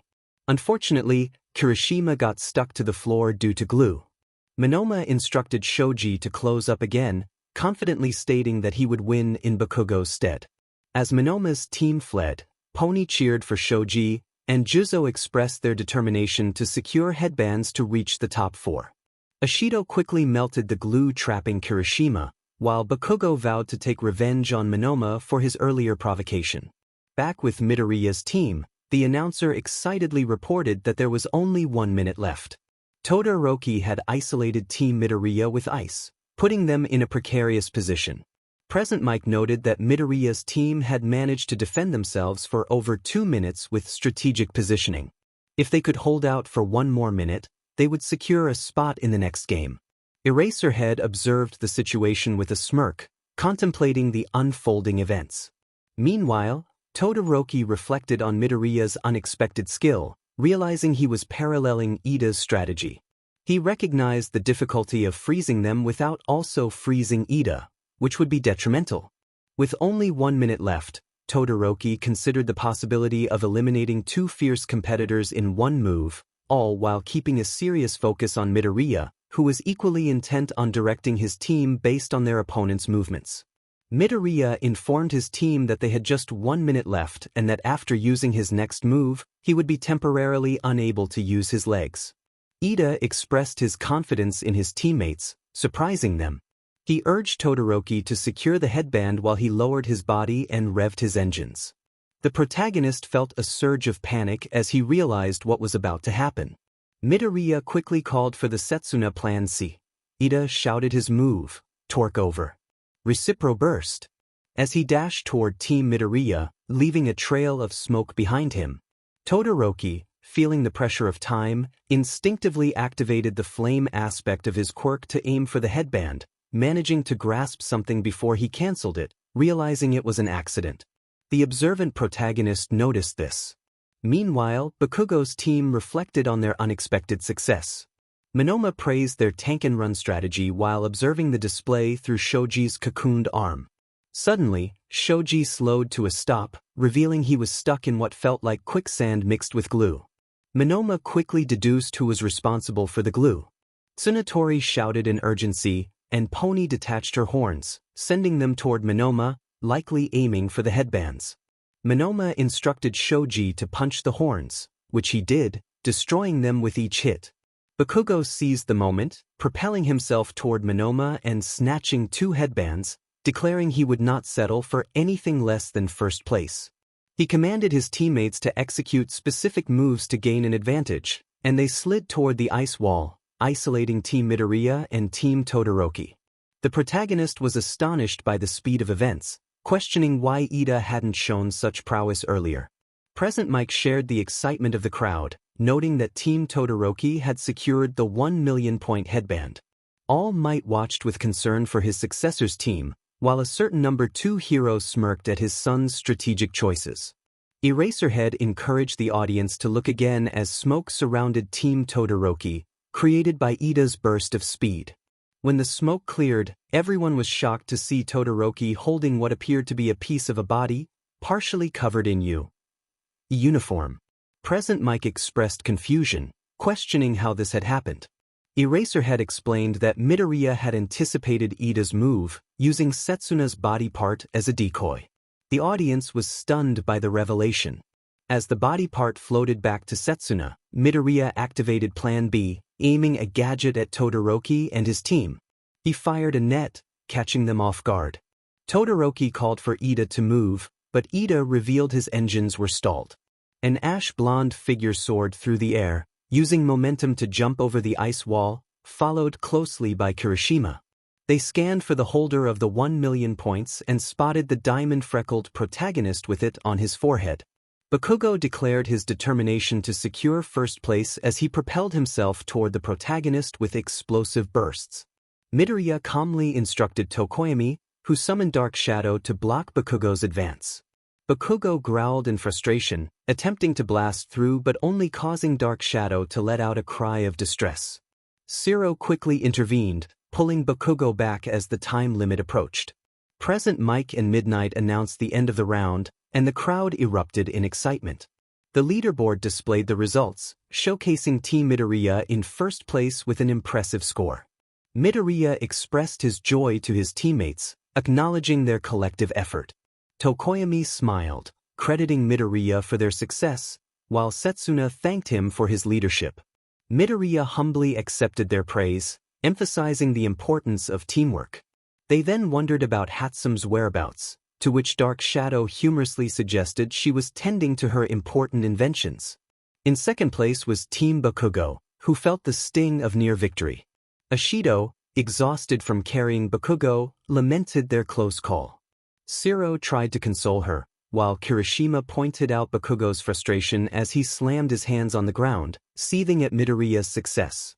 Team Todoroki, in third place, faced disappointment as Iida apologized for his inability to contribute effectively. Momo reassured him, but they all felt a sense of blame. Todoroki reflected on the match, realizing how Midoriya had consistently outmaneuvered them, leading to his own feelings of inadequacy. Team Shinso surprised everyone by securing fourth place, having successfully defended against Team Shiozaki's attempts to steal their headbands. Shinso smiled at the outcome, appreciating the hard work of his team as he left them in confusion. Team Shiozaki, in fifth place, expressed their discontent with the results, questioning their performance. Present Mike announced a break for lunch, allowing the crowd to buzz with anticipation for the next round.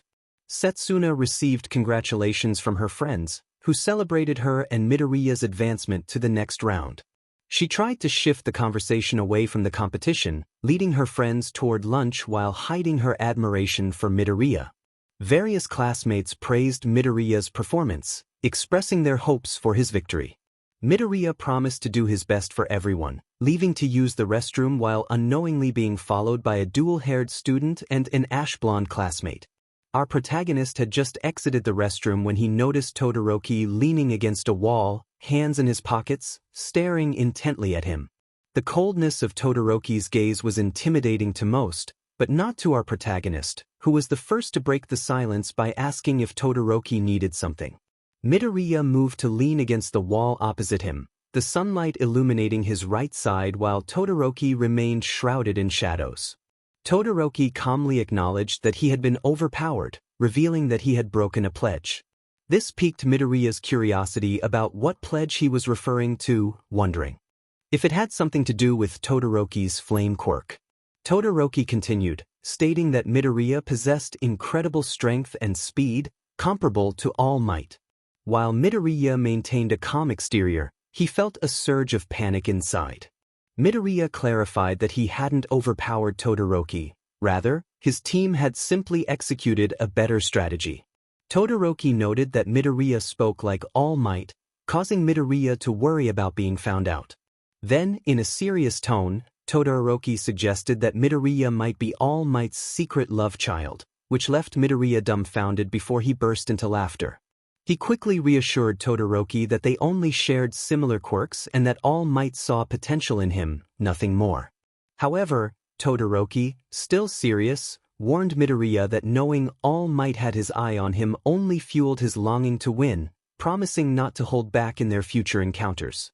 Meanwhile, All Might greeted 𝗕𝗏𝗏, expressing his longing to catch up over tea. 𝗕𝗏𝗏, however, dismissed the offer and continued down the stairs, annoyed. All Might reminded him of his son Shoto's impressive performance, achieving third place using only half of his quirk. He wondered how much more Shoto could accomplish if he utilized his full power.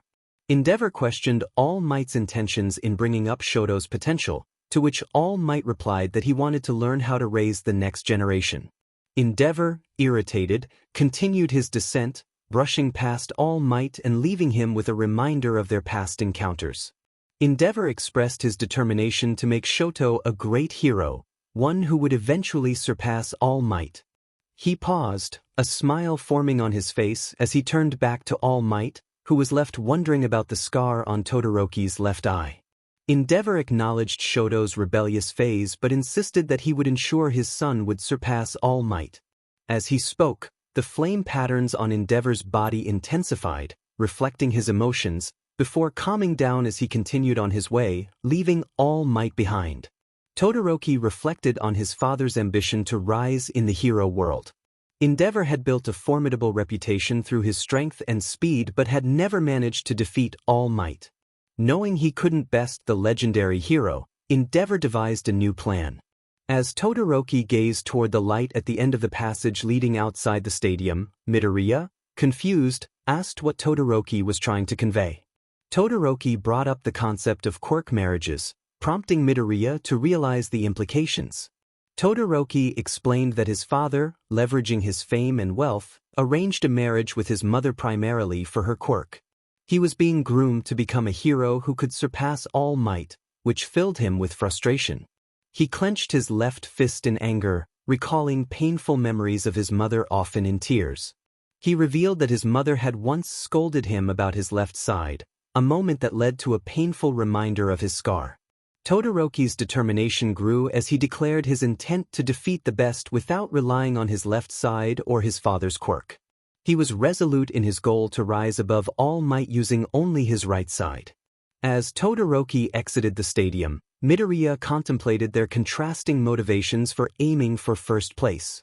Both had faced significant challenges in their lives, one born into privilege but with a troubled family, and the other without a quirk but with a supportive family. Midoriya approached Todoroki, acknowledging that he couldn't fully understand what Todoroki had been through. He shared how he had always been supported by others, recalling the people who had helped him throughout his journey. He expressed his longing to become the #1 hero, not just for himself but for those who believed in him. His resolve was strong, and he vowed not to let anyone down. Despite Midoriya's passionate declaration, Todoroki continued on without responding. Meanwhile, Bakugo, hiding in the tunnel, contemplated what he had overheard, waiting for Midoriya to move out of sight before deciding to leave himself.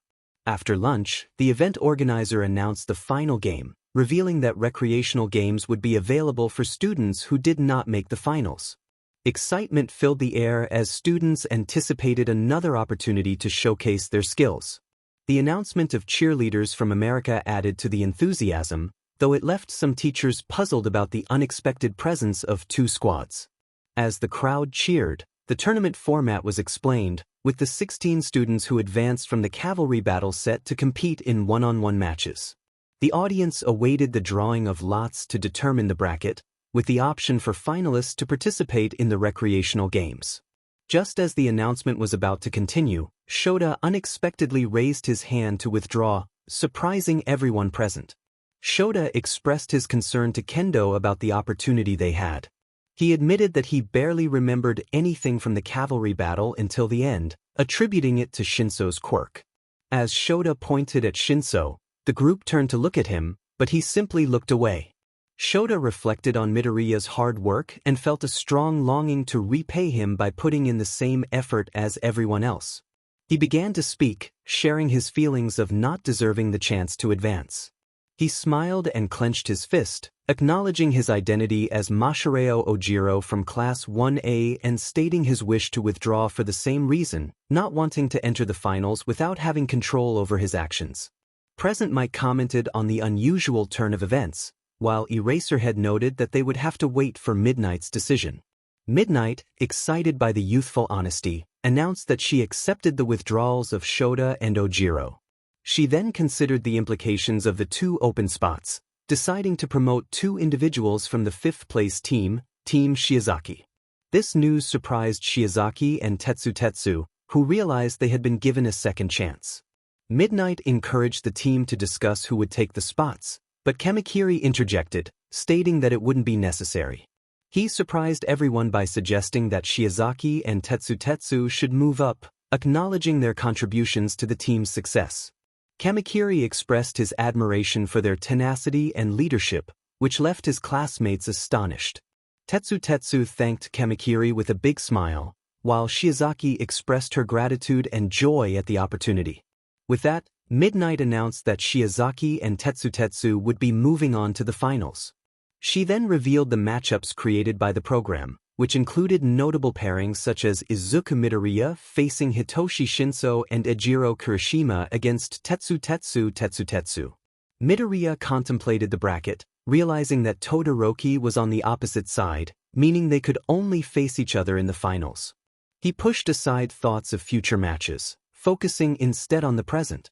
As he was lost in thought, a familiar voice startled him. Shinso approached, expressing his anticipation for their upcoming match. Before Midoriya could respond, 𝗧𝗪 unexpectedly placed a water bottle over his mouth, causing him to gulp it down quickly, nearly choking. Afterward, 𝗧𝗪 glared at Shinso, who left with a smirk. Once he regained his breath, Midoriya questioned Shota's actions, to which Shota apologized and advised him not to engage with Shinso. 𝗵𝗃 announced the start of the recreational games, which were enjoyable for everyone, but the finalists had different reasons for not participating. Some strategized, others rested, and some tried to calm their nerves. As the recreational games concluded, the final game was about to begin. 𝗬𝗏𝗧 was finishing the battlefield, and 𝗵𝗃 rallied the crowd, emphasizing the importance of relying on one's own strength in the upcoming one-on-one matches. Midoriya sat on a bench in one of the tunnels, reflecting on his journey. He felt incredibly fortunate to be in this position and was determined to make everyone who supported him proud. He resolved to give his all, aspiring to become the greatest hero and show the world his determination. It seemed that All Might's presence was not needed to calm the nerves of the young hero. As he sat beside Izuku Midoriya on the bench in his skinny form, he offered encouragement. All Might praised Midoriya's efforts, wishing him good luck and urging him to give it his all, giving a reassuring pat on the back. With determination in his heart, Midoriya stood and gazed at the light shining from the tunnel ahead. This was his moment. Before stepping out, he glanced back at All Might, who had transformed into his muscular form, giving a thumbs up and a confident smile, silently urging him to seize the opportunity. Midoriya took a deep breath and walked toward the light. The announcer, 𝗵𝗃, excitedly introduced the match, announcing Midoriya as the rising star from Hero Course Class 1B. The crowd erupted in cheers, chanting his name. On the opposing side stood Hitoshi Shinso from General Studies Class 1C, who received a more subdued response from the audience. As Midoriya approached the stage, a smile graced his face, but his eyes burned with fiery determination. Shinso wore a serious expression, ready for the challenge ahead. The battlefield was set, and the two faced each other, the rules of the match clearly stated. The objective was simple: put the opponent out of bounds, immobilize them, or knock them out. 𝗵𝗃 assured the audience that if things escalated, the heroes on standby would intervene. Shinso, with a hint of arrogance, remarked on the strength of will required to succeed, catching Midoriya's attention. As the match began, Shinso taunted Midoriya, belittling his friend Shota's warning. Anger welled up within Midoriya, prompting him to advance toward Shinso, demanding to know what he had said.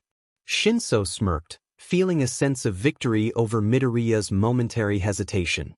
The tension in the arena grew as Shota, witnessing the exchange, stood in shock, realizing the implications of Shinso's words. 𝗵𝗃 expressed confusion over Midoriya's sudden pause, questioning if it was a result of Shinso's quirk. All Might, observing from the sidelines, called out to Midoriya, concerned for his successor. Class 1B rallied around Midoriya, calling his name in various ways, worry etched on their faces. 𝗵𝗃, sensing the shift in the atmosphere, speculated whether Shinso's quirk was at play, leaving the audience in suspense. Some spectators held their breath, unable to swallow their food as they awaited the next move. Eraserhead, observing the match, shared his insights with 𝗵𝗃, revealing that Shinso's quirk was powerful but had hindered his performance in the practical exam. He noted that if this were a standard battle without quirks, Midoriya would have emerged victorious without difficulty. However, in this scenario, every advantage counted, and the fight would be swift. Back on the battlefield, Shinso addressed Midoriya, expressing a mix of jealousy and calm authority. He ordered Midoriya to turn around and walk out of bounds.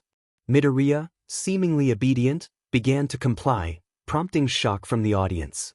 𝗵𝗃, realizing the implications, rushed to gather information about Shinso's quirk, his eyes widening in disbelief at what he discovered. Class 1B members shouted in concern, urging Midoriya to stop. Setsuna and Tetsu called out, warning him of the impending loss.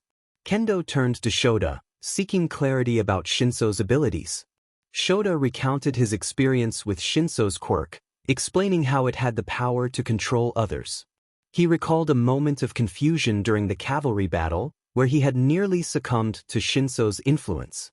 As the realization dawned on the classmates, they speculated that if Midoriya could break free from the trance through shock or force, he might still have a chance. The stakes were high, and the battle was far from over. Outside forces weren't allowed, Kinoko mentioned as she worriedly looked at the protagonist, who was getting closer to the out-of-bounds area with every passing second. Pony, confused, asked what they were talking about. 𝗔𝗂 explained that the protagonist could control people if they responded to him, and the only way to escape was through force. This realization made Pony anxious as Class 1B watched their favorite hero teeter on the brink of defeat. Vlad King, seated in the teacher's area with bandages restricting his movement, thought to himself that he wished the protagonist would fight back. The teacher's area was conveniently located near the exit and food stalls, allowing him to observe the match without much effort. All Might, in his lean form, internally urged the protagonist to stop and not give up. He recalled the spirit the protagonist had shown before, questioning how he could aspire to be number one if he lost now. The protagonist felt engulfed in darkness, struggling to regain control of his body. Doubts flooded his mind as he feared disappointing everyone who believed in him. Suddenly, voices of encouragement broke through the haze. Setsuna cheered him on, Kendo insisted he could break free, Kodai and Kinoko offered their support, and Shishida expressed his faith in the protagonist's abilities. Tetsu called him Midori Bro, and the rest of Class 1B rallied behind him, reminding him of their votes of confidence. Vlad King, with a loud voice, declared that he expected better from the number 1 student from the entrance exam. All Might reassured him that he wouldn't lose to this challenge. Feeling the weight of their support, the protagonist steeled himself, determined not to let them down. His vision sharpened, narrowing to the tunnel where All Might stood, but instead of the hero he admired, he saw shadowy figures with glowing eyes. One figure resembled a slender All Might. Confused, he wondered who they were, but then felt a surge of power in his fingers, channeling a fraction of All for One. Meanwhile, Shinso, desperate to win, insisted that even people with quirks had dreams and urged the protagonist to lose for him. Just then, the protagonist flicked his fingers, creating a strong gust of wind that surprised everyone. As the wind settled, he stood breathing and sweaty, and the crowd erupted in cheers, relieved that he had broken free from the trance. Present Mike announced the good news, igniting even more excitement among the spectators. Shinso, visibly shaken, questioned how the protagonist had managed to escape his brainwashing.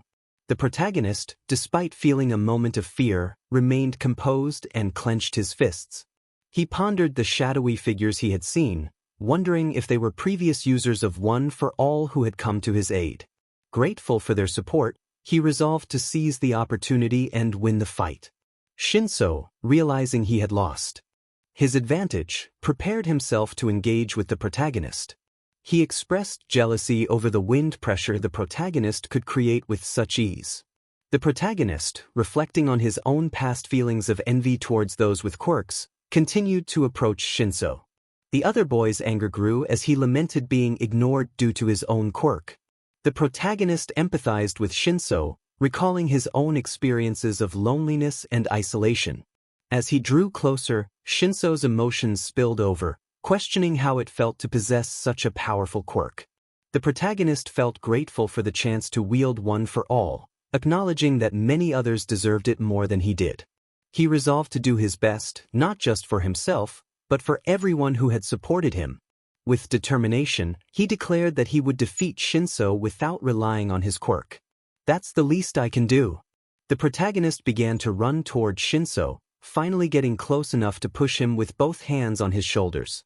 Shinso, sounding angry and panicked, resisted by throwing punches, but the protagonist continued to push him back. As Shinso neared the out-of-bounds area, he shouted for the protagonist to leave. Suddenly, Shinso pulled the protagonist's arm and quickly moved to the left, causing the protagonist to stumble forward near the boundary. In a last-ditch effort, Shinso charged forward, intending to push the protagonist out. However, the protagonist anticipated this move and feigned a stumble to bait Shinso. He focused, planted his feet firmly on the ground, and prepared for a throw. Shinso couldn't react in time and fell into the protagonist's trap. The protagonist grabbed Shinso by the arm and neck, executing a swift maneuver that sent Shinso crashing to the ground, crossing the out-of-bounds line.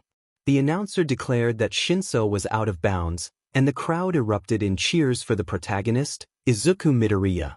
Though the fight appeared straightforward, the audience sensed the passion and emotion behind it. As the display changed to show Shinso knocked out, the protagonist reflected on Shinso's internal struggle. Shinso had often been labeled as a potential villain due to his quirk, which led others to avoid him out of fear. He wondered what it meant to be seen as a villain when he aspired to be a hero. The protagonist offered a hand to help Shinso up, asking if he needed assistance. Shinso jokingly questioned whether it was pity, but the protagonist pointed out that one couldn't see their supporters from the ground. Surprised by the response, Shinso accepted the hand and stood up. Turning to the audience, Shinso was taken aback by their cheers, chanting his name. Classmates congratulated him, expressing admiration for his performance and noting how close he had come to defeating the top student from the entrance exam. Heroes in the crowd commented on the usefulness of Shinso's quirk against villains, with one hero expressing a wish to have it. Another remarked on the potential hidden gems among the general studies students. Shinso, feeling encouraged, declared his determination to find a way into the hero course and become a great hero. The protagonist responded with a supportive remark, and Shinso smirked, acknowledging the trust he felt from the protagonist despite the caution others showed him. As he headed out of the stadium, he felt a sense of camaraderie. Later, the protagonist visited Recovery Girl to check on his injuries. She reassured him that his injuries were minor and did not require her quirk. Reflecting on the match, the protagonist admitted he had let his emotions get the better of him. All Might, his mentor, inquired about how he had escaped Shinso's brainwashing. The protagonist recounted the experience, describing how he had heard the cheers of the crowd, which had helped him regain his vision. He had seen shadowy figures, one resembling All Might, and felt a surge of power in his fingers that had allowed him to break free. All Might speculated that these figures could be former users of One for All, recalling a similar experience from his past. He explained that One for All was unique and had not been studied extensively, leaving many questions unanswered. But since One for All is the accumulation of all their strengths and efforts, with each user, they might leave a part of themselves when they pass on One for All. All Might replied, sounding unusually insightful.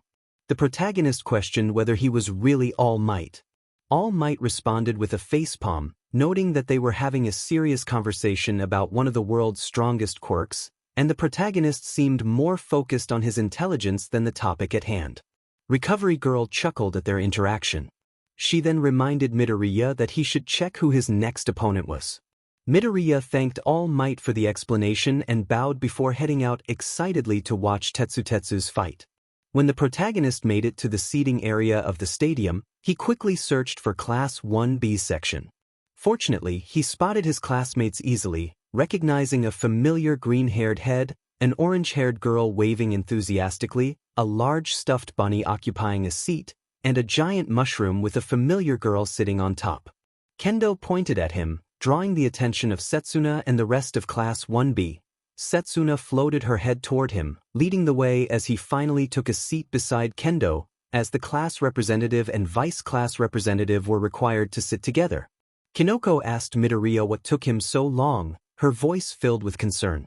He apologized for being late, mentioning he felt strange when Shinso had brainwashed him, laughing lightly as he downplayed the experience of seeing ghostly dark figures that had helped him win.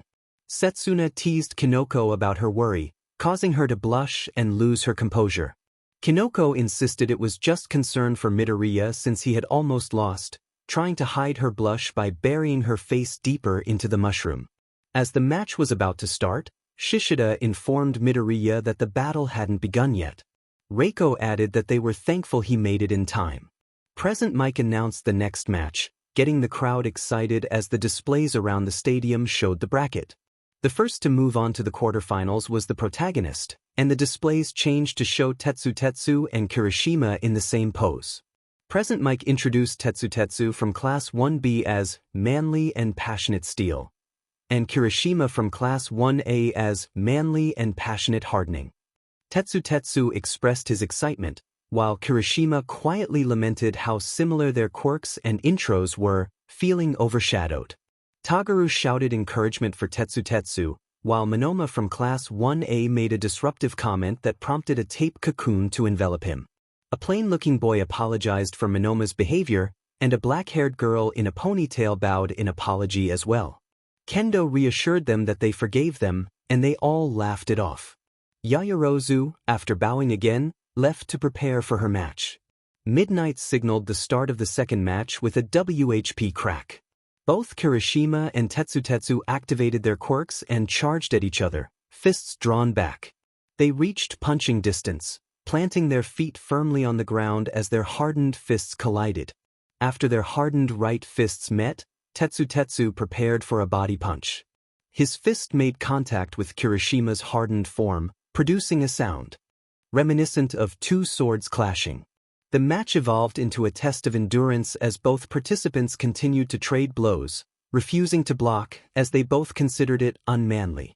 As the match progressed, both fighters grew sluggish and fatigued from the relentless punches they delivered and absorbed. Tetsutetsu declared that the last hit hadn't hurt at all, even as he staggered back from a punch to his face. His strong will propelled him to regain his footing and assume a punching stance. Kirishima echoed the sentiment, asserting that he too felt no pain after receiving a blow that pushed him back slightly.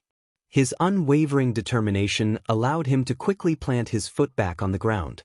As the fight neared its conclusion, both Tetsutetsu and Kirishima realized they could no longer maintain their quirks for much longer.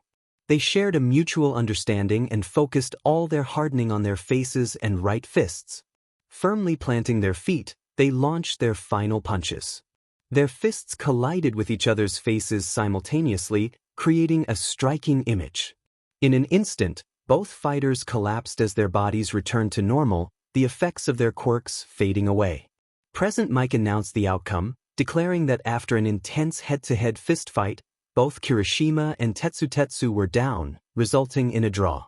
The crowd was buzzing with excitement, unable to decide whom to cheer for as both competitors displayed similar quirks, attitudes, and a shared passion and strength. It was the best possible outcome.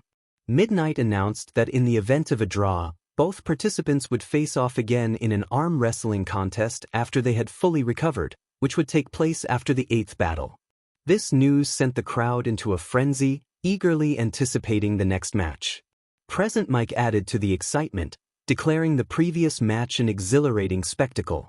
Meanwhile, Tetsutetsu and Kirishima lay unconscious on separate stretchers, being carefully carried out of the arena by robots. The group headed to the nurse's office to see Recovery Girl. The participants of the third match made their way to the battlefield, both adorned with various support items.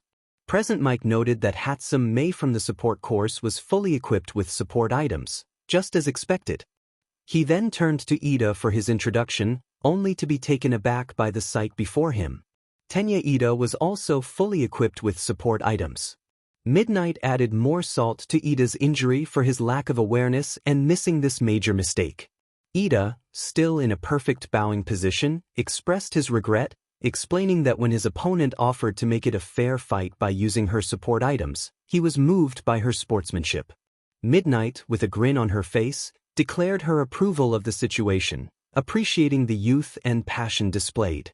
Present Mike questioned whether this was acceptable, to which Eraserhead, in his usual tired voice, replied that since both participants agreed and Midnight, the chief umpire, allowed it, it was indeed fine.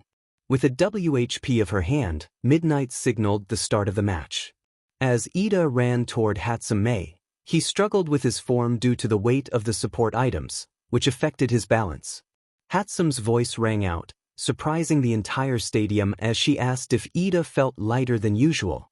Present Mike expressed confusion about how her voice reached everyone, while Eraserhead explained that she was using a microphone and speakers. Ida, feeling lighter but uncertain of 𝗧𝗵𝗲's intentions, continued his approach. Just as he was about to launch a physical attack, hydraulic attachments from her backpack lifted her into the air at an angle. Ida nearly tripped over one of the attachments but managed to leap over it just in time. 𝗧𝗵𝗲 explained that with the hydraulic attachments, dodging enemy attacks was easy with the right timing, her gaze fixed on the business seating area of the stadium. Ida thought to himself that for a moment, he believed 𝗧𝗵𝗲 was genuinely kind and passionate about inventing, but now he saw her as someone using him as a billboard to promote her support items to big companies. He chuckled at the thought, while a certain villain healing from his wounds sneezed unexpectedly. The match continued for several more minutes, and Iida felt embarrassed, realizing he was being used to showcase 𝗧𝗵𝗲's inventions. Every move he made seemed to be anticipated by her, as she had the perfect counter for him. This dynamic provided plenty of entertainment for the audience. Eventually, the match came to an end. 𝗧𝗵𝗲, wiping the sweat from her brow, expressed her satisfaction in showcasing her creations. Midnight announced that 𝗧𝗵𝗲 was out of bounds, declaring 𝗕𝗏 Iida the winner, who would advance to the next round.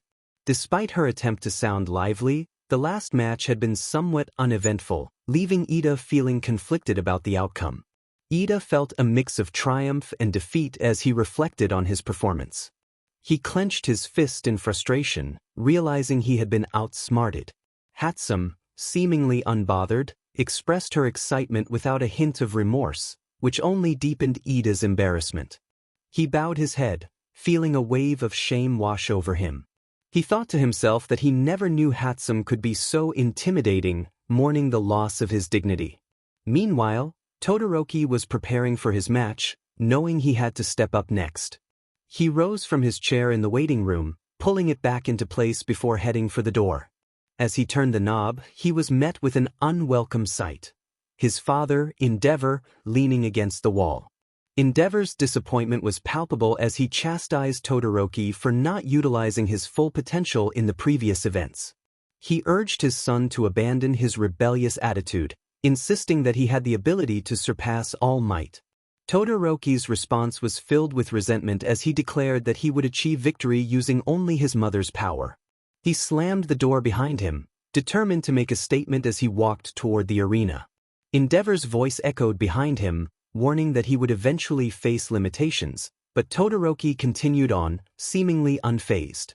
As the fourth match was announced, Present Mic introduced the competitors. Sero from Class 1A was described as plain, prompting a light-hearted protest from him. On the opposing side stood Todoroki, the favored contender, whose lineage was well known. The crowd erupted in excitement as the match began. Midnight signaled the start, and Todoroki unleashed his ice quirk, encasing Sero in a towering glacier before he could react. The sheer size of the ice structure was impressive, visible even from outside the stadium. Sero struggled to speak through the freezing cold, while Midnight, shivering from the chill, confirmed Sero's immobilization and declared Todoroki the winner. The audience was left in awe of Todoroki's overwhelming display of power, unable to clap as they processed what they had just witnessed. As Todoroki approached Sero, he shot a glare at 𝗕𝗏𝗏, acknowledging that he had gone too far in his anger. He began to melt the ice away, reflecting on the unpleasant conversation he had just endured with his father. In that moment, Todoroki's internal conflict was evident, as he grappled with his identity and the expectations placed upon him. He thought about the reasons everyone was competing and resolved to do his best, wearing a smile as he left the battlefield. Present Mic quickly shifted the focus to the fifth match, introducing the next two competitors. 𝗵𝗃𝗁𝗏, known for his offense and defense, took his position with a calm demeanor. He was set to face Momo Yaoyorozu, who was taking deep breaths to steady her nerves. Yaoyorozu recognized 𝗃𝗁𝗏's strengths and strategized on how to counter his potential attacks. As the match began, 𝗃𝗁𝗏 called upon Dark Shadow, who emerged with impressive speed. Yaoyorozu managed to create a shield just in time to block the initial strike, but she knew she had to think quickly to prepare for the next move. The battle was on, and both competitors were ready to showcase their abilities. This made her focus on blocking, leaving her unable to create a weapon and follow the plan. Yaoyorozu thought to herself that her opponent wasn't giving her time to think as Dark Shadow continued his relentless attacks, pushing her back with each strike. Suddenly, Dark Shadow returned to 𝗃𝗁𝗏, leaving Yaoyorozu confused. She wondered why he wasn't attacking. The announcer declared that Yaoyorozu was out of bounds, making 𝗃𝗁𝗏 the winner, and the crowd erupted in cheers. Yaoyorozu was taken aback, realizing she had indeed stepped out of bounds. She felt a wave of disappointment wash over her as she walked off the field into the tunnel, reflecting on her loss and feeling that she hadn't put up a decent fight. While most of the audience saw a girl who had lost and was downcast, Tokoyami noticed her demeanor. Watching her walk away with her head down reminded him of his own struggles before he met an orange-haired girl who changed his perspective on life. From his vantage point, he saw her run away, likely wanting to be alone. Suddenly, Midoriya stood up and hurried to find Yaoyorozu. His classmates looked at him in confusion as he rushed past them. When Shishida asked why he was in such a hurry, Midoriya lied, saying he was going to the restroom. His classmates speculated about his urgency, joking about a past incident involving someone else. Midoriya thought about the many places she could hide to be alone, recalling a spot he often went to when he needed solitude. He finally reached the door to the rooftop and took a deep breath to calm himself before opening it. To his relief, he found Yaoyorozu sitting on the floor, her knees drawn up. She tried to wipe away her tears, but they continued to fall. Midoriya approached her, asking if she needed someone to talk to as he leaned against the metal fencing beside her. Yaoyorozu questioned how he found her, feeling like a disappointment. Midoriya shared his own experience of being bullied and ignored before he gained his quirk, shocking her with the revelation that the top student had faced such hardships. She made a towel to help wipe her tears as he continued, expressing how he had felt worthless due to his lack of a quirk. This resonated deeply with Yaoyorozu, making her empathize with his pain. Midoriya then stood in front of her, encouraging her by highlighting her strengths. He reminded her that she was the class representative of Class 1A, the daughter of a prestigious family, and possessed an incredible quirk with limitless potential. He urged her to use this experience as motivation to improve, assuring her that she could look forward to a brighter future. His words seemed to lift her spirits, and she looked up to see him offering his hand. For a moment, she felt her heart flutter as she recognized the sincerity in his green eyes. She took his hand and he helped her up. Yaoyorozu thanked him, a smile breaking through her earlier sadness. Midoriya gently wiped a tear from her face, oblivious to the blush that crept onto her cheeks. She thought to herself how strong yet gentle he was. He suggested they return to watch the rest of the matches, pulling her from her thoughts. She apologized for wasting his time, but he reassured her that helping someone was never a waste. His words brought a small chuckle from her, and she asked if he truly believed in her potential.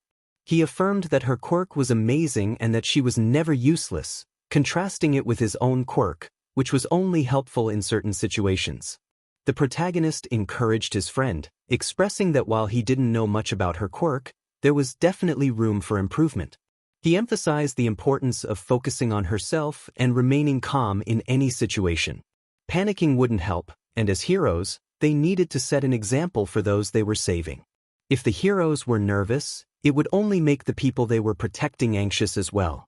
He suggested that she practice under pressure, as it was a crucial part of being a hero. His advice resonated with her, filling her with determination as she reflected on her identity as the proud daughter of the Yaoyorozu family and a future hero. As he handed her a towel, she thanked him warmly. He mentioned that he needed to head off to cheer on their classmates and prepare for the next round, waving goodbye with a bright smile before leaving. She smiled to herself, cherishing the towel he had used to wipe her tears. Midoriya hurried back to the stadium, recalling that he wanted to give Setsuna some advice. He remembered her directions to her waiting room and quickly made his way there. Upon knocking, he was greeted by a surprised Setsuna, who asked what he was doing there. He requested to come in, explaining that he had something important to discuss, which caught her off guard. She wondered if he was going to confess his feelings, feeling unprepared for such a moment. Setsuna invited him in, trying to maintain her composure. As he entered, he looked into her eyes with a bright smile, making her blush slightly. He offered to help her come up with a plan to fight Bakugo, which left her momentarily speechless. She hadn't expected that. Setsuna attempted to downplay her embarrassment, but Midoriya continued, acknowledging Bakugo's aggressive nature. She interrupted him, asserting her longing to win on her own terms. With determination, she thanked him for his offer but expressed her wish to prove herself. Midoriya supported her decision, encouraging her to do her best, which made her happy. After he left, Setsuna locked the door and stomped her foot in frustration, feeling it was unfair that he could tease her without intending to. Meanwhile, Midoriya returned to the Class 1B seats, where his classmates greeted him with surprise at his delay. He scratched the back of his neck, asking what he missed. His classmates excitedly recounted the previous battle, sharing amusing details that had everyone laughing. They then turned their attention to the upcoming match, cheering for their classmate Ibara Shiozaki as she prepared to compete. Present Mike announced the next match, introducing the competitors with enthusiasm. Shiozaki, stepping onto the stage, raised her hand to clarify her intentions, expressing that she sought victory and honor for her class rather than any ill intentions. Present Mike was a teacher. He quickly replied in a panicked manner, expressing his regret for the situation. He thought to himself that he had no wicked intentions and was only there to spread the word, gifts, and blessings to all of their one and only Savior. He was there for the salvation of others. A brighter light magically pointed towards her from the sky, which was surprising given that they were outdoors, but it looked cool. Shiozaki was also in a praying position. Present Mike continued to express his apologies, eager to move past the moment, aware that the media might pick up on it if it escalated further. He recalled the many mistakes he had made and the punishments he received from Nizu, shivering at the thought of experiencing that again. Thanking everyone for their understanding, she happily bowed and then focused back on the match she was competing in. Midnight announced the start of the battle, signaling with her WHP and the sound of horns. Shiozaki's opponent declared his intent to end the match, boasting about his power. He unleashed a wave of electricity towards Shiozaki, but she swiftly countered.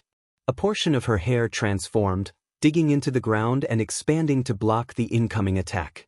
Kaminari was taken by surprise, as this was not part of the plan. Suddenly, vines emerged from the ground, ensnaring Kaminari and lifting him into the air. Present Mike commented on Shiozaki's perfect block and counter, declaring her the winner of the round. Shiozaki prayed with a joyful expression before heading to the tunnel. Present Mike encouraged the competitors to quickly prepare for the final match, while 𝗬𝗏𝗄 worked in the background to repair the battlefield. Setsuna, feeling the weight of the moment, calmed her nerves and walked toward the end of the tunnel, determined to give it her all.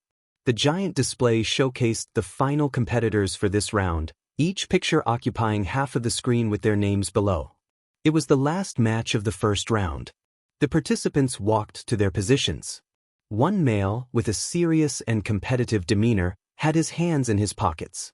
His opponent stood with clenched fists, wearing a serious expression. Present Mike announced the male competitor, known for his aggressive behavior, as Katsuki Bakugo from Class 1A, eliciting cheers from the crowd. Bakugo had placed second in both the entrance exam and previous events, making him a notable contender. On the other side of the field stood Setsuna Tokage from Class 1B, who also received cheers, albeit slightly softer than Bakugo's. Both competitors took their positions, and Bakugo, looking slightly annoyed by the crowd's reaction to Setsuna, maintained a cocky stance. He warned her about the dangers of her quirk, suggesting she withdraw before getting hurt. Setsuna, undeterred, challenged his intimidation, hinting at her own abilities and refusing to back down. In the stands, Class 1B watched intently. Shota asked his classmates for their thoughts on the match. Kinoko expressed her support for Setsuna but acknowledged Bakugo's strength. Reiko analyzed the matchup, noting Bakugo's speed and power against Setsuna's mobility and intelligence. Kendo encouraged her classmates to support Setsuna, emphasizing that as long as she didn't give up, she had a chance. Midoriya agreed, stating that while anyone could win, only a few could seize that opportunity, and he believed Setsuna was one of them. Kendo cheered for Setsuna, rallying the rest of Class 1B to join in their support. Back to the battlefield, Midnight signaled the start of the match with a swift crack of her WHP. Bakugo immediately charged toward Setsuna, propelled by his quirk. In response, Setsuna utilized her ability to split into 50 different pieces, which began to float in the air.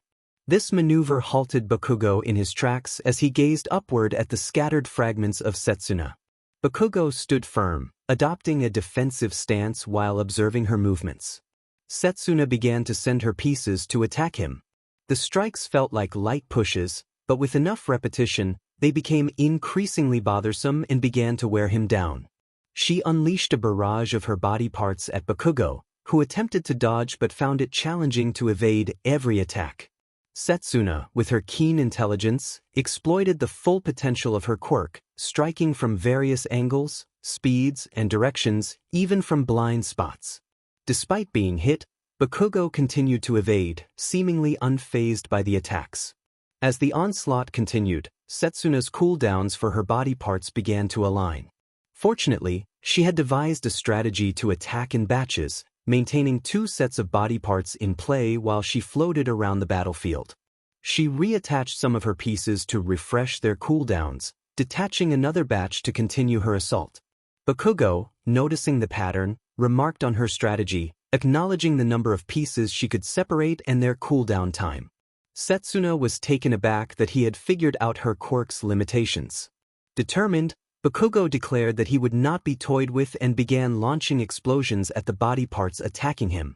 Occasionally, he would dodge an attack and retaliate, causing the struck pieces to retreat in a cloud of smoke back to Setsuna. As Bakugo continued to dismantle her attacks, Present Mic observed the match with a hint of sadness, noting how it was quickly becoming one-sided.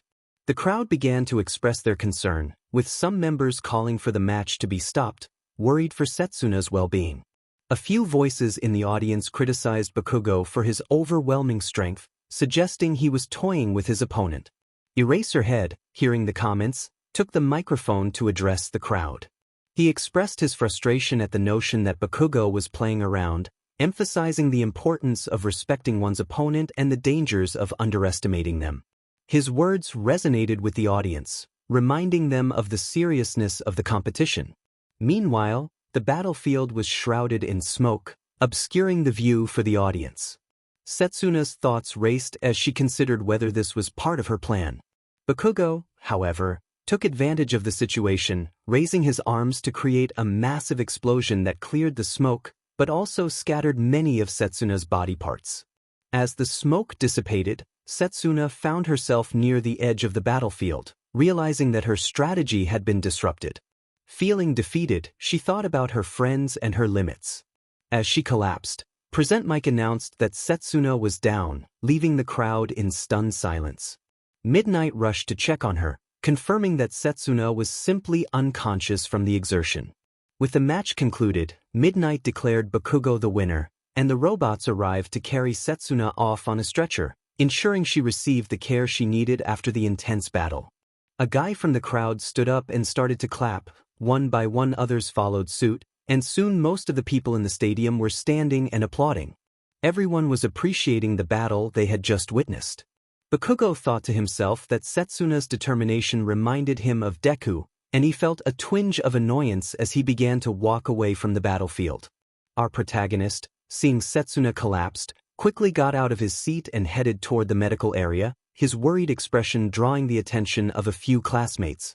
𝗔𝗂 asked where he was going, and he replied that he was going to check on Setsuna. Kendo, standing up from her seat, declared that as class representative, she would accompany him.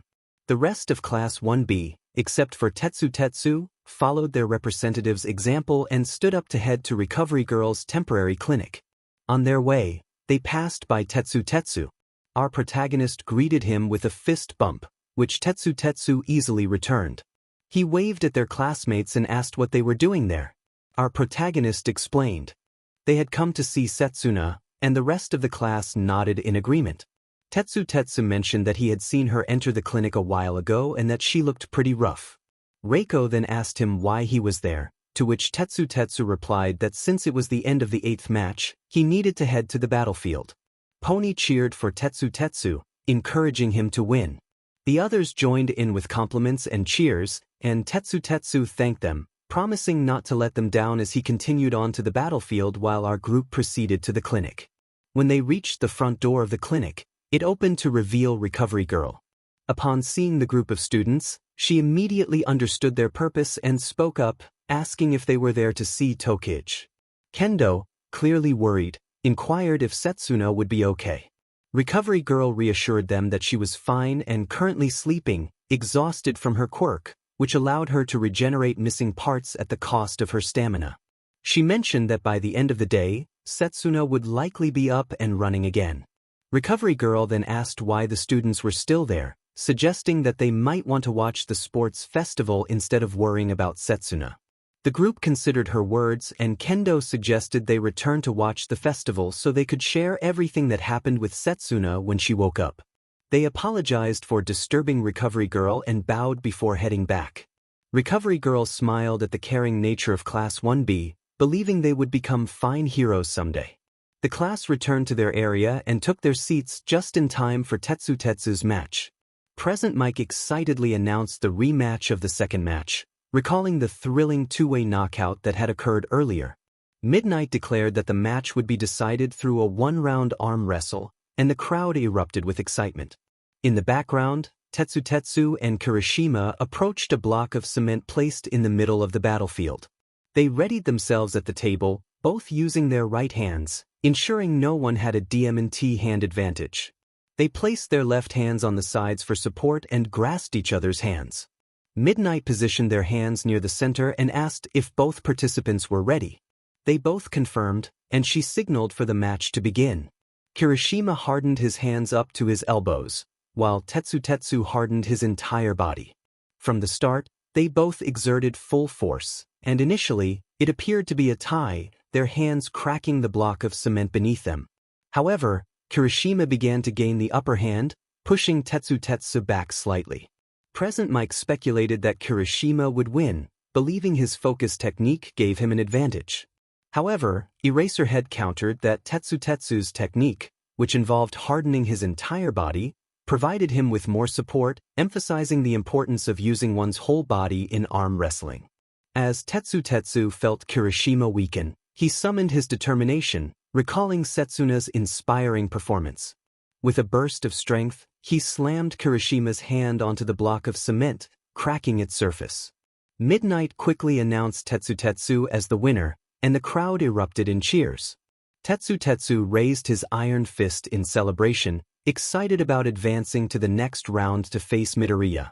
Kirishima reflected on his defeat, realizing that he had focused too much on hardening his hand.